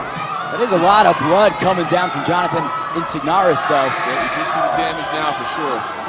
30 seconds left. Emmanuel Escobar shoots a takedown. Body lock. Can't quite get the action to the ground, though, spinning on the feet. And Insignaris stays upright. 20 seconds, time for a Hail Mary blow. Big shots right there in the pocket. Emmanuel Escobar connects with a right hand. Nice right hand there. Final 10. Escobar has one big shot that connected. 5 seconds. Bit of a sneaky blow right at the end there from the youngster. Trying first of all, trick the veteran. Don't high-five somebody with 5 seconds left in the fight. I'm just going to throw that out there, right? But yeah, be careful because you might get a cheap shot in there. I think that was a little bit of a cheap shot, but hey, all's fair. As we take a look at some of that action here from round number 3. Listen, I think this is a tricky one for the judges. I really do. I think that first round was a clear Insignaris round for me, but round 2 and round 3, I'm not sure, to be honest with you, because again, I felt like Insignaris was the one that had these bigger moments like that. The nice right hand that scored, and the Escobar's just volume wasn't quite enough, but he did get a lot of damage there late. You saw the blood streaming down. I'm really intrigued to see which way the judges go on this. It's certainly a power differential, and you know, it's one of those moments where 30 seconds left in a fight where it is so closely contested. Takedowns, is that the highest fight IQ move you could make? Clearly, Emmanuel Escobar believes his pro debut is going to come up with a win. Jonathan Insignaris there, he's waving his finger. He says no. Yeah, look, you know, climb the cage. I get it. It was a nice performance, and I would not be shocked if judges award him 2 and 3 and he takes home the victory. But I would also not be shocked if one of those rounds doesn't go his way. And if round 1 was a clear Insignaris round, then Insignaris' finger wave is correct. You know, obviously it all just falls back onto the criteria that which the judges are operating on. My personal metric, I would say, the more consistent fighter was Jonathan Insignaris. Large parts of the round, he was controlling. He was landing the better shots. I would say that when Escobar connected, bigger blows. Obviously, there was a laceration on Insignaris, but it's hard for me to reward that over the body of work that Insignaris did over the 15 minutes. I'm looking over at the scoring table as they're adding up the DS's and the Nueves. And they're taking a second with it. So got a couple TI-84s out. They're really trying to crunch the numbers, John. Looks like we have everything totaled up. I'm intrigued by this one. I really am. I'm intrigued by this one. Either way you cut the cake, whoever walks home the victor. Emmanuel Escobar, clearly some areas of improvement that the team can address and rectify moving forward. Again, 7-1 as an amateur. This is his pro debut. There's a very long career left for Escobar to close those holes. And look, you know, everybody wants the quick finishes, but 15 minutes of experience is valuable as well. So, Señoras y señores, against the head coach. I got to keep mentioning it. It's so impressive. Jonathan Insignaris. Emmanuel Escobar clearly very shocked by that decision, but Jonathan Insignaris, the victor on short notice over the youngster.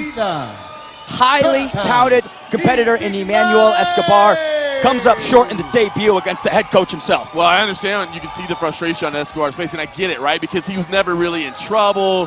He was clearly comfortable at all times, but I think when he goes back and watches this, he's going to see maybe there were some moments, that volume output. I'd be really interested to know what our Spanish language counterparts had scored as well. We'll have to ask them afterwards how they scored it. Obviously, Insignaris felt comfortable with it. Escobar thought it was controversial, but I got to be honest, I think we kind of foreshadowed it there. I think that volume just wasn't quite enough in some spots.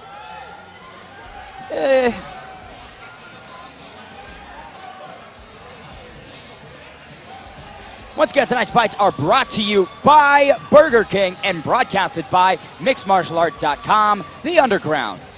Honor and a pleasure to have the editor-in-chief of such a site, John Morgan, here with me, Ben the Bane Davis. What a fun night in Bogota we've had. I mean, lots of finishes, lots of exciting back-and-forth scraps, the emergence of some future stars potentially, and some veterans holding their own.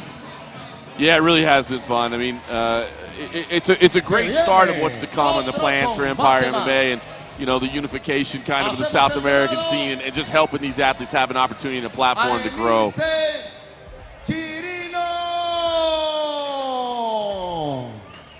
Esquina Roja.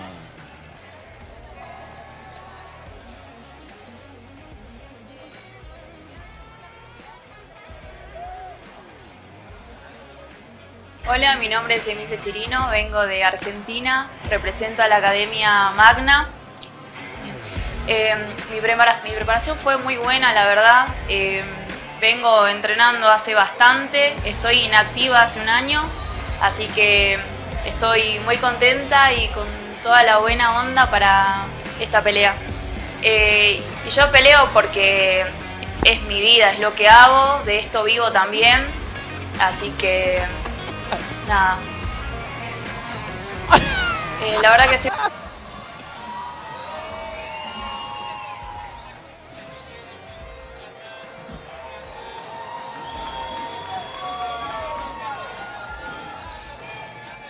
Here she is, Laura Canaan. First time the 24-year-old makes the walk as a professional, but she is no stranger to the scene.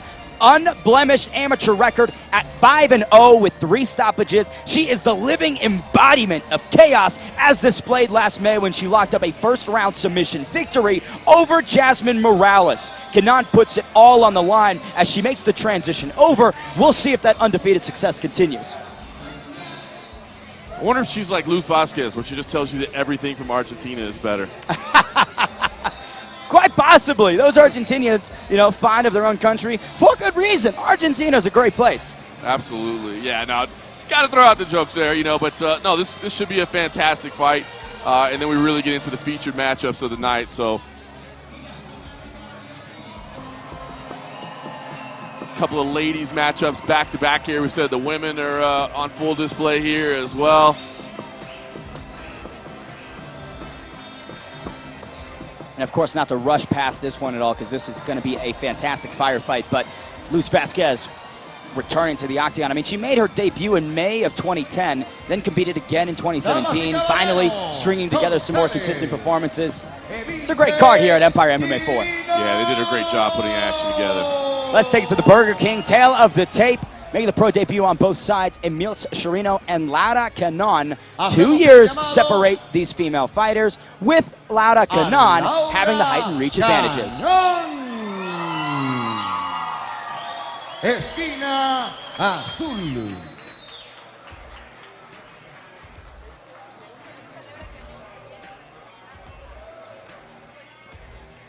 4 años. El día de hoy estaré debutando como profesional, muy emocionada de dar un gran espectáculo, de darles un gran show, a demostrar la mente y corazón de mi A lot of love from the home field here. Bueno, considero que tengo muchísimas herramientas, una peleadora. Really is. The crowd just anticipating the walk out here, they're cheering her name. Desde el strike, desde la lucha, el jiu-jitsu.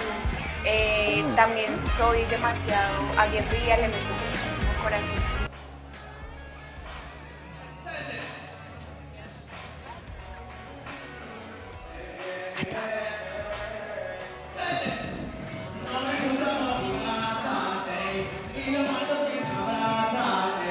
Mrs. Immaculate, 5-0 as an amateur, now transitioning over to the pro scene. Laura Canaan, Tapology's 63rd best Latin American female fighter pound for pound. That list is comprised of hundreds of athletes being in the top 70. That's an honor and a pleasure she should have. 3 finishes, 2 sub-wins, and 1 TKO. This girl's a finisher, John. She really is. You like to see that, right? Not just getting wins, but also getting fights done. I mean, that's what fight fans want to see, right? I mean, not that some of the most classic fights in history have been, hard-fought decisions. It comes down to the wire, split decision. I even saw Corey Sandhagen pick up a decision win earlier this evening over Marlon Chito Vera. But come on, man. At the end of the day, fight fans want to see knockouts. They want to see submissions. They want to see those finishes. Of course, high expectations has crushed some tonight and really blemished for others. We'll see whether or not that continues for Laura Canaan. Born and bred in Colombia as well. I mean, you have the advantage, of course, being from this country, experiencing the elevation on multiple occasions, training at the altitude. Yeah, a couple of those early wins by guillotine choke, so keep an eye out for that. Kind of a position that she's familiar with, a little go-to. And coming into this with the mentality of an undefeated fighter, I mean, we talk about that level of confidence you are just oozing. Clearly you can see she is ready for war tonight, John. I mean, like the halter top rash guard there, I mean, setting some style as well. Sí, señores. She's bringing some flair. Laura Canaan and Michelle Casimiro got to teach a fashion class. That's all I'm saying. Laura Cañón, 61 kilogramos de Colombia, 24 años de edad. Emilce Quirino de Argentina, 61 kilogramos, 26 años de edad. El referee para este combate es el señor Tommy Santana. Tommy Santana back inside the octagon here. Third man in for this highly anticipated bout between Emilce Quirino and Laura Canaan. Bit of background on Emilce. She talked to us about her other interests in terms of sports and activity. Lifelong hockey player and a belly dancer. Interesting background to have for the Argentinian. Yeah, we had to get that one translated a couple times to make sure that we had it. We were like, wait, did you say? Okay, just want to make sure. Those passions and pursuits require a lot of dexterity. I mean, hockey got to have great balance. I imagine she's going to bring that into this fight tonight. See Canaan popping out that jab to start out with. Laura Canaan really comfortable on the feet. Beautiful evasion. Emilce sneaking some leg kicks in there.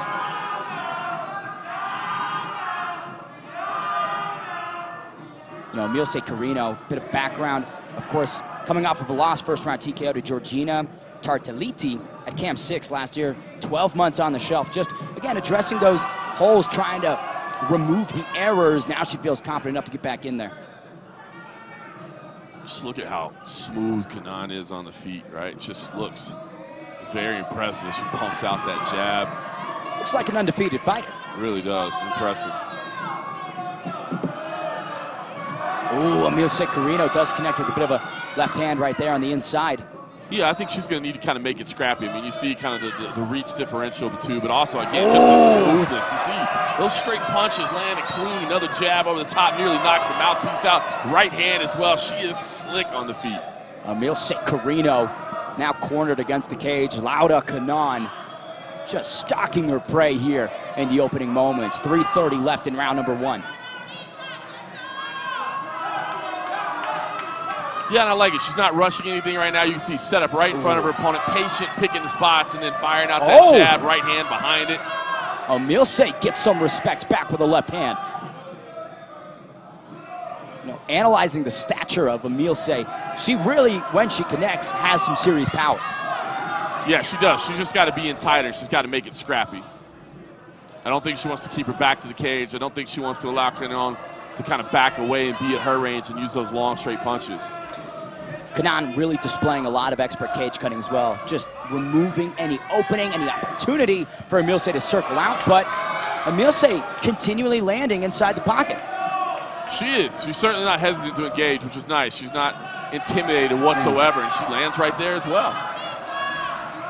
But continues to find herself trapped up against the fence here.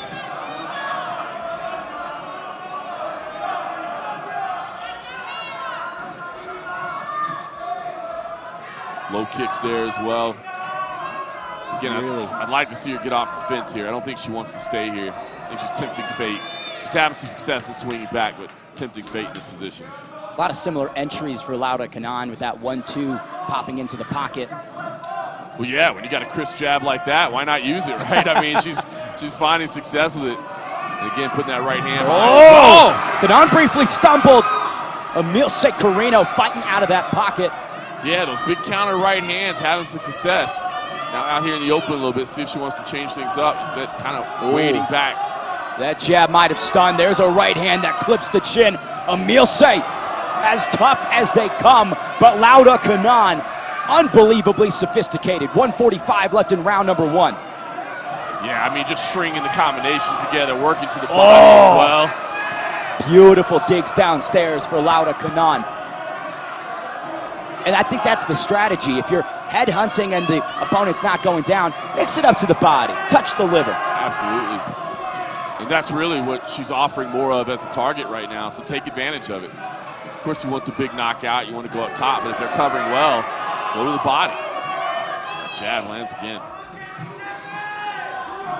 Such a tactical stalemate in these moments. I think that power of Emilce is giving Kanan something to think about, but certainly not deterring her offensive assault. I mean, look at this, unloading with the combination. Yeah, clean uppercut there as well. Wow, big right hand scores. Carino swinging back. She's got power in those hooks, but she's fighting on grit and grit alone. She really is. I can respect it. Yeah, look at these combinations. Beautiful work. Oh! Yeah! Oh! Spinning kick to the body, shut her down. Laura Kanan, first round TKO. The marauder of the midsection buttered up the body. That's it. Vicious shot there with that spinning kick.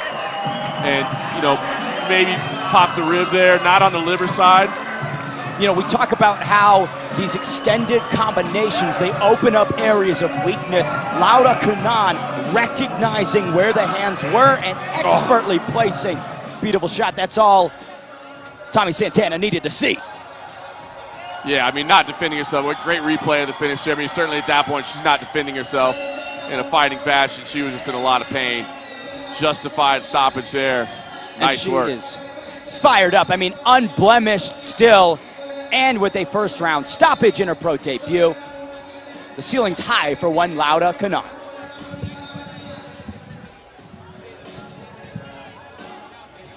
Smiles all the way around. A little bit of damage there. Look, that right hand was doing some damage for Emilce. But now all smiles. You know, look good. Again, smooth. Yeah, you see, she's throwing the combination. She looks smooth on the feet. But I love the fact that it was the boxing on display the whole time as she turns to that spinning kick to get the finish. And spectacular one at that. Highlight reel stuff. Emilce made the trip in from Argentina and showed her toughness and her worthiness of being here, but there's your victor. Laura Kanan, 24 years old, undefeated as an amateur, now undefeated as a professional as well. We'll take it up and make it official. Señoras y señores, y en este combate, la ganadora es Laura Kanan. Knockout técnico, patada al hígado. Laura Kanan. Big win there for Laura Kanan. Respect between the two. Laura Kanan, first round TKO. How are you feeling right now? Laura, segundo round TKO, ¿cómo te sientes en este momento? Es muy difícil describir lo que siento en esos momentos. Estar aquí no es fácil, por eso siempre tengo muchísimo respeto con mis oponentes. Ustedes ven aquí de pronto 15 minutos de trabajo, pero esto es un trabajo que viene de meses, de sufrir, de llorar, de sangrar. Las artes marciales es un deporte hermoso. Siempre le digo a las chicas, más allá de venir aquí a competir, es para que tengan ese empoderamiento que sí es real, que en una situación de vulnerabilidad ustedes se sientan fuertes, poderosas. Y para no extenderme más, un agradecimiento muy especial para mi familia, mis amigos, We're pretty much just happy about it. Ladies and gentlemen, Laura Kanan! Translator didn't even try on that one. He just shrugged his shoulders. He's like, come on, man. What do you expect me to do out here? I can't remember all that. But at least the local crowd here and our Spanish-speaking audience got to soak in that incredible speech there from a very happy, very victorious Laura Kanan. What a fantastic finish that was. Highlight reel stuff there.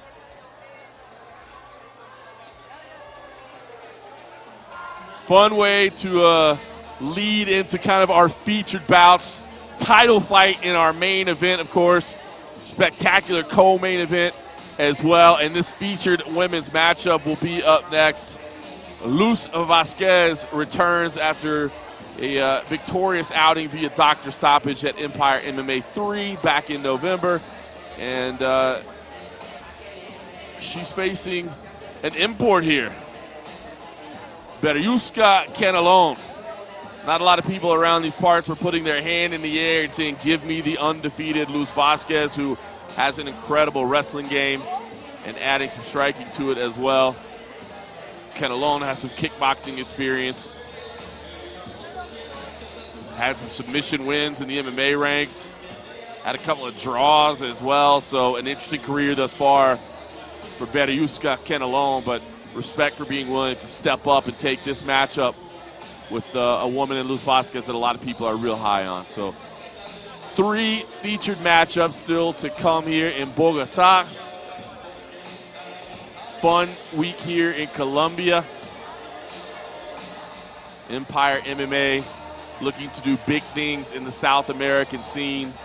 Based here in Colombia, but inviting talent from all over the continent of South America to come and use this platform. Take this opportunity to display your skills, to test yourself, to try to get yourself to that next level as the sport of mixed martial arts continues to evolve. Obviously, Brazil has a very steeped history here in South America, but the rest of the continent is still kind of developing a little bit, maybe a little bit behind, but you've seen the amount of young talent on display here tonight.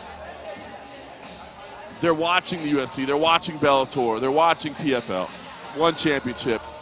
They're seeing all these high-level organizations, and they're learning from it. And they're getting better all around the continent. And while Empire MMA certainly wants to feature talent from Colombia, it's about the entire continent and really helping these athletes here get an opportunity to get themselves to the next level. And Laura Kanan, she made a statement tonight with that finish and made a statement so long that her translator just gave up.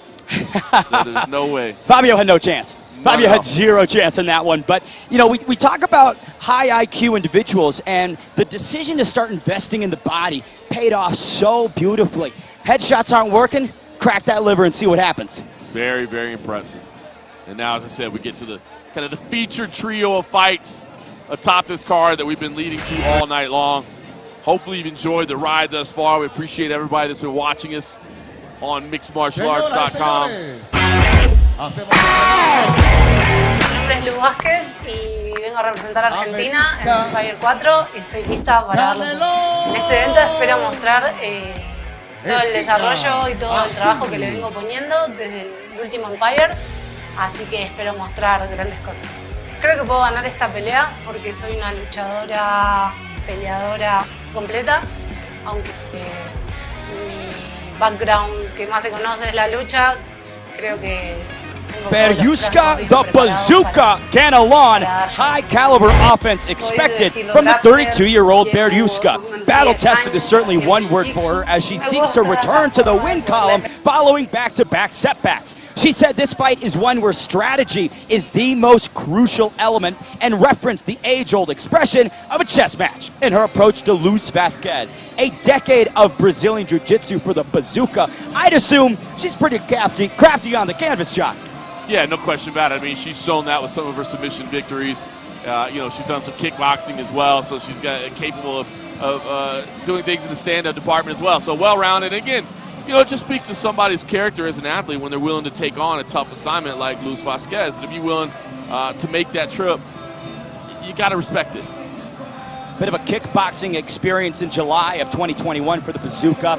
Love the dedication to really improve in all aspects of mixed martial arts. You can't, like you mentioned earlier in the broadcast, be just one discipline anymore. That's not how the game works. And at her age of 32, the fact that she's still working, still improving, still actively searching how to better herself speaks to her testament as a fighter. Tough assignment today. You assume she probably thinks that she's going to be facing a gritty, tough wrestler, and she is. But as we mentioned off the top, Luz Vasquez said, hey, a lot of people don't know my first martial arts was actually Taekwondo. I've actually got quite a varied striking attack that I can implement as well, and I haven't gotten to show a whole lot of it yet, but maybe tonight's the night. Maybe tonight is the night. Will mention, last anecdote about the Bazooka, her 2 submission victories have come both in the first round. One was an arm triangle back in April of 2019, and the most recent one in 2020 was a rear naked choke over Emily Centeno, who was 2-0 at the time. Bazooka's used to defeating undefeated foes.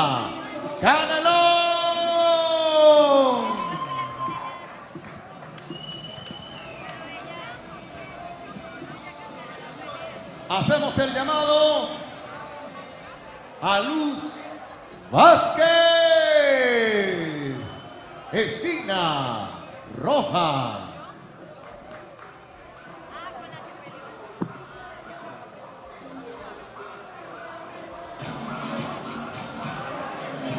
The undefeated and highly regarded Luz Vasquez returns following her brutal second-round stoppage in November of Nubia Nascimento. Making the mixed martial arts debut in May of 2010, the former Olympic hopeful relentlessly pursued the highest thrones in wrestling and over the last few years has redirected that passion to mixed martial arts. She was a staple of the Argentinian national wrestling team and secured a bronze medal at the Pan American Championships in 2022. But John, like we've been talking about all night, she says that she wants to strike here in this featured fight.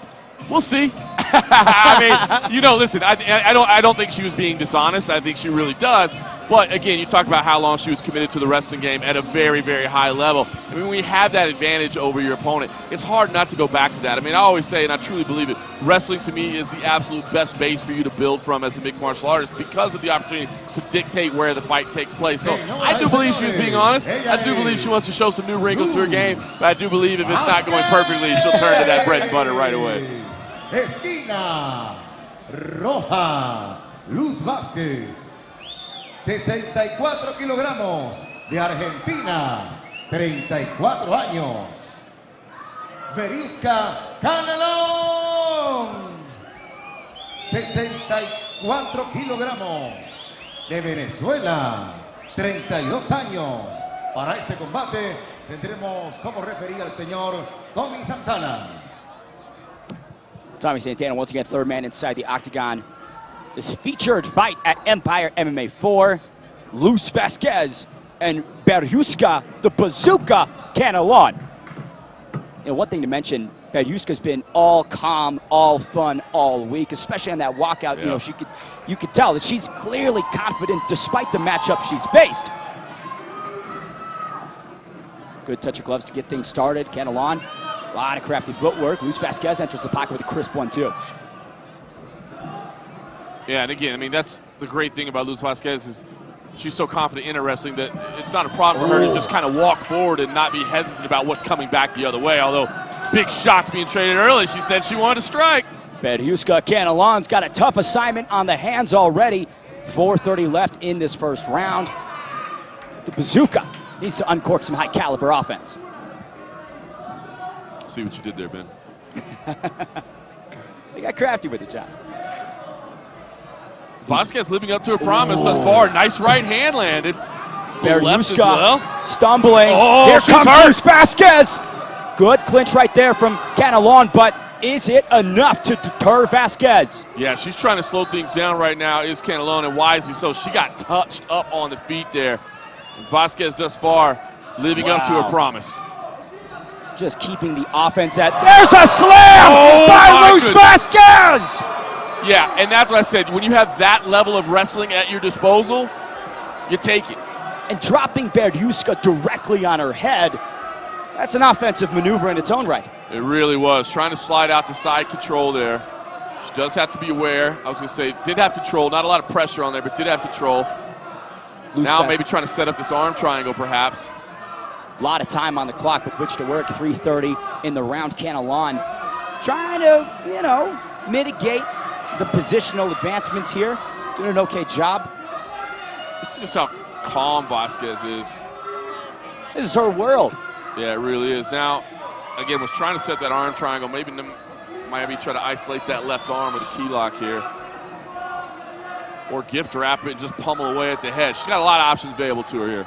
10 years of Brazilian Jiu-Jitsu for the Bazooka Canelon. Got to think she's pretty well adjusted to these positions and is having her awareness, but Vasquez working on that left arm, John.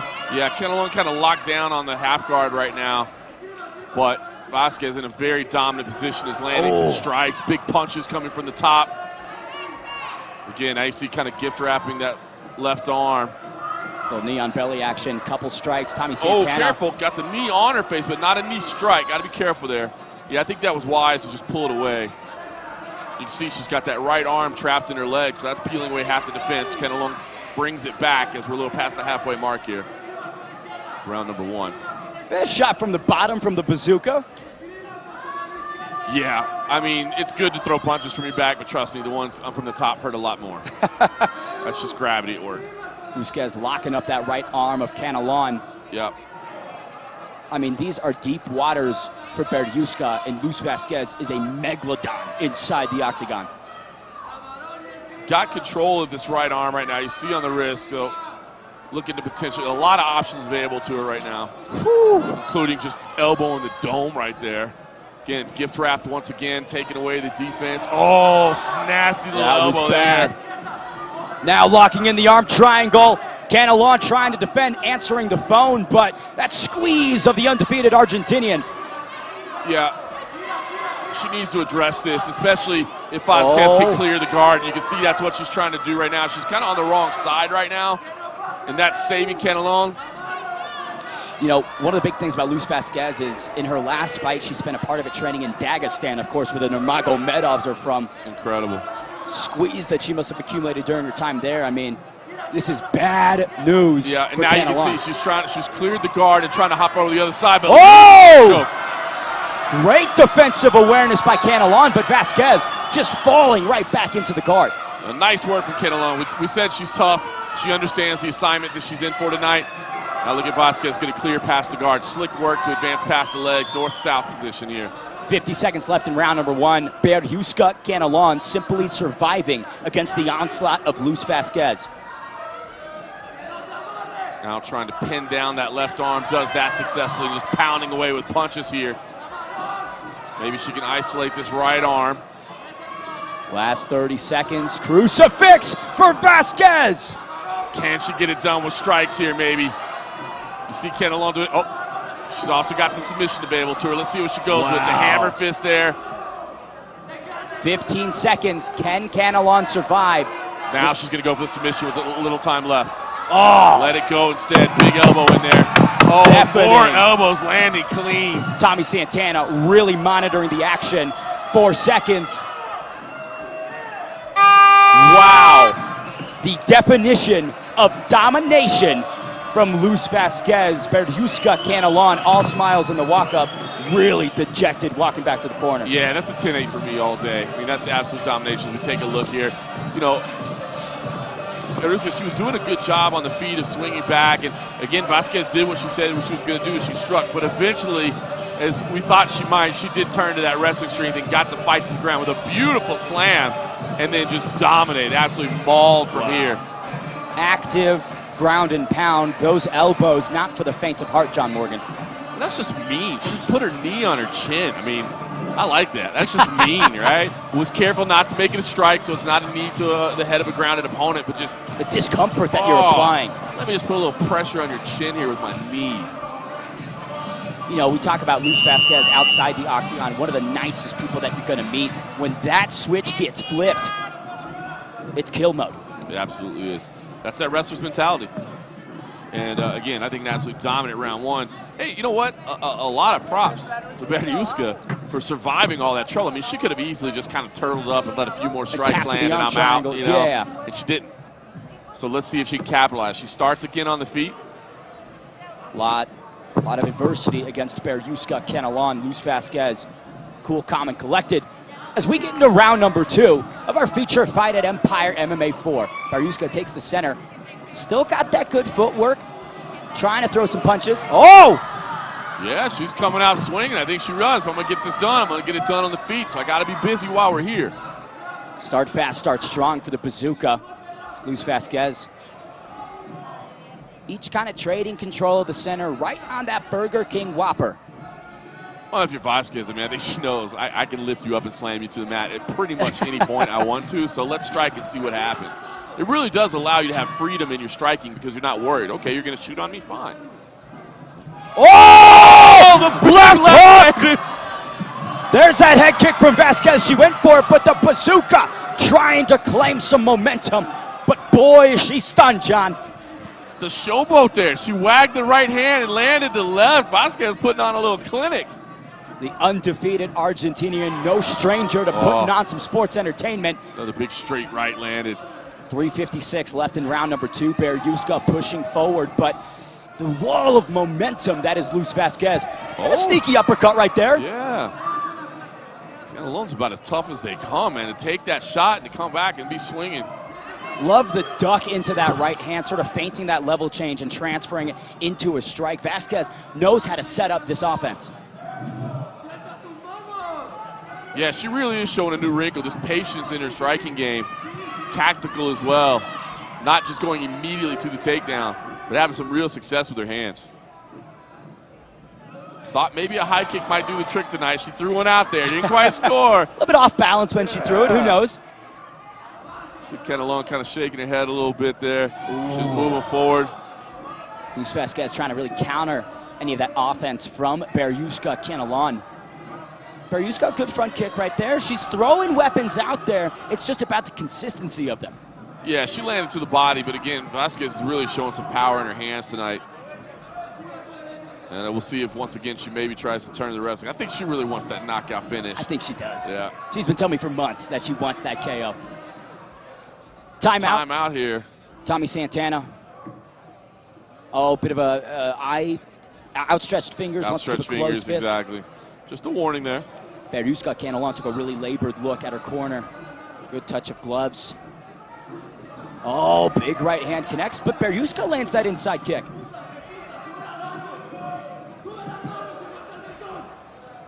Vasquez, as talented as they come, says that she wants a UFC championship by the time it's all said and done at 34 years old. You know, it's time to really put that career into motion, John. And she knows it. She understands. She's not unrealistic about the time that she has left in the sport, so it's important to her that she gets good results every time out. She did land a nice combination there, but there's Canelon answering back as well. Luz Vasquez briefly stumbled. The bazooka really tried to make that moment count. Yeah, got a little bit careless there in her attack there and almost paid the price for it with a big uppercut from Canelon. Vasquez just out of the way. Continues to reach forward with those outstretched fingertips. You need to be real careful about that because the last thing you want to do is give up a point. 90 seconds remain. Big right hand stuns Canelon. Luz Vasquez, just a meteoric cross. Every time it connects, you can see Beruska responds. Good leg kick right there from the cannon. Oh, right hand from Luz. There's a knee up the middle. Vasquez retreats. Yeah, and Vasquez looks like she's slowing a bit to me. I think she's losing a little bit of zip on her strikes. And I would say maybe it wouldn't be a bad idea to return to the wrestling. She's got the dominant edge there. She did so well in the opener. Not that she's doing bad here. But there's just a slight regression from round number 1. Absolutely, and the way Canelon continues to engage and attack, I just worry she might be opening herself up for something. So Vasquez with the clinch right here, a little knee to the body, backs away. Deep breaths by both for sure at the exit of that clinching sequence.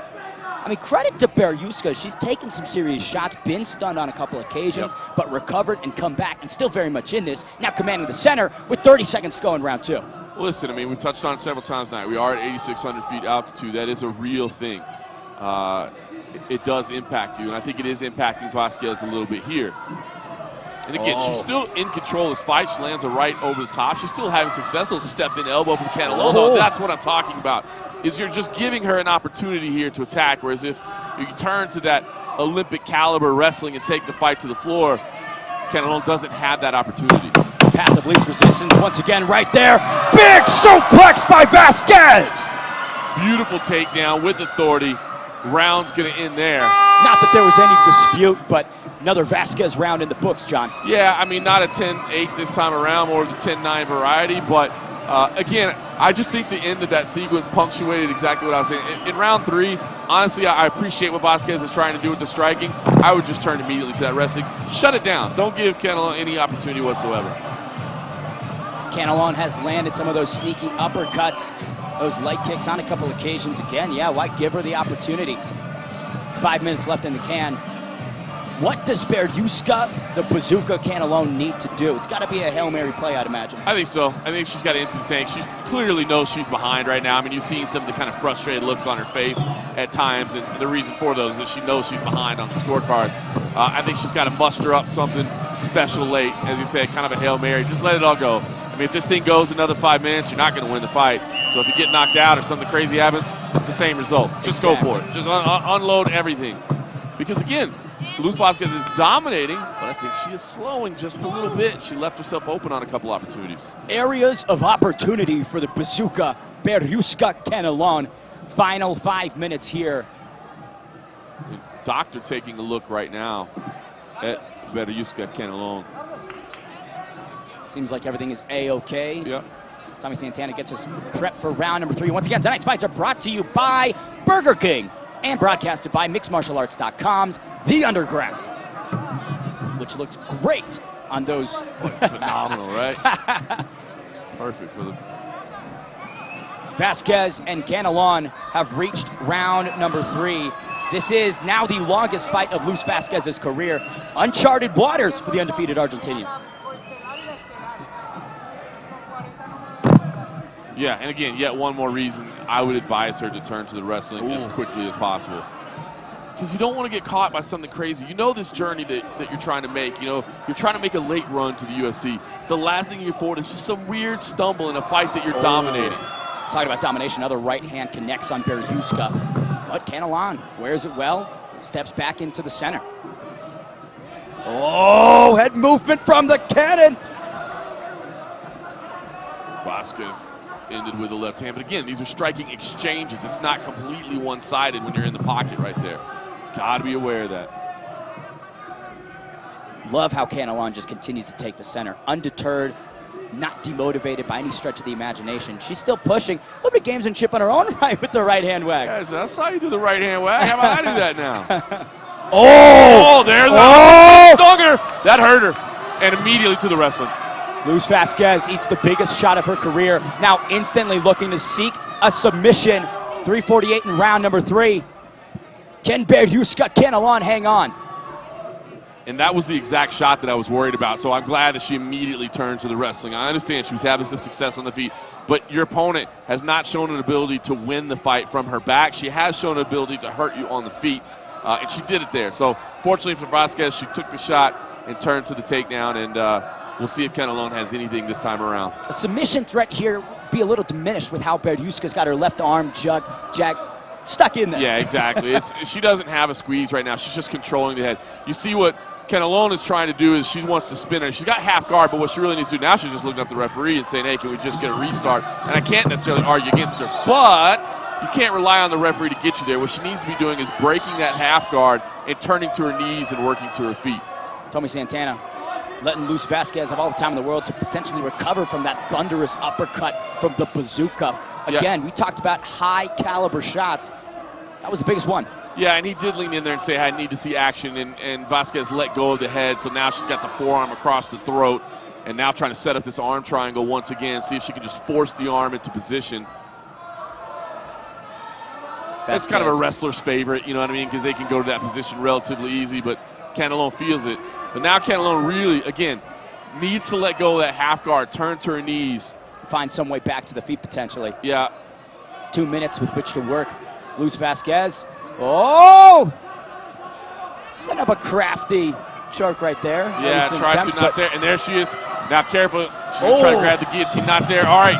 A little more than 2 minutes remaining. Let's see what Canelón brings. Final moments of round number 3. Beriuska putting it on strong to the undefeated Argentinian. Yeah, I mean, that shot she landed earlier was almost a game changer. She's got to have some confidence in that. As frustrating as the entire fight has been, although Vasquez now with the straight right hand. That power carries all the way through the 15 minutes. I mean, look at the back, the athleticism that she's got from wrestling.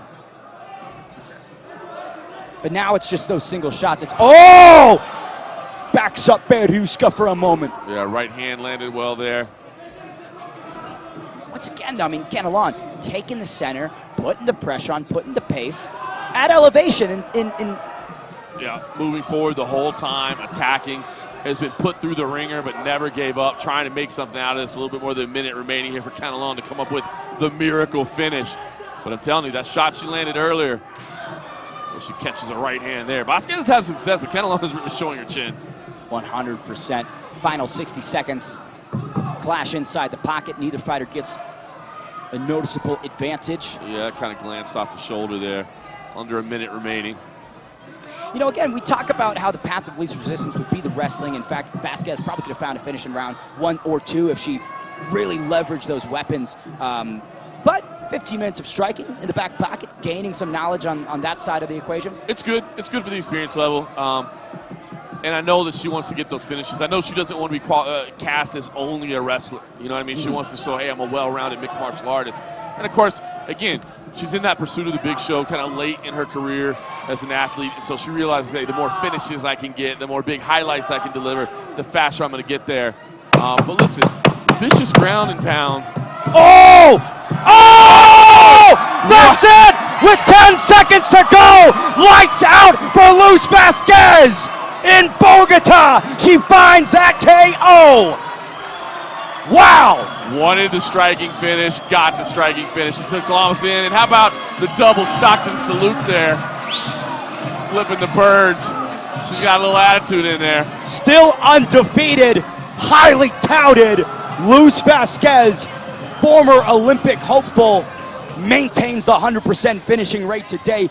All respect to the bazooka Beriuska Canelón. Wore the damage, was in the fight, came back in so many moments. Big uppercut could have changed the momentum, but Vasquez reigns supreme.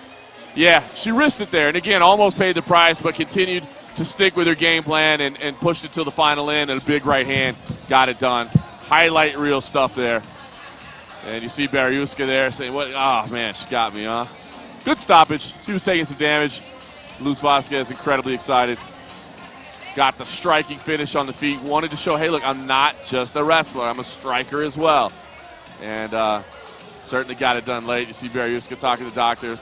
Said, yeah, I know. I'm okay. Gamer. I mean, she took some damage and nearly threatened late.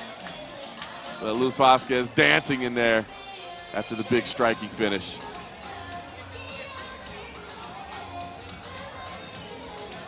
Frustrated there, Beriuska, but hey, listen, she made a nice account of herself tonight. No shame in her performance this evening. As durable as they come. Really could have bowed out a lot earlier when she was in some precarious positions. Didn't. Came in and put on a show, and that's why she's getting some respect right now from Hector Castro, deservedly so, and respect between the two as well. And Luz Vasquez said, look, I got striking. I'll show you tonight. She did it. Even as I continue to recommend that she go for the takedown, I don't need to. They can land these hammers as well.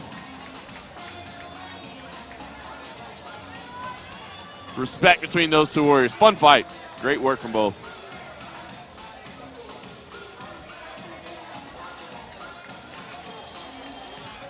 Señoras y señores, y la ganadora de este combate es Luz Vázquez de Argentina. Knockout por un puño.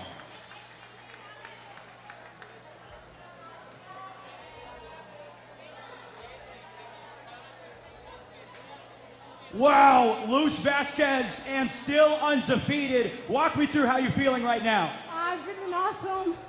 Bogotá is hard, motherfucker. Bogotá es duro, la hijo de puta.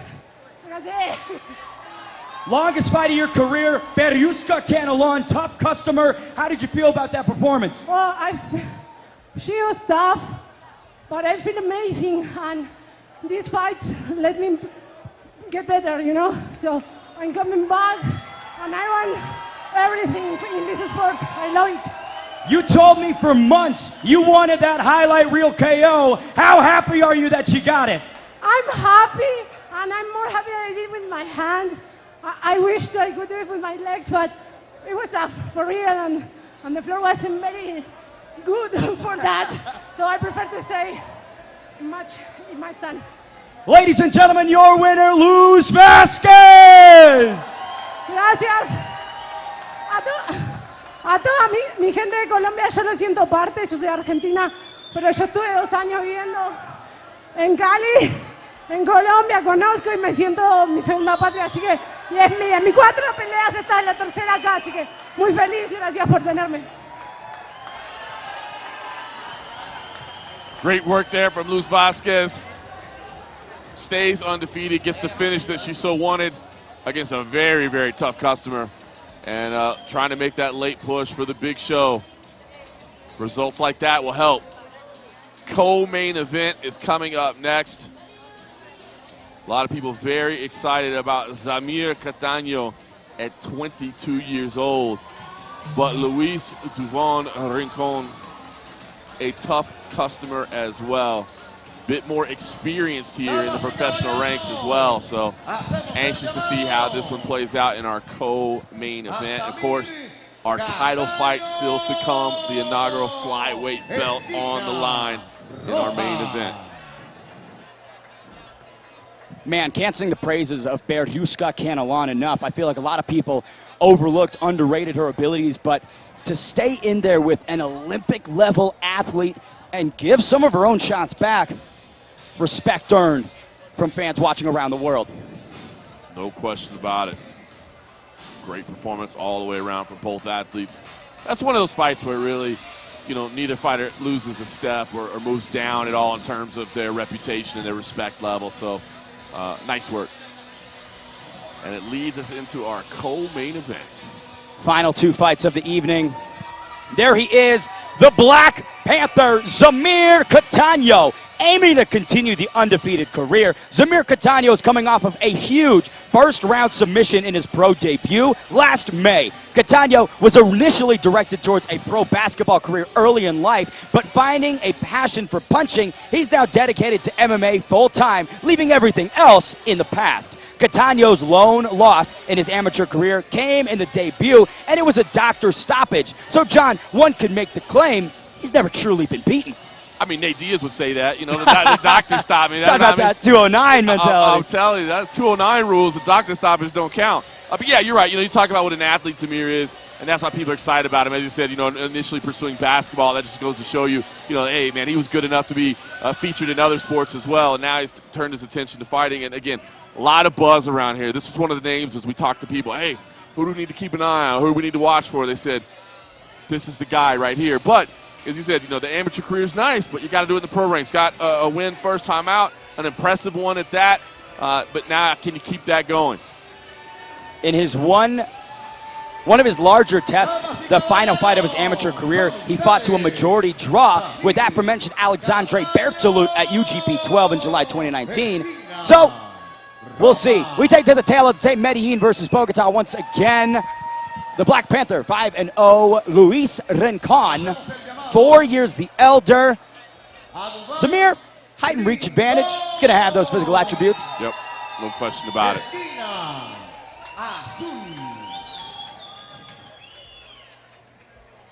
Luis the Laser Rincon, the submission specialist, enters tonight coming off of a big bounce-back performance over Mauricio Oquendo and is oozing with confidence ahead of this duel with the highly touted Catano. A sports science student outside the cage, Rincon's acute knowledge of the body and expert grappling has led to 3 career armbar submissions. John, do you think we might see a 4th? Well, he certainly has the ability to do that, and that's what he's going to threaten with, and that's the questions that Zamir is going to be answering tonight. Now, I think Zamir has it his way. He won't be finding himself in that position to have to battle out of it. But anytime you see somebody like that that has a move that they've utilized multiple times to get victories, it just goes to show you how comfortable they are in it. So you'll certainly want to stay out of that. You know, no matter the positions that you get in, you'll just have to always ensure that, hey, I'm keeping that limb behind, I'm keeping it tucked, you know, and not leaving it for them to take. So a danger spot for Zamir to consider tonight for sure. Luis Rincon, all of his fights in the professional level, no amateur experience. You saw 5-2 overall. Never been finished. His losses were a split decision to Victor Moreno in November of 2021 and a decision loss to Ricardo Fuentes at SFC 28 in May of 2019. You've got the irresistible force versus the immovable object in this co-main event, John. Yeah, look at the look of focus and just staring intently into the cage, ready to get in there. I like it. We'll see if he can come in here and play spoiler. Look, Rincon knows the assignment that he's got tonight. You see the team kind of rallying around there. They understand they got a challenge. They understand, hey, we're in a co-main event because we're facing a very, very highly touted prospect. But that gives us an opportunity to come in here and play spoiler. That gives us a chance to come in here and say, no. We're the guy you should have been paying attention to all along. Okay, maybe we didn't have the flashy record. Sorry, we didn't have the time to fight amateur. We went straight pro. We had to learn our lessons on the fly. Learn on the job, yeah. But we've learned them, and now we're here. And, again, a tough assignment for Rincon, but one that he accepted excitedly and wants to make a statement tonight. The biggest stage in combat sports in Colombia tonight, our co-main event, Luis Rincon versus Zamir Catano. It's going to be interesting. I mean, the durability of Rincon versus an athletic specimen in Zamir. High stylistic clash in our co-main. I mean, you got his cornerman just scaling the cage. I like it. 64 kilogramos de Colombia, 26 años de edad. Zamir Catano, 63 kilogramos de Colombia, 22 años de edad. Para este combate tendremos como referí al señor Tony Santana. Tony Santana, third man inside the octagon for our co-main event. The Black Panther, Zamir Catano, aiming to stay undefeated. Highly experienced veteran in front of him in Luis Rincon. Once again, Medellin versus Bogota. Rincon does have that advantage of being the more experienced guy at altitude, cardio management. And again, look at the back, look at the muscular strength of those muscles. Yeah, those muscles are muscular. No question about it. Good touch of gloves in our co-main event. Catano bouncing, Luis Rincon taking the center. And again, I mean, just even in the initial engagement, you see the speed that Zamir has. Interesting stances. You've got Catano in that southpaw and sort of switching back and forth, and Luis Rincon in the orthodox. Big leg kick right there for the submission specialist. Yeah, and you can see I think Rincon wants to rely on some of those low kicks early, kind of slow down his opponent. Smart, good game plan. Likes the pressure as well. Put him on the back foot, see what... Oh, big combo right there from the Black Panther. Yeah, Catano just so light on his feet, as you said, switching stances, throwing quick strikes, moving. Speed is really on his side. You see a nice little right hand as he slips out of the way. And I think Rincon is just going to have to kind of make this a little bit of a brawl, to be honest with you. He's looking for that counter. Catano's seeing when Luis is coming in and tossing strikes, like you said. Got to get dirty with a guy like that. Oh! Nice Right hand from Rincon. Catania took it well. Definitely caught his attention. Another right hand, though. And this is what I said. You got to just kind of make it a scrap. Now he's driving in, looking for the takedown. Smart. Samir Catania trying to wrap up that neck, potentially threaten a guillotine. Yeah, it has to be aware. There's nothing there right now, but you certainly have to be aware if you're Rincon. Now, no threat. And this is where you negate the physical advantages of the Black Panther. Put him up against the cage. Smaller man working on the inside historically would have the advantage, John. Absolutely. You can't use that speed to his advantage. You can't use all that movement to his advantage when he's pinned up here against the fence. Rincon again in the head position, trying to get it under the chin, just driving his head into his opponent's head.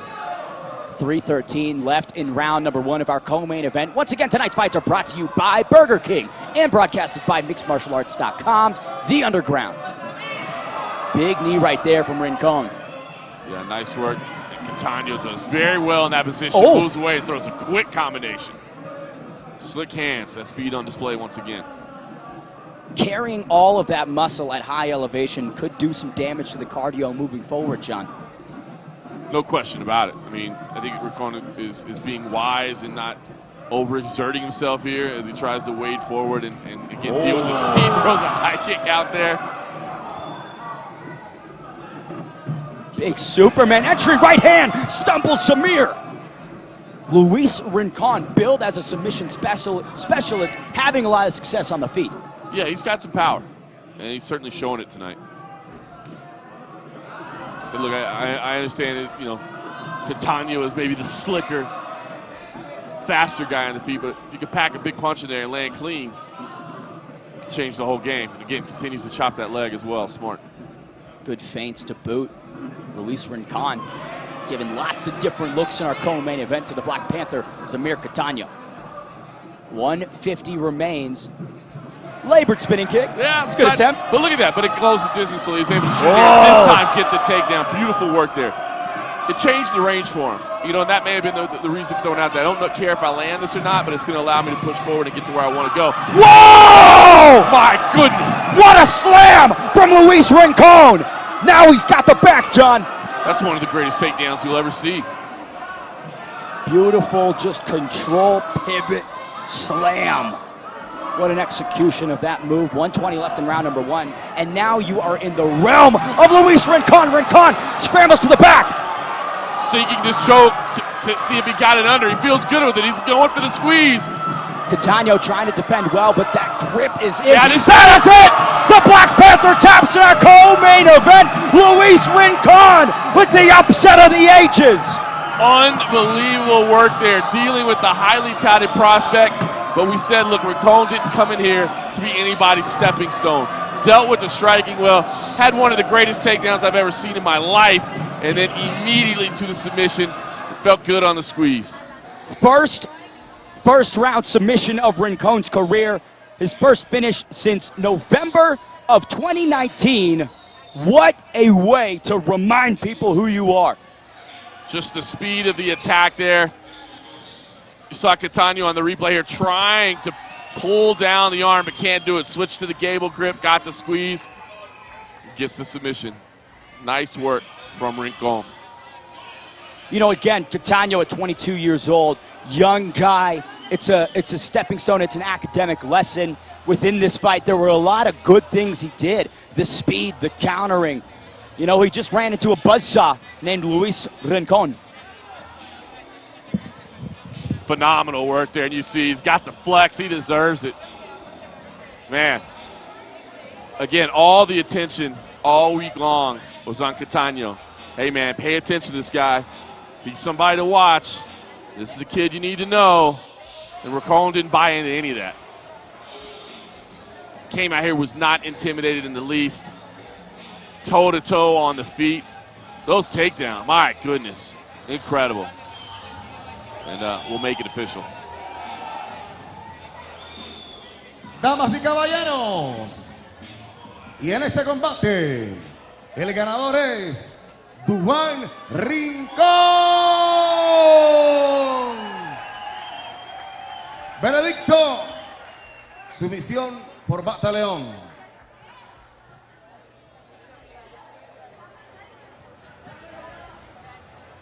Wow.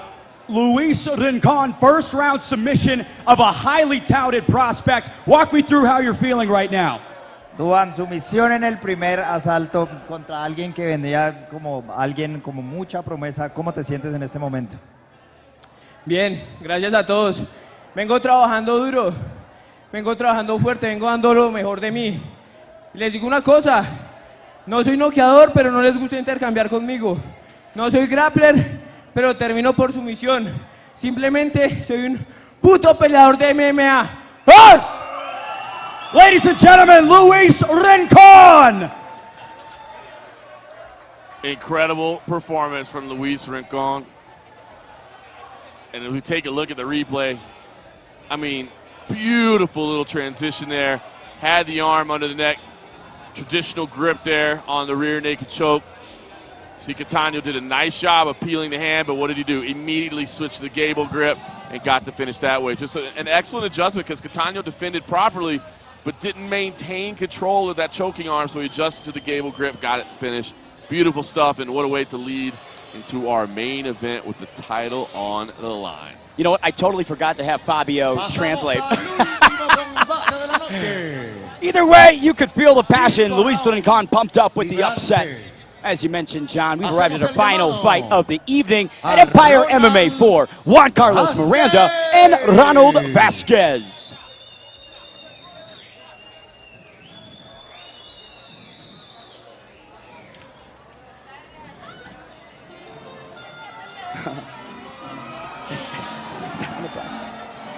Oh, no.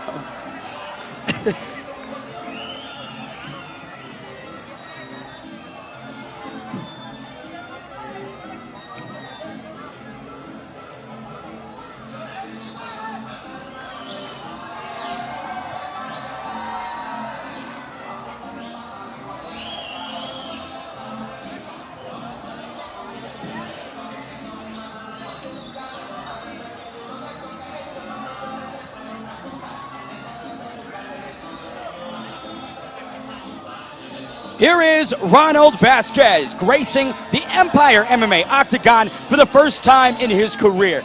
Decorated amateur with a slew of stoppages, the Colombian-born Vasquez has only taken on the toughest tasks. His pro debut was in Titan FC against Luis Rodriguez, who was 9-2 at the time.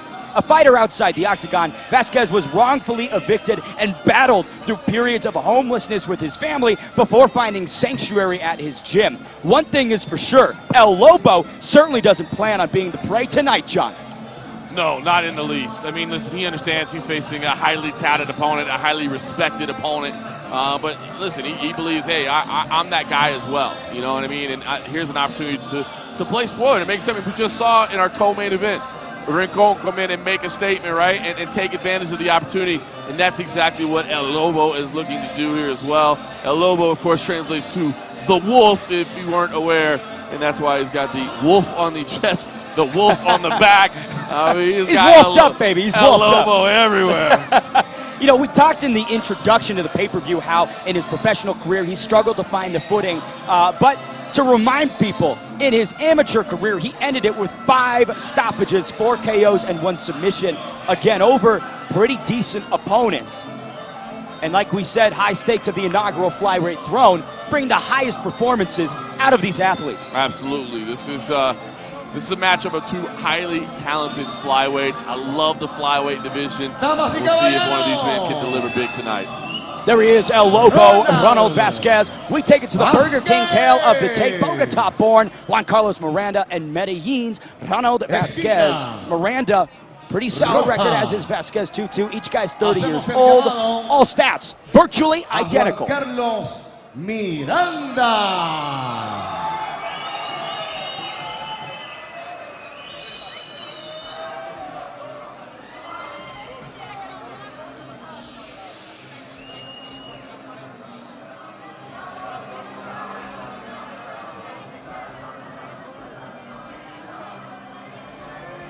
No stranger to the spotlight. Here is one of the most dangerous fighters south of the states. Juan Carlos El Chiqui Miranda, the multifaceted flyweight, grew up playing everything from soccer to baseball to basketball before settling in on mixed martial arts. While the affable demeanor may be deceiving, John, make no mistakes. When Cheeky flips the switch, the last place you want to be is locked in the cage with him. Currently riding a 3-fight win streak, all finishes before the 3rd round. This 30-year-old is more confident than ever. He'll exit the cage the champion tonight.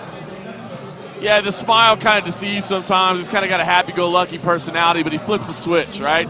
Kind of the logo on his shirt there. It turns into kind of a crazed smile, right? And I loved yesterday at ceremonial weigh-ins, he showed up in a full suit. You know what I mean? I think that makes a statement like, hey, this is all business for me. I'm out here to handle my business and to make my way to the next level. Obviously, he sees himself competing at the sport's highest level in the very near future.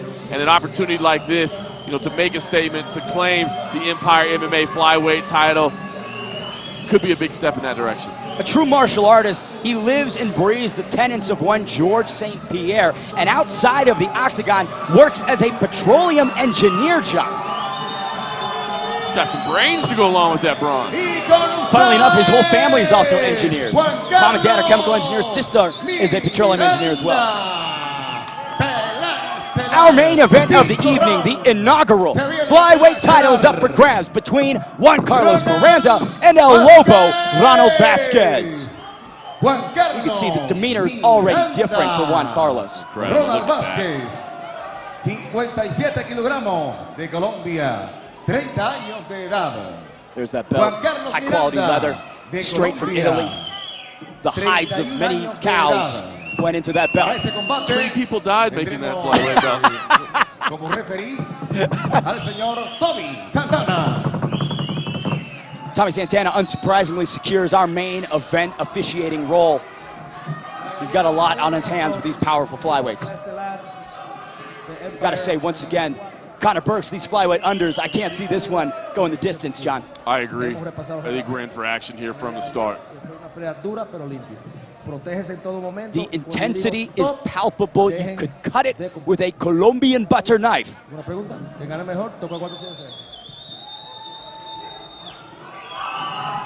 Title fight. Love it.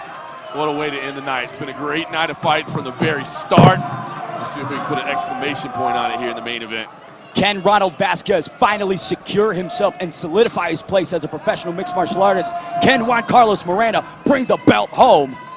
We get going at 125. Oh, Cheeky eats a shot upstairs. El Lobo connects early. Miranda briefly stumbled off balance, John. Yeah, a little bit off balance there. Not a clean knockdown. You see a little smile, but it does show you the kind of power that's coming on from Vasquez.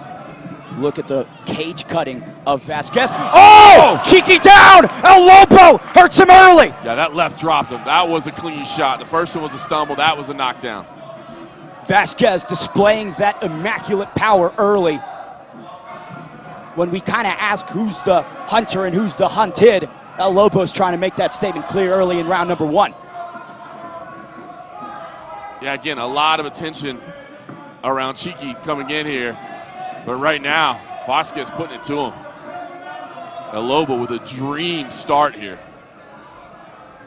Working from the clinch, was kind of looking for the takedown briefly. And again, look at the head positioning, beautiful. Just following around his opponent's chin, looking for the sweep there. Now he's turned into the single leg. See if he can run the pipe on this. Beautiful by Vasquez. Cheeky maintaining that balance. High dexterity. Oh! El Lobo brings Juan Carlos Miranda down to earth. Beautiful. I mean, that's just a show of power, right? I mean, not that the technique wasn't there, but literally just lifted him up and set him down on the ground. Look at this, really isolating the legs as well, trying to deframe the base, but Miranda back to his feet. Nice job there. Now he's going to try to turn in, not allow his opponent to get to the back. Oh! Suplex there to the ground. El Lobo really displaying the grappling early, now trying to maybe get the hooks in, John. Dream start here, continues. Wow. Big knees to the body. I mean, just a punishing, powerful flyweight. El Lobo starting strong, starting early. Juan Carlos Miranda needs to kick it into another gear. Hook comes in on the left side. Good defense by Miranda. Seems like he's reversing the position. Yeah, he's got to be careful not to leave his arm behind here, but if so, he's going to turn and get to top position. Potential to set up a triangle choke here. You got the right leg up on the shoulder. So a real key moment here for Miranda. If he can clear that leg, he can finally have an opportunity for some offense. 2:40 left in round number 1. Cheeky avoids the triangle. Yep, does a good job there. Steps over into half. And now he's sitting on top. He's a little past the halfway mark here, and this is the first chance that Miranda's really had to potentially display some offense. Potential to set up an arm triangle here. You see that right arm getting stuck behind. Really well-rounded grapplers on both sides. I mean, it's going to take either some big mistakes or some serious positional advantages to secure a sub, I would say, on either one. Vasquez flat on his back right now, still holding on that half, trying to look at a little elevator sweep here. Got the knee shield in, seeing if he can maybe get a spin or back to his feet. Butterfly guard there briefly. A lot of high-level techniques and exchanges happening here. Juan Carlos Miranda absolutely minding the P's, Q's, dotting the I's, crossing the T's, baby, as we approach 1:40 left in round number 1 of this inaugural title fight. And you see Miranda again inching forward, potential to set up an arm triangle here with that right arm trap behind. Now he's going to see if he can just sneak to the back. Whoa! El Lobo. Cage making it tough, but potential crucifix here. Back to the feet they go. Look wow! El Lobo just steps up. Now he's got to cover. The arm is there.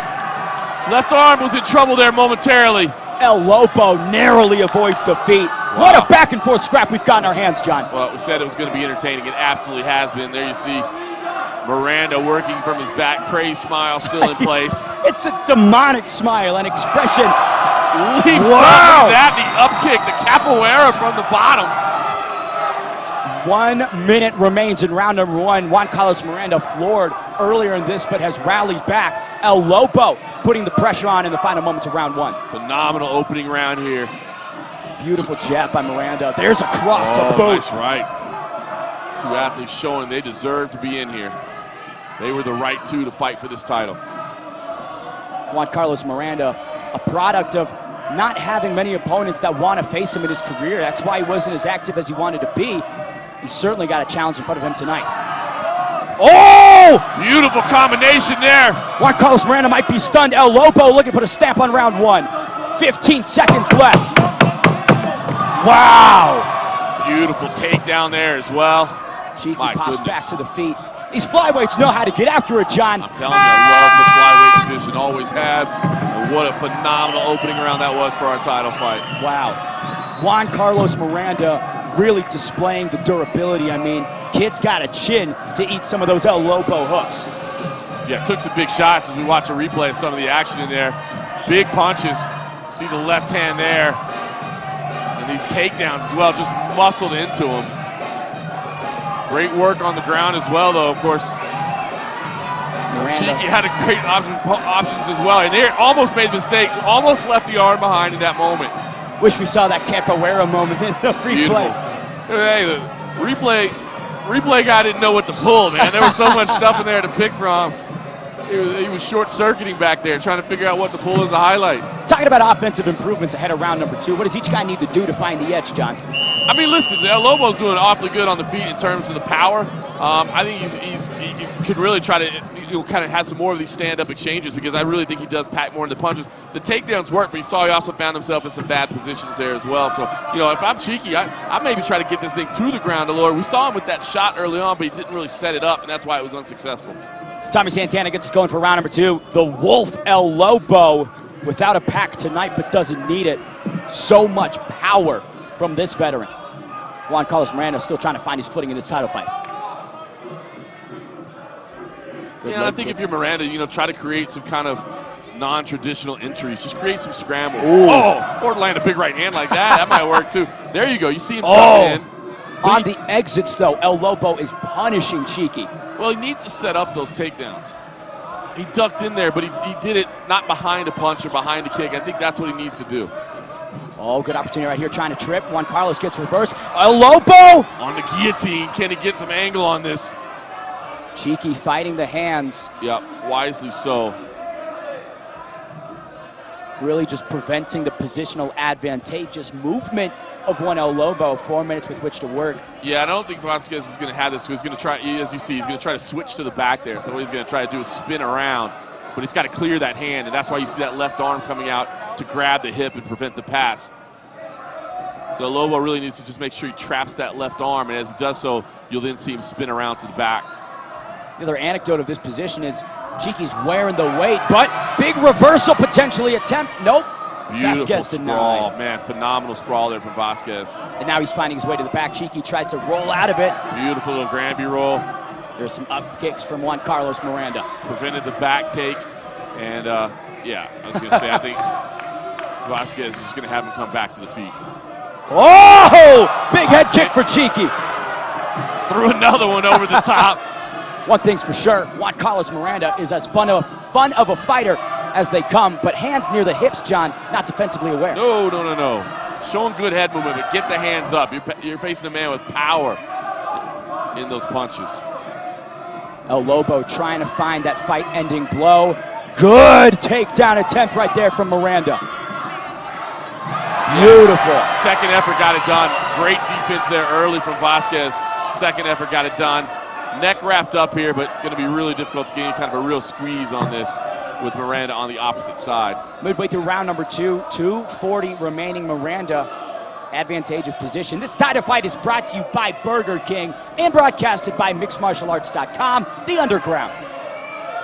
Yeah, Vasquez let that go. He knew he had control of the head, but didn't really have a squeeze on it, so why burn out your arms? But that did allow Miranda to settle into top position, working from his opponent's guard, posturing up there, steps over on the right side, but it immediately re-guarded by Vasquez. Low blow. El Lobo, really closed guard, just holding on to Miranda here.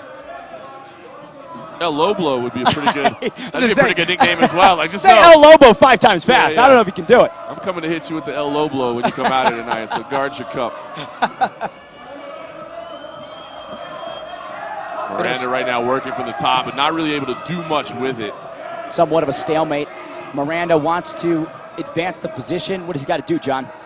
Well, right now he's got to address his guard. I mean, you saw he stepped over immediately, but the re-guard of Vasquez was immediate, so you can see he's really comfortable with that. So, you know, head is against the fence. That makes it a little bit more difficult for Vasquez to operate and to have his full range of motion to him. But right now, Cheeky's not really doing anything to move past the guard. He's just kind of comfortable settling here. Definitely winning moments. I mean, you think about the tough first round, getting knocked down, eating some serious combinations at the end, just recovering, establishing yourself back in the fight, maybe wearing out Vasquez a little bit. There goes El Lobo trying to bounce back to the feet. Yeah, did a good job. Got his legs inside, kicked away. And again, that's just because Miranda was in top position but wasn't really doing anything to advance it. Vasquez got back to his feet, couldn't quite get away though. Beautiful knees right there. Now Miranda going back in on the takedown, and he gets it! Yeah, landed a nice right hand in there and another big takedown. And as we said, you know, we talked about in between rounds, it would be wise for Miranda to turn to these takedowns. He's doing it. Miranda maybe again trying to go for that arm triangle position. You saw Vasquez threw that right hand over. Miranda snuck the dome right in. Yeah, I mean, I think he's going to have to be quick on that. You just look at the power in the arms of Vasquez. I don't think you're going to be able to force him into the arm triangle. But if you can catch it with some technique, you might be able to do that. Or if you can sneak around to the back here, you can see he's trying to slide around. 25 seconds left in round 2. Tommy Santana briefly engages. Miranda locks up. Off to the side here, but he's going to put a squeeze on. He's on the chin. He's at a really tough angle here. You can see Vasquez just kind of turns in. Don't blame him for trying to put a squeeze on there, but didn't really have the angle on it. More uncomfortable than anything else. Round number 2 closes with El Lobo on top, but a great bounce back 5 minutes for Juan Carlos Miranda. Yeah, I think so as well. I mean, we said it. I think the takedown is going to be his key to success. I don't think he wants to have these stand-up exchanges. He did exactly that, and I think he evened it up on the scorecards. Talking about round number 3, El Lobo. All right, before we do that, take us through the highlights here, John Morgan. Yeah, you see, I mean, this was that moment where he tried to spin in the back, but Miranda did a good job of adjusting. Vasquez sprawled well. I mean, it really was kind of high-level sequences happening here. Miranda on the feet. There was a high kick that he threw out there as well. But, you know, it was just kind of second efforts of these takedowns that were able to really pay dividends for him and establish top position. There's that big right hand on the chin of El Lobo. Gave Miranda the moment to duck under. Beautiful takedown there. Fun fight so far through 2. We've been saying it all night that it was going to be a fun one. It is through 10 minutes, that's for sure. We talk about cardio. El Lobo sort of hunched over. Neither guy taking too many deep breaths. I'd say that for flyweights, they could probably go all 25. That's it. That's the great thing about flyweights, right? They can fight all night long. They are showing that so far. El Lobo, Ronald Vasquez, and Juan Carlos Cheeky Miranda have arrived at the third round. Tommy Santana gets us going in this inaugural flyweight title fight. Fun back and forth thus far. Let's see who can take charge here in round 3. Oh, once again, the head kick. Glances over the top. Of course, he laughs because that's what he does. And again goes back to it, but El Lobo, opportunity to close the distance there. Nice right hand. Beautiful combination. Oh! This is what Vasquez wants. I think he stunned him a little bit there. Miranda's shooting in. Cheeky eating some serious shots in the pocket. El Lobo teeing off. Yeah, big right hand landed over the top, and Miranda doing a good job of kind of controlling the wrists right now and the arms, just slow things down a little bit against the fence because he took some damage there early. 30 seconds in, Juan Carlos Miranda once again displaying the chin that he's got. El Lobo in this over-under clinching position.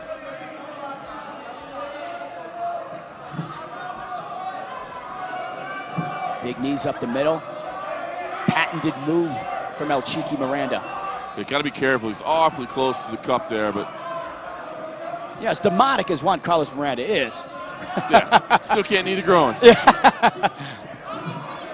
El Lobo really trying to work for some grappling success here. Yeah, nice left hand there, but again, the knees coming back from Miranda. You know, we talked about the success on the feet. You'd think maybe breaking off and throwing a combo could potentially be a solid move for El Lobo. Absolutely could. I think he feels good in this position right now, and he's kind of putting his weight on him, but disengaging would be a good idea, and it looks like El Lobo clawing the cage. Tommy Santana wise to it. Yeah, and he says, look, well, how about the times he hit my groin there as well? You saw the cage grab, you didn't see the knees? We'll see. Oh, that head kick landed. Yes, it did. And Vasquez just walked right through it. Oh, the uppercut, the left hook, the right behind it. Nice combination there from Vasquez. Beautiful work by both gentlemen. 2 minutes in round number 3. El Lobo just having a lot more success overall. Now he breaks off. Big shot by Cheeky. Love that lunging jab. I mean, it's really covering space effectively. Miranda busted open a little bit, John. Yeah, he's really finding success with that. Ooh. Nice combination there, the right hand behind it. You can see Vasquez just kind of walking through it. I mean, the shots are definitely adding up, but the power is coming from Vasquez. There's no question about it. So Miranda has to be careful. Love the display of delayed timing and switching it right to jab and then going with that single cross. It snuck through every time. Boom, once again, a jab from Miranda. But El Cheeky might be tiring a little bit, some labored shots from him. Well, the hands are low. Again, he's showing nice head movement, but you got to be careful. That right hand. Oh! Another right hand.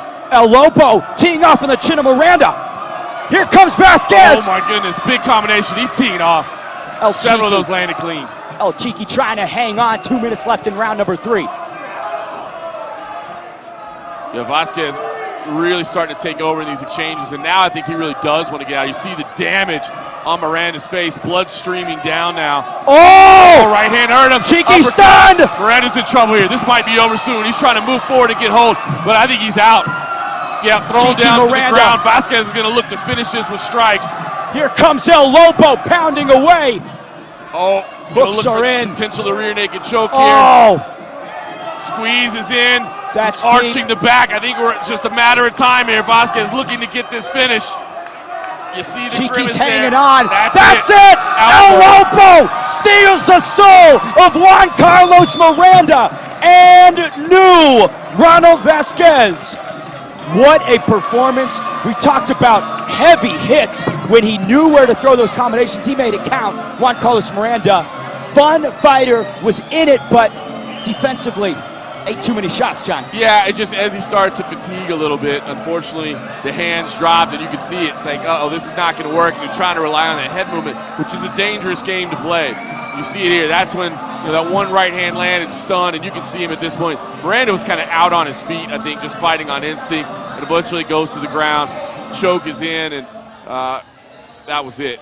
Out cold. Juan Carlos Miranda rendered unconscious in round number 3, courtesy of El Lobo. Ronald Vasquez, when we talked about the storyline coming into this, Vasquez searching for that statement performance, that one win that shows everybody, hey, I wasn't just a good amateur, I'm also a good pro. Taking out Cheeky in that manner, I say does that. Unquestionably. I mean, that was a great performance. You know, he had a dream start, as we said, unbelievable start. And then he's tested a little bit, right? Miranda shows his toughness and battles back and takes the second round. And then you say, well, okay, you know, what's going to happen next? How is this going to happen? And, yeah, El Lobo came out and put a stamp on it in round number 3, started landing big shots. And he is your new flyweight champion. Juan Carlos Miranda up to his feet now, sitting down, conscious, probably catching up on what's occurred, but good to see that he's awake, cognizant, and well aware. But El Lobo going through the array of emotions that one can experience, becoming a champion in Colombia. Inaugural title holder, man. That's history. You can't take that away. Phenomenal performance. As you said, good to see Cheeky back up on his lawn chair. It's always good to see when that happens. 7 career finishes for Ronald Vasquez now. He is as dangerous as they come. His reign in Empire Mixed Martial Arts is surely going to be one to watch. I'm excited to see. Maybe these guys rematch at some point in time. Who knows? Yeah, we'll see if they're past New Cross again. Perhaps they will. I mean, I don't think there's anybody that watched this that wouldn't sign up to see it again. It was a fun fight there, and smile still in place.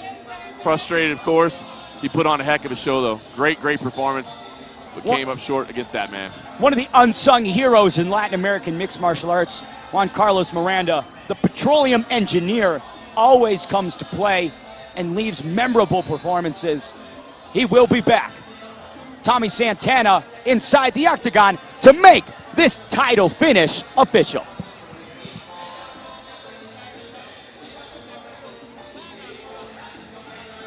Señoras y señores, combate estelar y el ganador es Ronald Vasquez. And new, leaving Bogota with some hardware. Es el he missed weight, and I totally forgot about that. So he can't win the title.